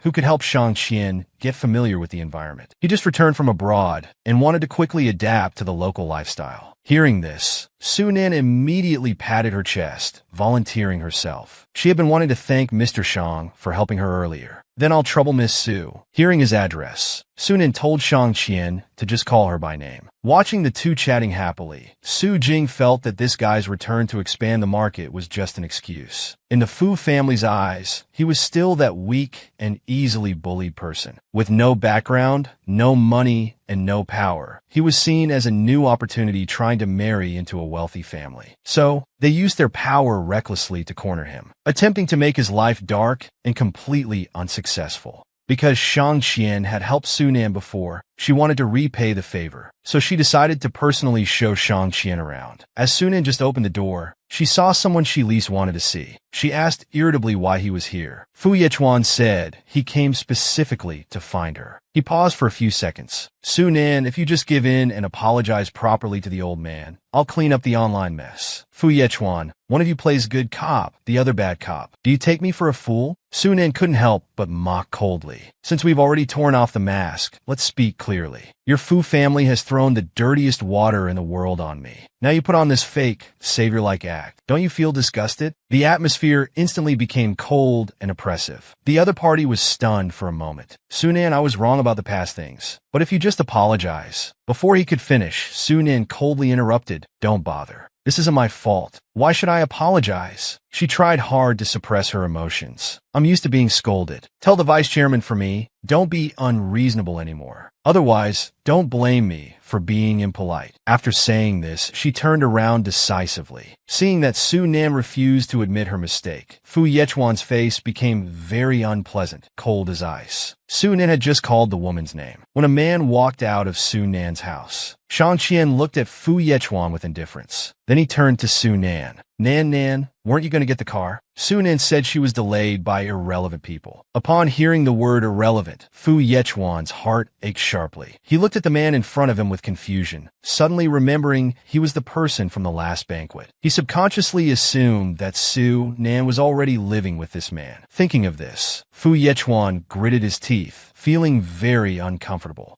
His face immediately became extremely awkward. So he questioned Su Nan why he came out of her house and what exactly their relationship was. Su Nan angrily cursed. None of your business. Fu Yechuan's heart ached uncontrollably. Su Nan, why do you degrade yourself? Just then, several people with cameras pointed at them. The information is accurate. Su Nan is right there. Tomorrow's headline will definitely be mine. So people swarmed forward surrounding the three. The focus was on Su Nan. Is this gentleman in front of you your fourth rumor partner? Don't you regret your divorce now? Shang Qian immediately shielded Su Nan behind him. Sir, are you aware of the origin of Miss Su's assets? Did you provide them? Shang Qian remained silent. The next second, Su Nan coldly stopped everyone. Enough. I will respond to recent public opinion at the Su family anniversary celebration. And now, I will have my lawyer sue you for illegal entry into a residence. Just as everyone was stunned, several bodyguards came over and drove them out. Suddenly, Su Nan let out a mocking laugh. The Fu family's tactics are so low level, it's laughable. Fu Yechuan's heart sank heavily. He quickly explained that he didn't send these reporters. Su Nan simply dropped a don't lie, unwilling to say another word to him, and went back home with Shang Qian. The door slammed shut. As expected, this incident quickly became a trending topic. Su Nan dared to leave empty-handed because she had already found her next target, and not just one. It was accompanied by a scene of the three of them. Public opinion guided the description towards the worst. The entire afternoon, online discussions were full of Su Nan's negative news. Su Yifeng, who was abroad, looked at the trending topics on his phone. He almost crushed his phone. "You, vice chairman?" The top trending video was of Su Nan strongly responding to reporters. Online, some cursed Su Nan for improper behavior, while others called Shang Qian a kept man. There was a moment of silence in the car. Su Nan's face gradually turned cold. At this time, the man driving beside her noticed her unhappy expression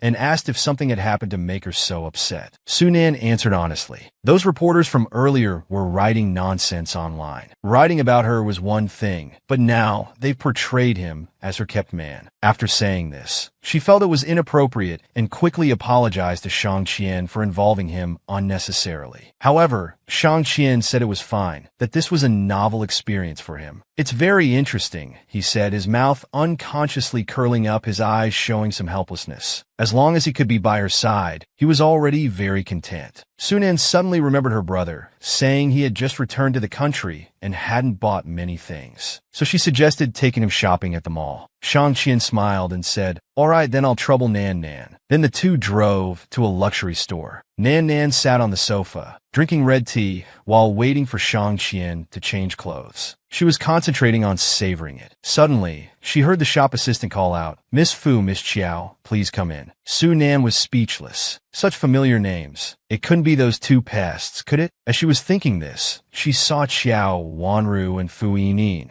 They entered the door, chatting and laughing. That bad woman Su Nan must be panicking now. "I want to shop to celebrate." Chiao Wanru covered her mouth and chuckled softly. "I never thought Su Nan was that kind of person." As they were speaking, they saw Su Nan in the store. They were all stunned, their voices suddenly stopping. Gu Yingying looked at Su Nan, who was leisurely drinking tea in shock. "How can she be here?" She immediately said angrily. "You're surrounded by scandals and still have the nerve to come out? Don't tarnish the Fu family's reputation in public." Su Nan coldly snorted, reminding Fu Yingying, "Your family's reputation needs me to tarnish it? Your family tried to harm me. Your brother had an affair with Chiao Wanru while married. I haven't even pursued additional responsibility yet." Hearing her brother being scolded by his ex-sister-in-law, Fu Yining immediately gritted her teeth. "Who do you think you are? How dare you scold my brother here?" Chiao Wanru stepped forward and pulled Fu Yining's arm. "Don't say that. Su Nan must be very upset about divorcing Yechuan. It's understandable for her to have some extreme reactions. Who are you putting on this act for?" Su Nan rolled her eyes. "Where's this dog barking coming from?" Chiao Wanru's face instantly turned ugly. Fu Ying became even angrier. "Su Nan, watch your mouth." Just then, the fitting room door opened with a click. The three of them looked over simultaneously. They saw a man exuding a faint, cold aura come out of the fitting room. The man had perfect, sculpted features, extremely delicate looks. He had an innate elegance and nobility about him. His overly cold eyes, however, made this elegance seem almost aloof. As soon as Shang Qian came out, he asked why it was so noisy. Fu Yingying looked at Shang Qian with sparkling eyes, her gaze filled with admiration, her excitement hard to express. She thought to herself, "He's so handsome. Why should Su Nan have him? If I could snatch him away, Su Nan would surely be furious to death." Shang Qian ignored the two women who had appeared before him. He walked straight to Su Nan and asked, "Nan Nan, what do you think of this outfit?" Su Nan looked up for a moment, then covered her nose with her hand. "The clothes are fine, but there's something stinky polluting the environment." She was a bit surprised at first, but quickly understood. Shang Qian, being a gentleman, smiled cooperatively. "Then let's have the store drive out the dirty things." After saying this, he prepared to leave with Su Nan, but then his phone rang, so he apologized to Su Nan. He turned and walked to the side to answer the call. Fu Yingying eagerly followed behind the man. Then she secretly stopped at the corner. She heard the man say on the phone, "Do I need to return to City A in a few days?" Then he hung up after a brief conversation. Just as he was about to turn and leave, Fu Yining blocked his way. Shang Qian asked confusedly, "What's the matter? You know me, right? I'm the eldest daughter of the Fu family. The person you're with now is just using her body to climb up. She doesn't have much capital." Hearing someone belittle Su Nan like this, Shang Qian's eyes turned deadly cold in an instant. Fu Yining pointed at Shang Qian and said shamelessly, "I've taken a liking to you.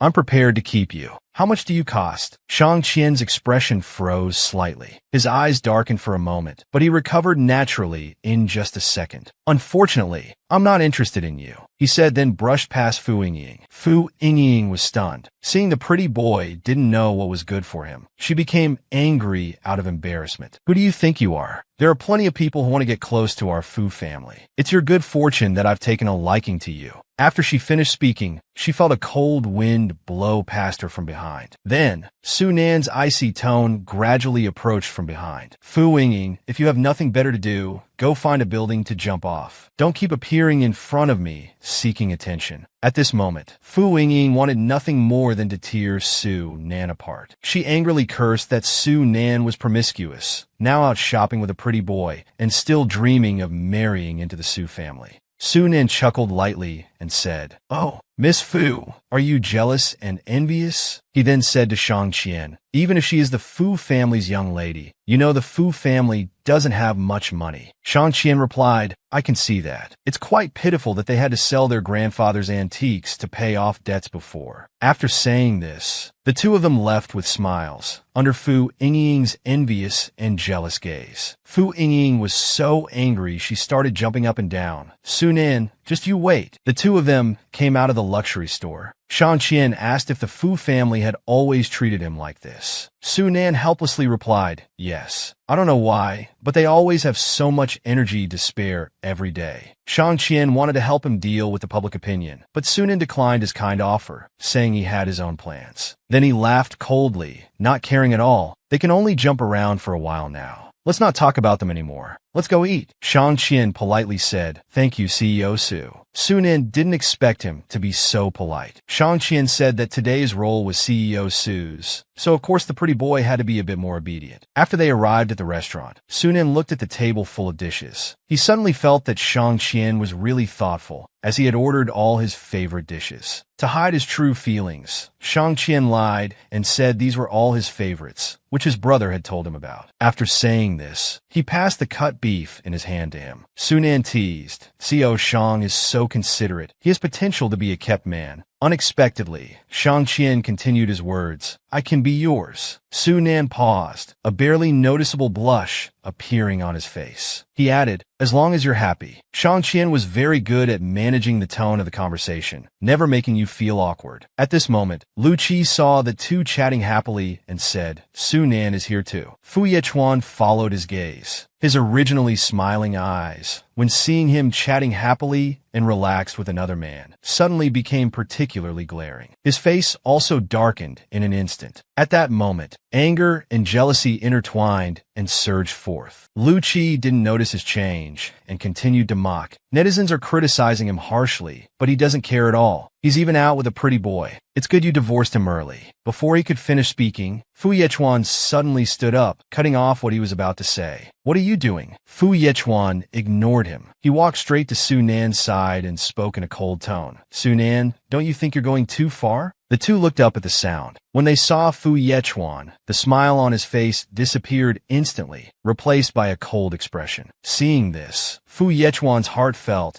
as if it had been pierced by something sharp and uncontrollable pain. "If you're doing this to provoke me, then you've succeeded. But we will never have a chance of remarrying." Su Nan seemed to be choked by Fu Yechuan's words and coughed dryly twice. He didn't know what had gotten into Fu Yechuan again. A hint of coldness flashed through Shang Qian's narrow eyes. Vice President is really fond of assuming things. Fu Yechuan's voice carried an undisguised chill. "You have no right to speak here." The two faced off for more than 10 seconds. Then Su Nan suddenly stood up. A mocking look flashed in his eyes. "Fu Yechuan, we're eating here peacefully. Who are you to make a scene?" With these words, Fu Yechuan's face immediately became even colder, his eyes suppressing great anger. "You're willingly debasing yourself." Shang Qian suddenly stood between the two. "Vice President, I hope you can take responsibility for your words and actions. You may disdain Nan, but there are always people who treasure him." Fu Yechuan raised his eyes to look at him, seriously examining his expression. "What are you trying to say?" You don't treat him well, yet you won't allow others to be good to him. I don't understand if this is your way of being a person. Sunan couldn't help but purse his lips. Yes, I'm also the apple of my father and brother's eyes. It's ridiculous to be submissive in the Fu family. Even if the whole world is cursing me, Fu Yechuan has no right to do so. Let's go. But Shang Qian said, we're not the ones who should leave, right, Vice President? Fu Yechuan said, you'd better not regret it later. Shang Qian was worried it would affect Su Nan's mood for dinner, but he said he was actually a bit happy. Soon, the scandal of Su Nan being kept hit the trending topics again. This time it even affected Su's sure stock price. It was also revealed that he had entered a luxury store with a mysterious man. Below was a photo of the two together. The headline below was even more novel. Former rich housewife and his new boy toy have a sweet dinner. Meanwhile, in the general manager's office of Su Shi Group, Yulu reported to Su Jing, today's trending topic about Vice President Su has had some impact on Su Shi.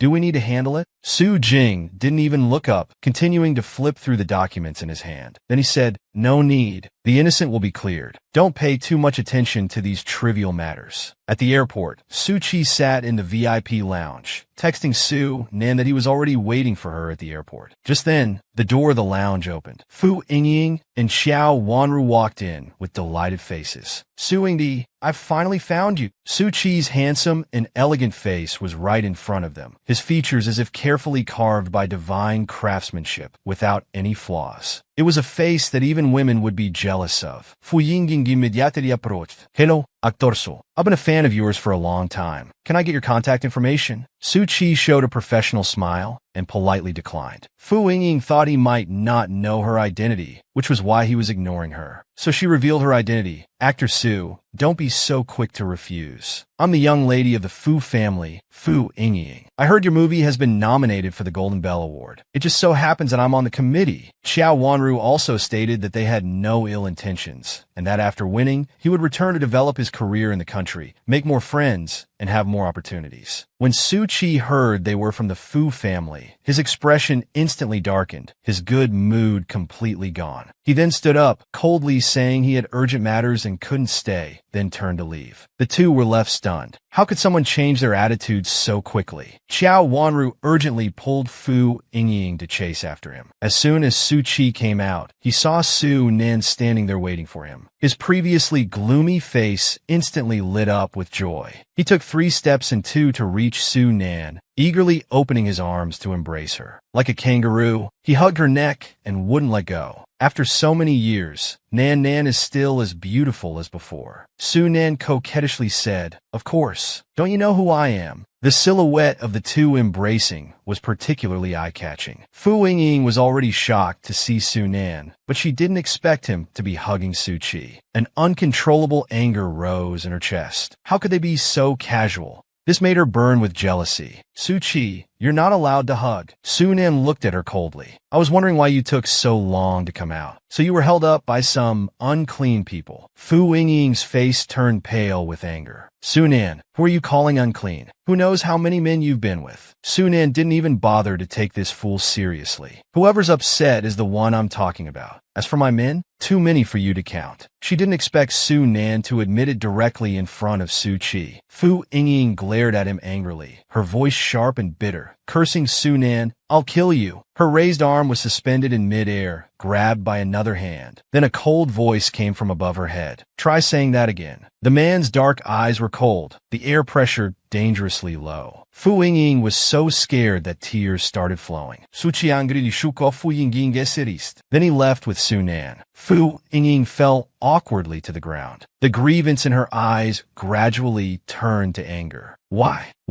Everyone dotes on Su Nan. Even Su Qi has been deceived by her. A hint of mockery flashed across Xiao Wanru's beautiful eyes. How useless. Then she took out her phone and showed Fu Yingying the photo she had just taken of the two embracing. Although Su Yingdi has been deceived, they can let the fans save him. Meanwhile, Su Qi had just returned home. He told Su Jing about what happened at the airport. Big brother, you know what? That Fu family person actually bullied little sister in front of me. I was so brave at that moment. Suddenly, Su Jing held his phone in front of him. After seeing seeing the content clearly, his words came to an abrupt halt. Why don't you explain this headline first? Suing D's relationship confirmed. Embracing girlfriend at airport. Suing D's girlfriend turns out to be bullied rich family member Su Nan. Below was a photo of Su Nan and Su Chi hugging. Su Chi was on the verge of tears. His fans were supposed to be rational. Su Nan, who was lying on the sofa looking at her phone, suddenly said, "When I went to pick up third brother, I ran into Qiao Wanru and Fu Yingying. They must have guided public opinion." Just as Su Chi was about to clarify this matter, he was stopped by Su Nan. "No need to rush, because the anniversary celebration is the day after tomorrow. Why not wait and settle all matters at once?" Su Nan endured humiliation for 3 years of marriage. After divorce, in front of her ex-husband, for the first time facing her former mother-in-law and sister-in-law. At the Su family anniversary celebration, Su Nan wore a world-class collection piece. The light gray, diamond-encrusted long dress accentuated her slender waist with a perfect curve. The pink diamonds shimmering under the lights, along with the priceless necklace, enhanced her overall aura to the extreme. She was breathtakingly beautiful. With some time left before the event started, Su Nan had just arrived in the hall when she heard people's discussions. "Isn't this the woman who's been entangled with the Su family's young master and that celebrity recently? Is she here to make trouble? How bold. We'd better stay away from her." Su Nan ignored the discussions and casually looked up. She saw Fu Yechuan standing not far away, his gaze deep, staring at her figure with a cold frown. Their eyes met, and his step forward halted. Fu Yechuan strode towards her. The man stared at her coldly. "Why are you here?" Su Nan tilted her head and retorted, "Why can't I come? Doesn't he know that everyone is waiting to see her make a fool of herself tonight?" Suddenly, Su Nan's wrist was grabbed by the man. His voice carried some agitation. "If you're planning to confront Su Jing today, forget it. This isn't a place for you to make trouble. If something happens, I won't be able to protect you." Su Nan violently shook off the man's hand. Then she laughed out loud, her eyes cold. "Protect me? You're just afraid of being associated with me and implicating your Fu family, right? Isn't it your Fu family's doing that I'm in this situation where everyone wants to attack me?" Qiao Wanru ran over from afar, standing beside Fu Yechuan, her voice gentle, living up to her name. "It's all my fault. I know you hate me in your heart. I don't blame you for what happened before. But can you please not make a scene here? It will make both families very uncomfortable." Su Nan's cold gaze swept over Qiao Wanru, wanting to roll her eyes in exasperation. At this moment, Fu Yingying and Chu Qing also walked over from outside. "Sister Wanru, why are you saying these things to her? Such a shameless woman." Continuing the mockery, "A prestigious family like the Sus isn't something just anyone can latch onto, especially not someone secondhand." Before she could finish her words, she was suddenly slapped across the face. Seeing this, Fu Yingying immediately started cursing. "I'll fight you." Another clear slap rang out. Fu Yingying's face was directly turned to the side. Su Nan's cold gaze swept over them. "Watch your mouth. Next time, it won't be just a slap." Fu Yingying covered her face with one hand and grabbed Fu Yechuan's clothes with the other. "Brother, quickly teach that woman a lesson." Xue Qing also glared at Fu Yechuan. The man looked at her with cold eyes. Su Nan apologized. "You've gone too far this time." Qiao Wanru's eyes paused, suppressing her excited emotions. Yes, if ill-intentioned people spread this, today's Su family banquet will become a laughingstock. Hearing this, Su Nan lowered her head and smiled. "Your presence is the biggest joke here." Meanwhile, old Mr. Fu was exchanging pleasantries with Su Yifeng. "If only Mr. Su had a daughter, perhaps we could become in-laws." Su Yifeng snorted coldly. "Everyone knows how Mr. Fu treats his wife like ice cream. My daughter couldn't enjoy that." Old Mr. Fu was immediately embarrassed. "Mr. Su, you can't say it like that. That person had done our Fu family a favor, so we had no choice but to resort to this strategy. Your Fu family sure knows how to repay favors using someone else's blood." Old Mr. Fu tried to catch up and explain, but was stopped by bodyguards. Mr. Su was about to give a speech. Unrelated personnel are not allowed to approach. Su Yifeng stood on the main stage of the venue. The music abruptly stopped. "Welcome everyone to Su Shi's celebration banquet. To be honest, this banquet is specially held for my daughter." The guests below instantly erupted in chatter. Fu Yechuan stood there, seemingly startled. Su Yifeng, Su Jing, Su Chi, and Su Nan already had vague guesses in their hearts. At the same time, Su Nan, in high heels, gently lifted her dress and slowly walked forward, standing beside Su Yifeng, without any fear or complacency, graceful and proper, completely different from the rumors online. Message failed to load.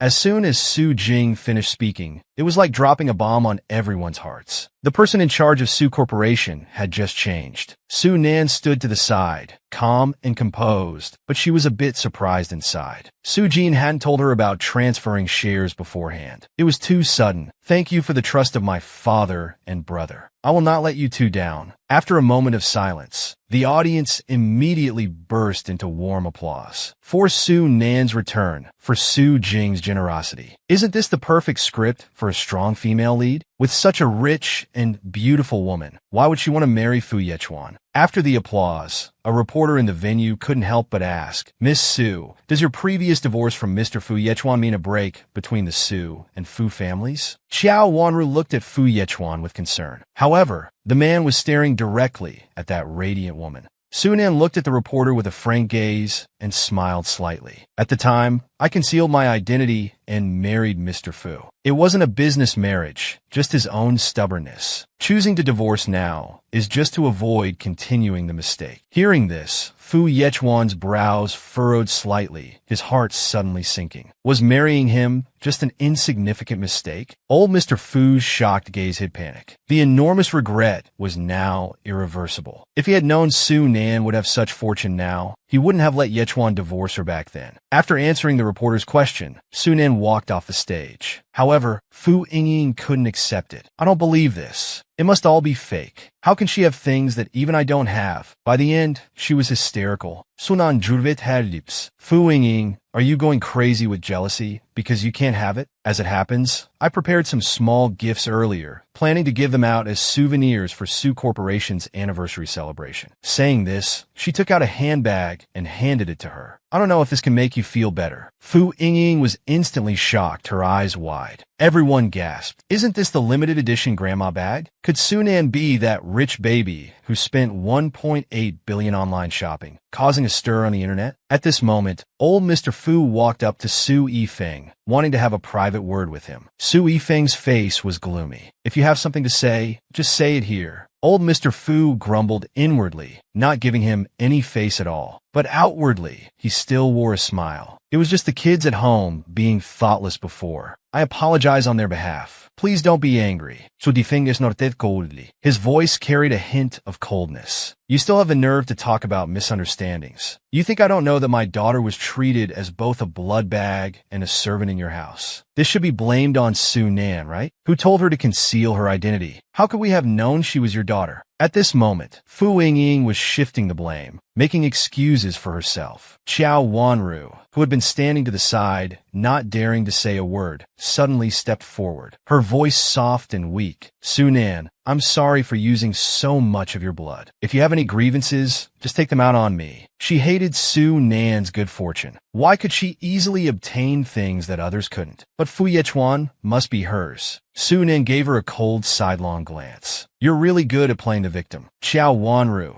this isn't a place where just any trash can speak. You have no place to talk here. Then Su Nan called for security. Xiao Wanru's expression stiffened. She looked up pitifully at Fu Yechuan, unable to help but call for help. But the man's gaze never fell on her. From the beginning, his eyes had been fixed on Su Nan, but Su Nan didn't even give him a glance. She saw old Mr. Fu's face change dramatically, anxiously glaring at her. Su Nan slowly continued speaking. Vice Chairman, if we don't see sincerity from the Fu family in 3 days, Su Corporation will sever all cooperation with Fu Corporation. Old Mr. Fu hurriedly put on a smile. Certainly. We'll make sure to satisfy the Su family. Su Yifeng was really trying hard to suppress his anger. He really didn't know how his daughter had endured these 3 years. Thinking of this, he directly gave them their marching orders. Fu Yechuan's silence was surprising. Slowly pronouncing his name, meaningfully, Su Nan, let's talk. Su Nan couldn't bear it anymore. She slapped her scumbag ex-husband across the face. Although Su Nan's identity was revealed, which was enough to clear his name, having the Fu family issue a statement was to make them admit their mistake. The Fu family left with their tails between their legs. Fu Yechuan, who had been silent all along, called out to Su Nan. She didn't want to deal with this man. Can't you see?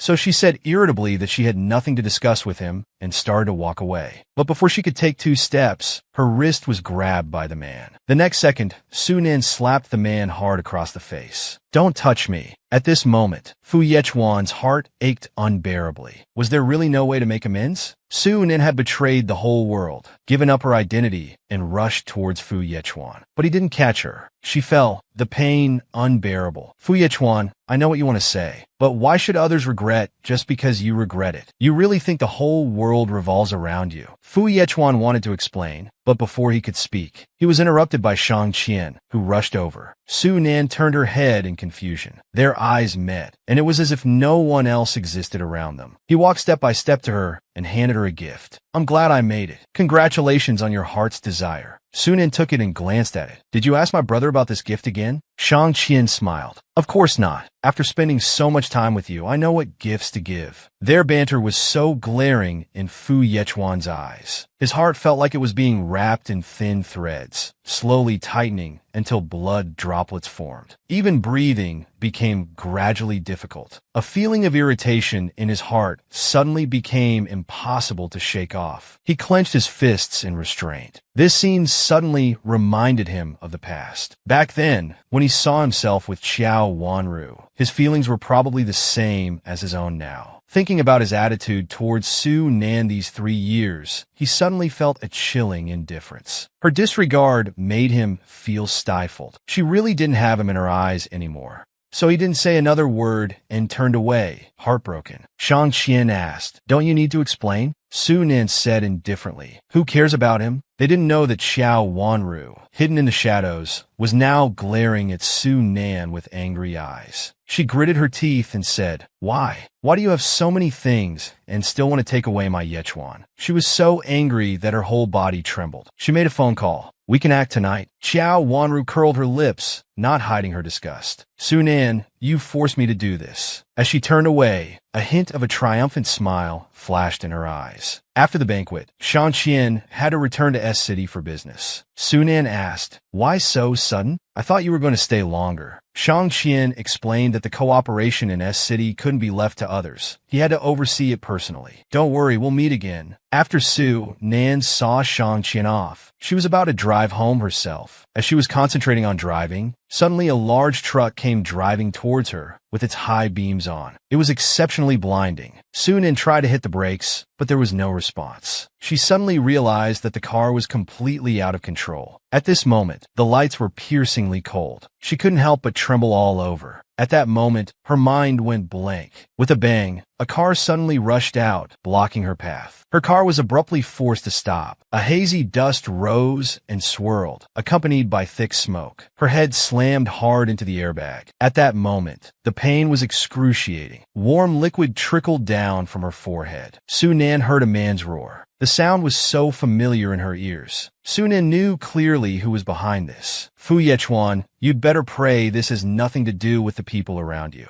The man frantically opened the car door. "Su Nan, are you all right?" She stumbled out, supporting herself on the car door, and steadied herself. Fu Yechuan knew her wrist. That gentle large hand seemed to tremble slightly. Su Nan shook it off, thinking how laughable it was. Now that he knew she was the Su family heir, he came to make amends. Fu Yechuan anxiously wanted to take her to the hospital, but Su Nan pushed him away. Then she looked at the scene. It turned out his car had shielded her from most of the impact. Otherwise, if she had hit the truck, she might not have had the chance to open her eyes again. Now, except for the pain from her wounds, her consciousness had cleared. So she opened her mouth to thank the man. Fu Yechuan's voice was somewhat anxious. "Now is not the time to talk about this. Let's go to the hospital first." Su Nan ignored him and took out her phone to call Yu Lu. "Come to my location immediately. Someone here tried to assassinate me. wanting me to have a car accident. She hung up after saying this. Fu Yechuan's gaze was clouded. He asked confusedly, assassinate? You'd better pray this has nothing to do with the people around you. After saying this, Su Nan returned to the car. She took out a check from her bag. She handed it to Fu Yechuan. The top configuration of the vice president's car is 4 million. This is 10 million. 6 million is a thank you fee. Her lips curled slightly, coldly distant. Fu Yechuan ese gaze gradually cooled. You didn't reach out. I didn't save you for this. Sonan forcefully stuffed the check into his coat pocket, giving him no chance to refuse. When I donated blood, the vice president wasn't stingy. Now it's my turn. I can't be any less generous. After she said this, she abandoned her own car and walked away in her high heels. Walking under the street lights, her shadow stretched long. Her steps were steady, not at all flustered. Naturally, she didn't notice the flash of regret in Fu Yechuan's eyes after she finished speaking. The Fu family's old house was brightly lit all night. Fu Yining felt more and more resentful. She never thought Su Nan would be the Su family's heir. Now the internet was all criticizing the Fu family. Even their stock prices were falling. What should we do? Old Mr. Fu coldly rebuked. What can we do? Of course, apologize. It's all Su Nan's fault for deceiving us. If she hadn't hidden her identity, this wouldn't have happened. Hearing Fu Yingying's words, old Mr. Fu hit her on the head with his cane. Shut up. You're just a fool who can't accomplish anything, but can ruin everything. Kukin protectively shielded Fu Ying. No matter what, you can't hit the child.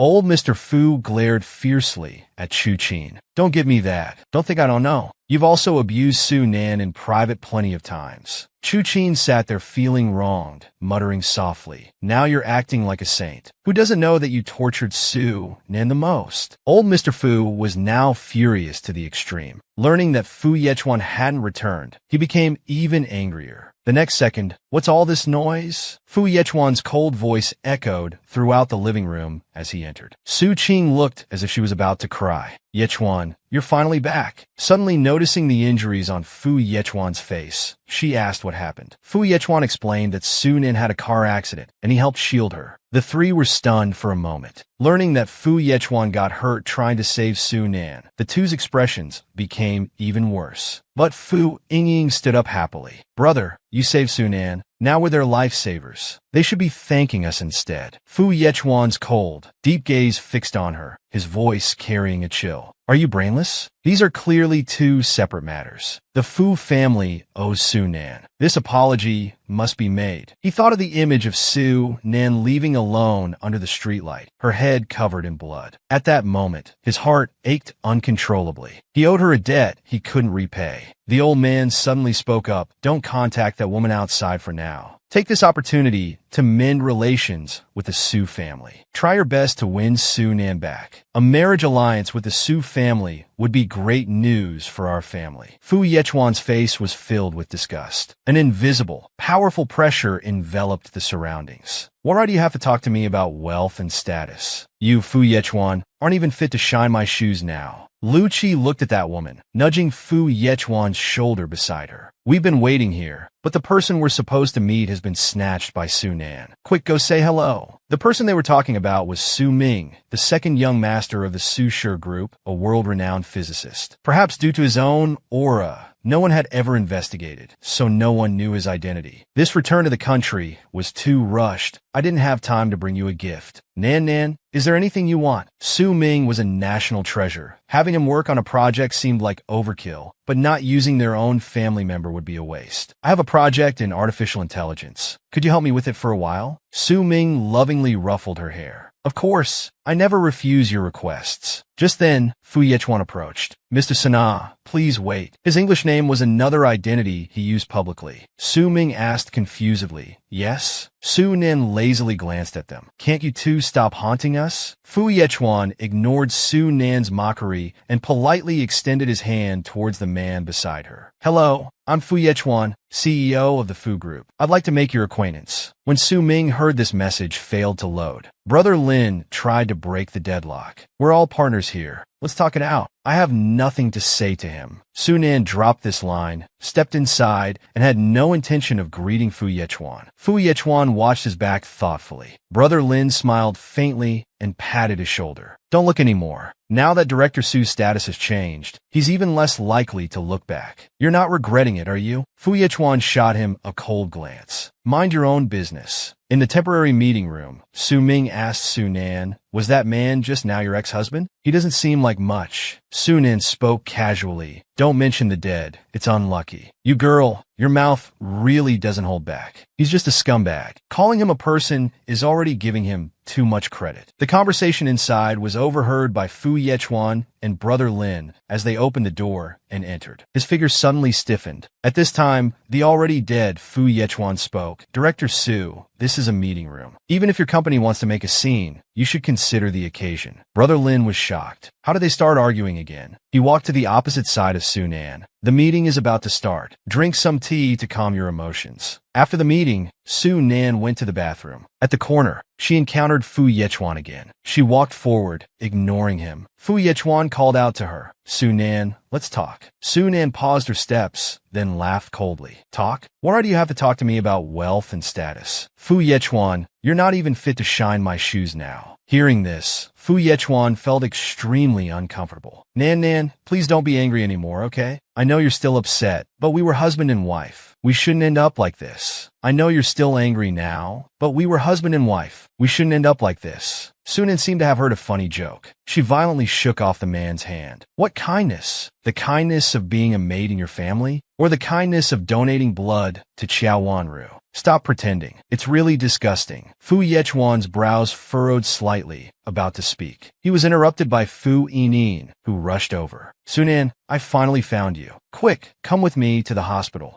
Su Nan said irritably, if you're sick, go get treated. Why drag me along? Fu Yining looked at the Fu Yichuan. Sister Wanru had a car accident. She needs a blood transfusion. Fu Yichuan's brows furrowed, his face clouded with irritation and worry. Su Nan smiled nonchalantly. She coldly snapped, lead the way then. I happen to have something to discuss with Qiao Wanru. The White Lotus is using the car accident trick again to try to kill me, then using it on herself to play weak and gain Fu Yichuan's sympathy. That scumbag. But she didn't expect to harm herself in the process. In the hospital, Qiao Wanru was sitting upright on the hospital bed. She instructed the doctor, later, make sure to take photos of me and Fu Yichuan looking like a couple. Edit them a bit, otherwise you won't get a penny. The doctor beside her agreed and promised, Vice President, it'll hit the trending topics as soon as it's posted. Qiao Wanru didn't forget to instruct the doctor to cooperate well with her, to dampen Su Nan's spirit. If you do well, the final payment will be doubled. Just then, there was a knock on the hospital room door. Qiao Wanru immediately gave the doctor a look. As soon as Fu Yichuan entered, he asked worriedly, Wanru, are you all right? Fu Yining followed closely, saying, I brought Su Nan for the blood transfusion. Then Su Nan leisurely walked into the room, still carrying a cool and spirited demeanor. Seeing her like this, Fu Yining was so angry she gritted her teeth. After Su Nan entered, she looked Qiao Wanru up and down. At the moment, her pale face appeared extremely weak. Su Nan turned to ask the doctor, what's wrong with her? The doctor replied, Miss Qiao's thigh was scraped, causing a fracture. She needs surgery and requires a 400 cubic centimeters blood transfusion from someone with the same blood type. After hearing this, Su Nan let out a faint "oh," then turned to look at Qiao Wanru and said coldly, a fracture, huh? Qiao Wanru, with a pale face, thanks Su Nan. Thank you for coming to donate blood despite our past. I'll make sure Yichuan thanks you properly. Su Nan didn't appreciate it and just gave Qiao Wanru a cold look. Then she violently threw her bag at her, saying, if you're still pretending, don't blame me for actually breaking your bones. Qiao Wanru's body stiffened, her eyes full of contempt. Su Nan sneered, didn't you say you had a fracture? Why don't you have any reaction? The color drained from Qiao Wanru's face. The next second, Su Nan yanked off the blanket, revealing Qiao Wanru's unharmed legs. Su Nan looked at her, eyes full of mockery. The car accident trick works well, doesn't it? First you use it on me, trying to kill me, then you use it on yourself to play weak and gain sympathy. Fu Yining angrily said, how can you be so vicious? You're framing Sister Wanru for everything. Su Nan couldn't be bothered to argue with a bunch of fools. She called out to the door, come in. The door opened, and two men in hats appeared. We've received evidence of Ms. Qiao's intentional harm to Ms. Su. Please come with us. What? Fu Yichuan's voice was filled with undisguised shock. The two men in hats walked up to Qiao Wanru. They took her away. Xiao Wanru hurriedly begged Fu Yechuan for help. Yechuan, I didn't hurt her. Save me, please, for a hang's sake. In Su Nan's beautiful eyes, there was no warmth or emotion. Is the vice president intentionally covering up for a murderer? Fu Yechuan stood there, his face cold, torn between grief and struggle. He questioned Xiao Wanru. Did you really harm Su Nan or not?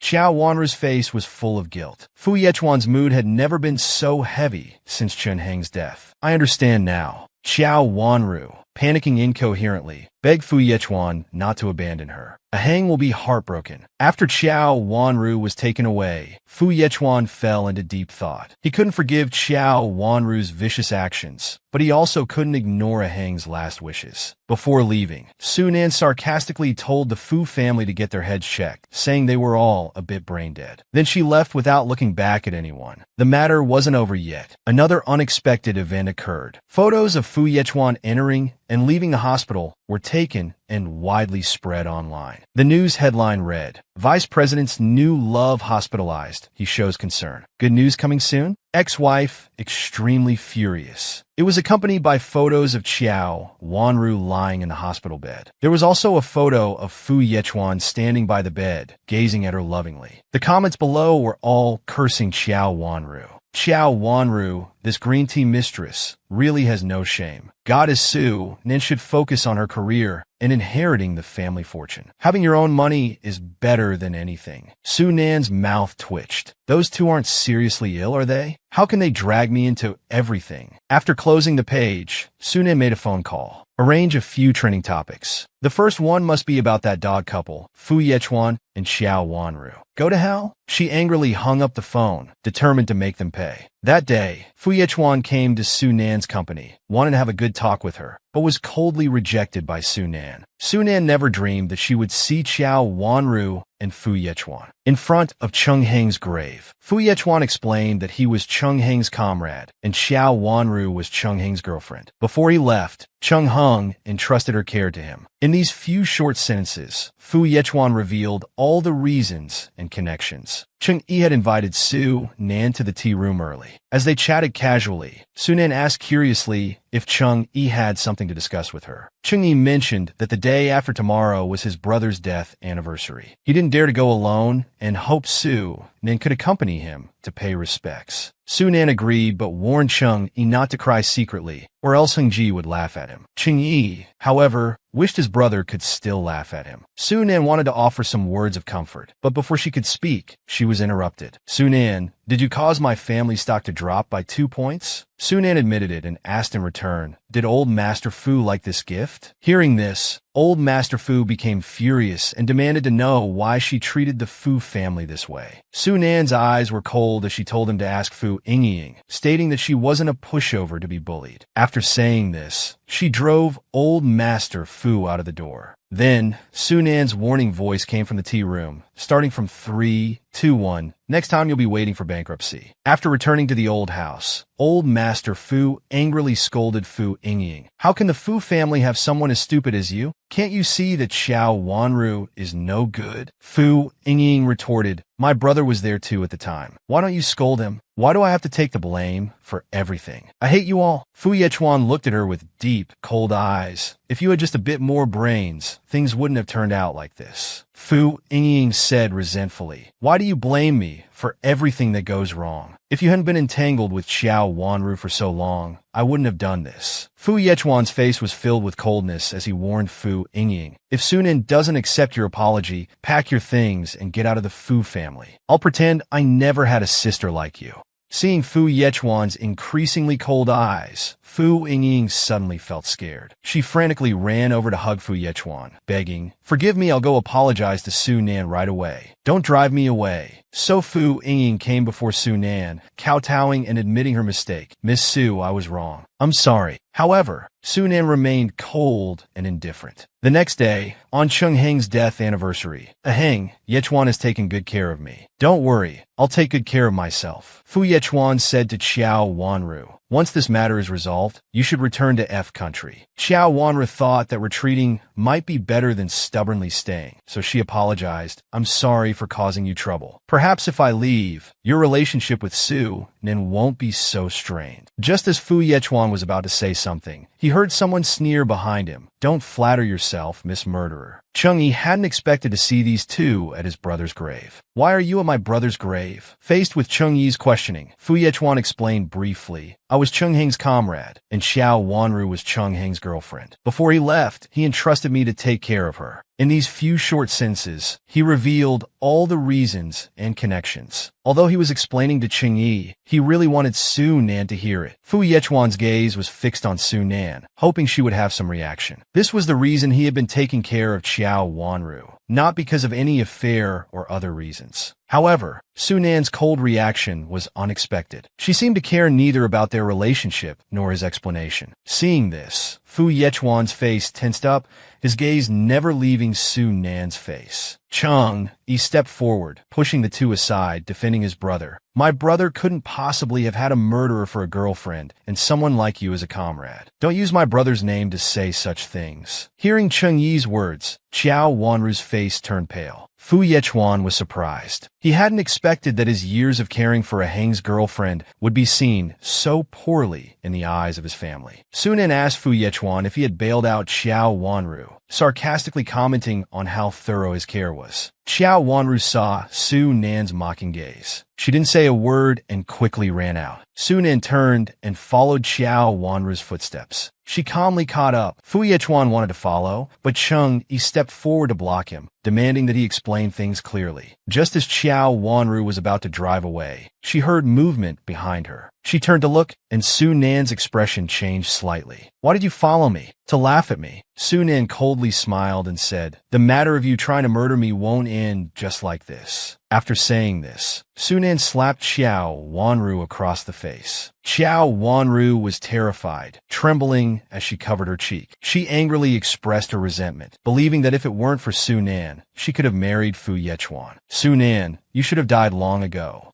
Just then, Fu Yechuan's voice came from behind, apologizing to Su Nan. Su Nan sneered and mocked Fu Yechuan. She questioned if he was going to stand up for Xiao Wanru again. Fu Yechuan tried to salvage his relationship with Su Nan, but Su Nan sarcastically replied, late affection is cheaper than grass. Seeing Fu Yechuan appear, Xiao Wanru saw him as a savior. She reached out and grabbed Fu Yechuan's clothes, begging for help. She shifted the blame to Su Nan. I didn't mean to. If it weren't for her, I wouldn't be like this. Fu Yechuan avoided Xiao Wanru's hand. Then he walked in front of Su Nan, concernedly asking if she was all right. Su Nan coldly responded, no need for your kindness. Xiao Wanru felt resentful, thinking Su Nan already had money and lots of love. Why did she still have to fight for Yechuan? Su Nan sneered, still playing the innocent victim, huh? She turned and opened the car door. She took out some documents and threw them in front of her. Upon seeing the photos, Xiao Wanru instantly panicked. She tried to argue that they were fake evidence created by computer. Fu Yechuan saw the photos of Xiao Wanru's chest, his face turning cold and terrible. Xiao Wanru really panicked. She crawled in front of Fu Yechuan, trying to make him believe she wasn't like that. You promised to Heng to take good care of me. You have to believe me. Fu Yechuan's icy gaze moved to Xiao Wanru. He tightly gripped the evidence, realizing he had kept a wolf by his side all along. He hated himself for misjudging people, allowing Xiao Wanru to hurt Su Nan again and again. Su Nan made a phone call, informing that she had found the person at the Linyuan parking lot and asking them to come quickly. Su Nan looked at Fu Yechuan, her tone cold and emotionless. I've called the police. I trust the vice president won't make the same mistake again. After saying this, she turned, opened the car door, and got in. She left gracefully. At this moment, the man's gaze was extremely cold. Xiao Wanru, taking care of you has cost me too much. I'll explain to a Heng in the afterlife. From now on, you're on your own. Xiao Wanru knelt on the ground, begging Fu Yechuan not to abandon her. But Fu Yechuan left without looking back,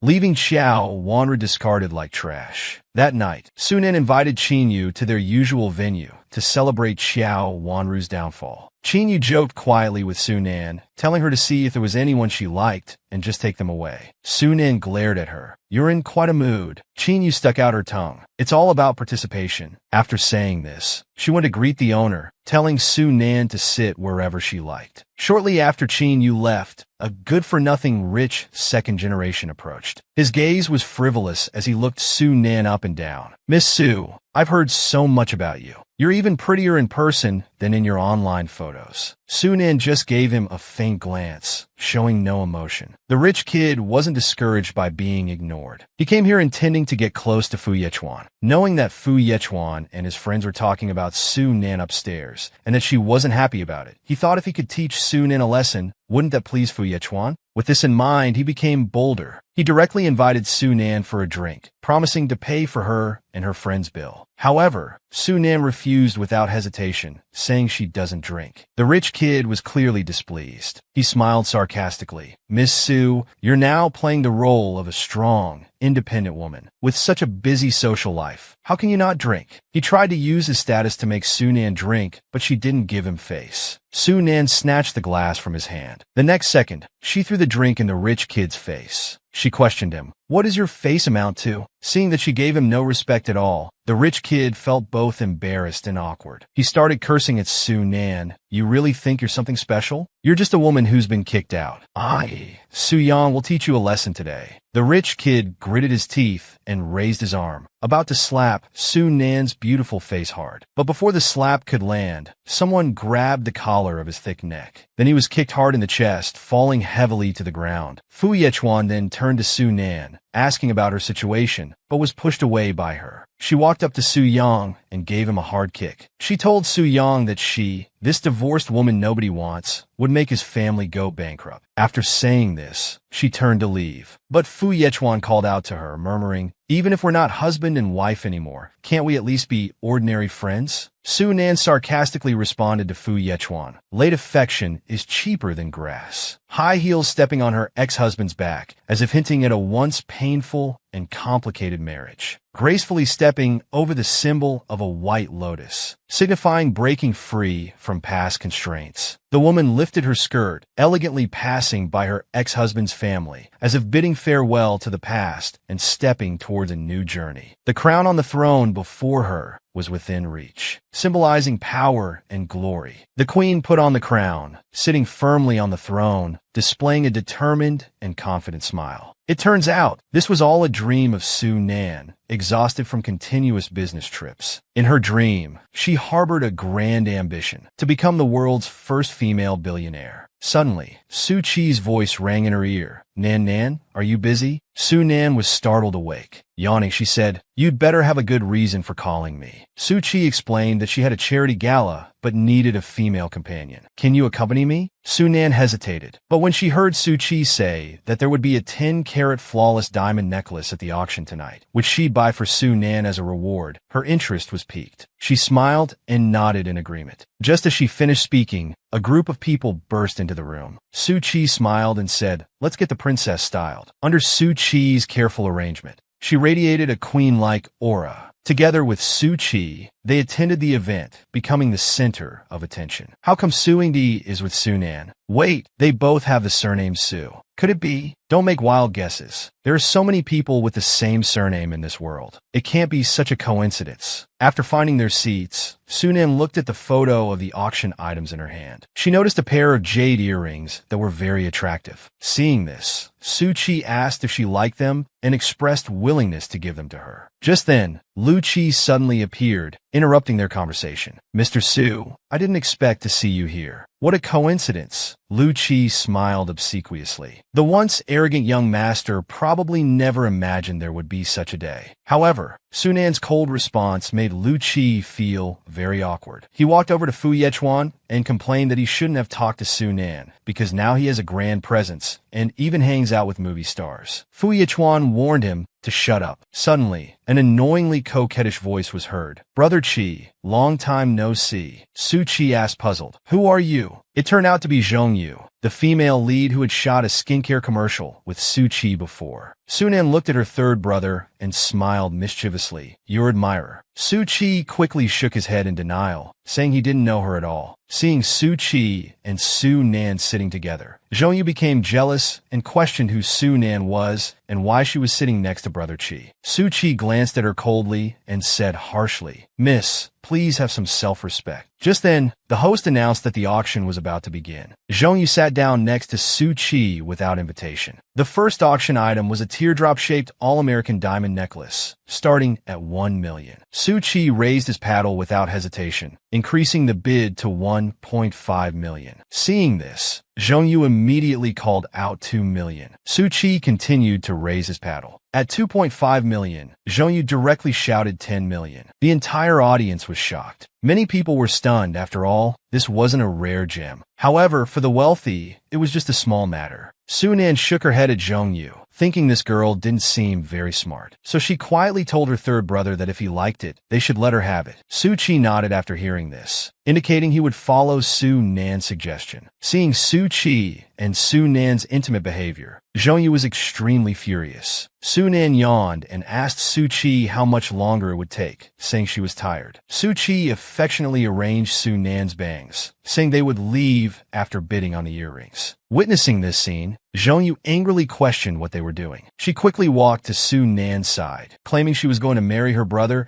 and accused Su Nan of being a vixen trying to seduce him. Suddenly, with a slap, before Su Nan could react, she was struck across the face. Su Chi had never expected that his precious sister would be slapped right under his nose. Su Nan stood up abruptly. She then delivered a hard slap to Zhongyu's face, angrily saying, If you're sick, go get treatment. Zhongyu glared at Su Nan hatefully. You dare to hit me? Do you know who I am? How dare you hit me? Su Nan and Su Chi attended the auction. Unexpectedly, Su Chi's admirer mistook them for having an intimate relationship. Not only did she physically attack Su Nan, but also verbally abused her. Zhongyu was the daughter of H Country's New Moon Financial Group, always arrogant and domineering. This time, however, she had met her match. She threatened that by offending her, Su Nan was going against the entire financial group and would pay the price. As she finished speaking, Zhongyu raised her arm high, preparing to teach Su Nan a lesson. But she was blocked by Su Chi. At the same time, Fu Yuechuan suddenly appeared, grabbing Zhongyu's hand. He gave her a cold, disdainful look. Then he turned to look at Su Chi with disdain, saying, You can't even handle your own admirers. What kind of man are you? Zhongyu struggled, telling Fu Yuechuan to let go. Fu Yuechuan disgustedly threw the woman's hand away. Zhongyu angrily cursed, asking who the hell Fu Yuechuan was. She suspected Fu Yuechuan was Su Nan's boy toy, otherwise he wouldn't be so quick to stand up for Su Nan. Zhongyu accused Su Nan of involving her private life with Su Chi, calling Su Nan a dirty woman. However, Su Nan didn't back down and slapped Zhongyu hard. She warned her to stop acting crazy. Su Nan introduced herself to Zhongyu, saying she was the sole heir of the Su family. With the Su family's wealth, they could buy 10 of the so-called financial groups Zhongyu mentioned. Zhongyu was furious and expressed disbelief in Su Nan's words. Just then, voices of doubt came from the crowd. Someone pointed out that the Xingyu Financial Group was just a small company selling seafood products, wondering why Zhongyu would provoke Su Nan. Others mentioned that just one of Su family's industrial companies could defeat the Xingyu Financial Group. These words struck Zhongyu's heart like lightning, making her whole body tremble. Her eyes filled with disbelief as she began to wonder if she had truly provoked someone she shouldn't have. Su Nan gently patted Zhongyu's shoulder, telling her that her experience card as a financial heiress would soon expire. Zhongyu fearfully asked Su Nan what she was going to do. Su Chi left, reminding him to be careful not to scare Miss Zhong. Zhongyu looked at Su Chi gratefully. Little did she know, Su Chi was telling her an even more terrifying fact. He was Su Nan's brother, and her fate would only be worse. After Su Nan left, Fu Yuechuan fell into deep thought. He should have realized earlier that Su Chi avoided women in the entertainment industry, but was so good to Su Nan, never avoiding suspicion. Zhongyu collapsed to the ground, feeling a chill in her heart. Suddenly, Su Nan stopped, glanced at Fu Yuechuan, and mockingly said, Speaking of popularity, No one can compare to our Deputy General. Instead of lecturing others here, you should examine yourself, lest you forget over time that you're just trash. With that, she elegantly walked away in her high heels. The next day, Brother Lin, Su Nan, and Fu Yechuan were having a meeting in the conference room. Brother Lin suddenly mentioned, the Xingyu Financial Group's imported goods have been entirely returned due to the addition of prohibited substances. As expected of the Su family, they strike mercilessly. Su Nan stated that it was work hours and hoped Manager Lin would say something useful. Brother Lin smiled and said he understood. Who could have imagined that Su Yingdi was actually Mr. Su's brother? Then he looked at Fu Yechuan, trying to get his response. However, Fu Yechuan ignored him and continued focusing on the documents in his hand. Su Nan said that if Manager Lin called her over just to say these meaningless things, she would leave. Brother Lin quickly explained that he was just joking. Then he began to tell the two about the main content of this meeting. They discussed that the product had reached the finished stage and whether they could prepare for a press conference to announce it to the public. This would be an invention that would change humanity. Just then,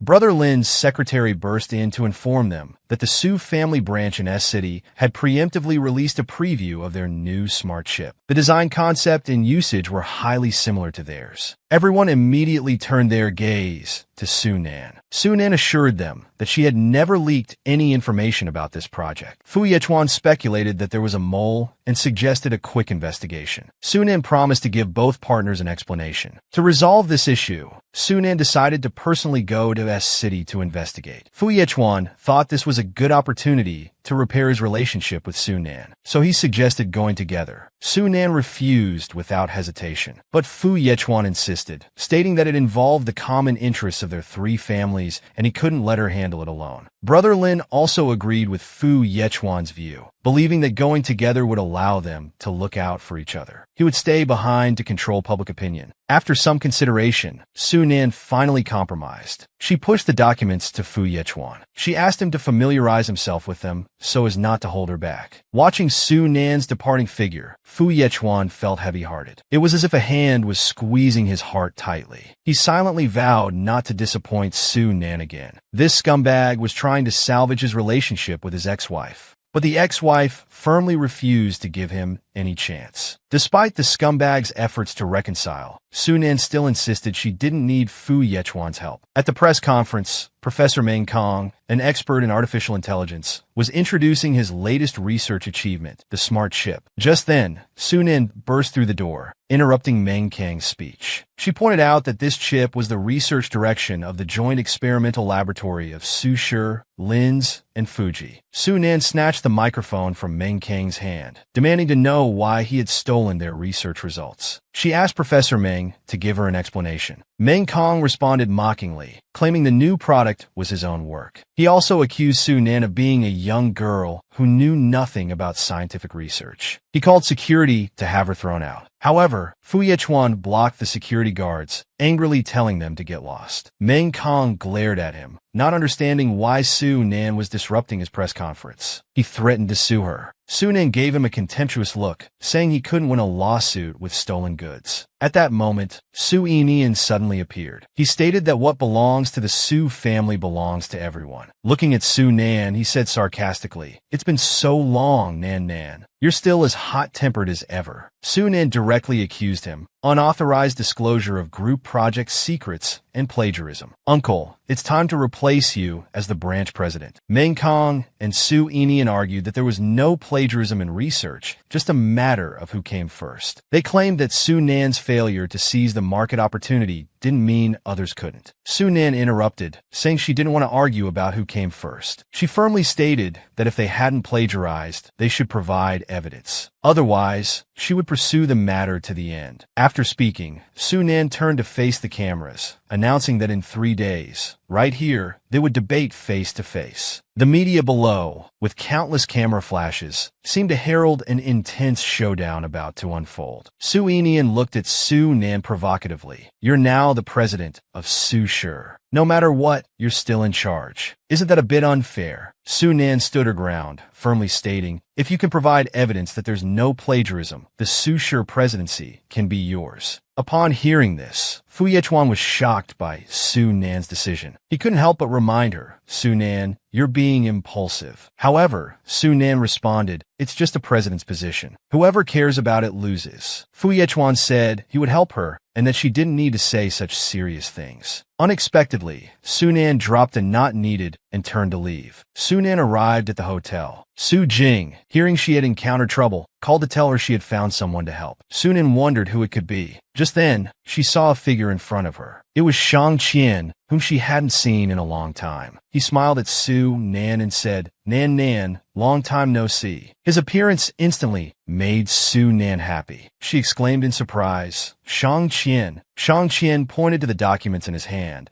and said he had brought everything Su Nan needed. Su Nan gratefully looked at Shang Qian and invited him into the room to talk. In the room, Su Nan looked at the documents in her hand. She couldn't help but praise Shang Qian. You're truly a timely reign. Shang Qian smiled and replied, whenever you need me, I'll always be there on time. He thought to himself that from now on, he would never let Su Nan fall into a painful marriage again. Returning to the present, Shang Qian handed a report to Su Nan. This part of the accounts seems a bit off. The delayed entries here seem problematic. Su Nan took it and looked carefully. Then she chuckled softly. Indeed, after this payment was delayed in entry, it was never reflected in the report. She said somewhat sarcastically, my uncle is not all that great. He can't even embezzle funds cleanly. Su Nan took a sip of coffee and gestured for Shang Qian to continue analyzing other issues. She seemed completely immersed in work, which made Shang Qian feel a bit helpless. He shook his head and said, actually, I intended for you to rest a bit more. But Su Nan replied that now was a critical time and rest could wait. Before they knew it, it was late at night. Shang Qian organized the documents in his hand. When he looked up at Su Nan at the desk, she had fallen asleep, exhausted, with her head on the table. Shang Qian's heart tightened. Thinking of Su Nan spending the whole night like this at the desk, he felt very concerned. So he walked over to Su Nan and picked her up in his arms. He carefully placed her on the bed. Shang Qian covered her with a blanket. Looking at her peaceful sleeping face, he softly said, good night. Just as Shang Qian walked out of the suite, he encountered Fu Yechuan. Fu Yechuan asked Shang Qian curiously why he was coming out of Su Nan's room and about their relationship. Faced with Fu Yechuan's questions, Shang Qian didn't answer directly. Instead, he asked, Mr. Fu, are you here to see Nan Nan too? She just fell asleep. I'm afraid you'll have to come back tomorrow. Fu Yechuan witnessed Shang Qian leaving Su Nan's room late at night. To clarify the truth, he waited early the next day outside Su Nan's room. When Su Nan came out, Fu Yechuan immediately called out to her. He asked her why Shang Qian was in her room late at night. Although Su Nan said she had no obligation to report her schedule to Fu Yechuan, Fu Yechuan still questioned if she had anything to explain.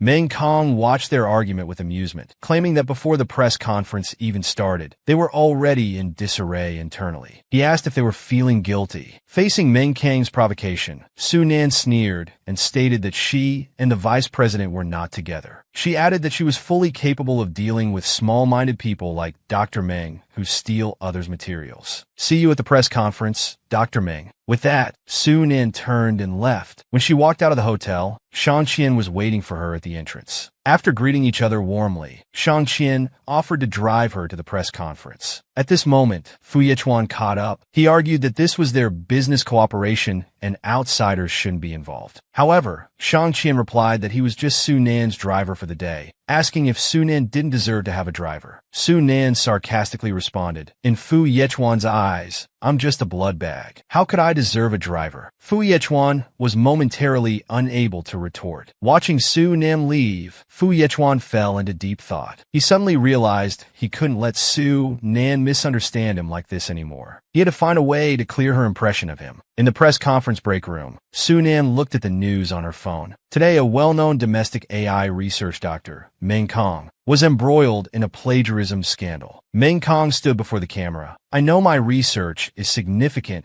and has affected many people's interests, but I won't back down. I will protect this research and apply where it should be used. Su Ming told Su Nan not to mind him, saying he was just a clown. Su Nan mocked. Let's hope he can still laugh later. The press conference officially began. The atmosphere was tense. Reporters were curious about Su Nan's response to the plagiarism incident. Facing the questions, Su Nan didn't avoid the issue. She admitted that plagiarism did occur in the S-City branch. She stated that the management personnel in S-City mistakenly plagiarized the results of a previous three-party collaboration. She also mentioned that Su Shi had already submitted the bankruptcy reorganization report for the S-City branch. Su Nan emphasized in her speech that the Su Shi group would never tolerate such behavior, demonstrating the company's determination and stance. As soon as this was said, the audience below burst into an uproar. However, Su Enian expressed dissatisfaction with this, questioning how Su Nan could accuse them of plagiarism without evidence. Facing the challenge, Su Nan's voice was gentle but firm. She explained that after internal verification, Meng Kang's so-called smart chip was just a previous immature failure. Then Su Nan introduced the central figure of their research, a scientist who had won the industry's top Smiling Gold Award, Su Ming. At the same time, a handsome young man with a scholarly appearance walked steadily to Su Nan's side. Su Nan explained that after returning to China, Su Ming worked at the country's top research institute. That Dr. Meng Kong was his new colleague. Meng Kong in the audience avoided eye contact. Su Ming began to explain the situation. I have surveillance footage of Meng Kong maliciously stealing data from my computer. One of the files in the video is the failed calculation process of the chip. I have reported this to the police. I believe the law will provide an explanation to everyone. As soon as he finished speaking, reporters in the room began questioning Dr. Meng, asking if this was true. Dr. Meng didn't know how to respond. Su Enian grabbed his collar and questioned him. Su Enian had thought everything was cleaned up, but he didn't expect there to be surveillance footage. Dr. Meng was also confused because he had deleted the video. At this moment, Uncle Hat walked into the venue and told Su Enian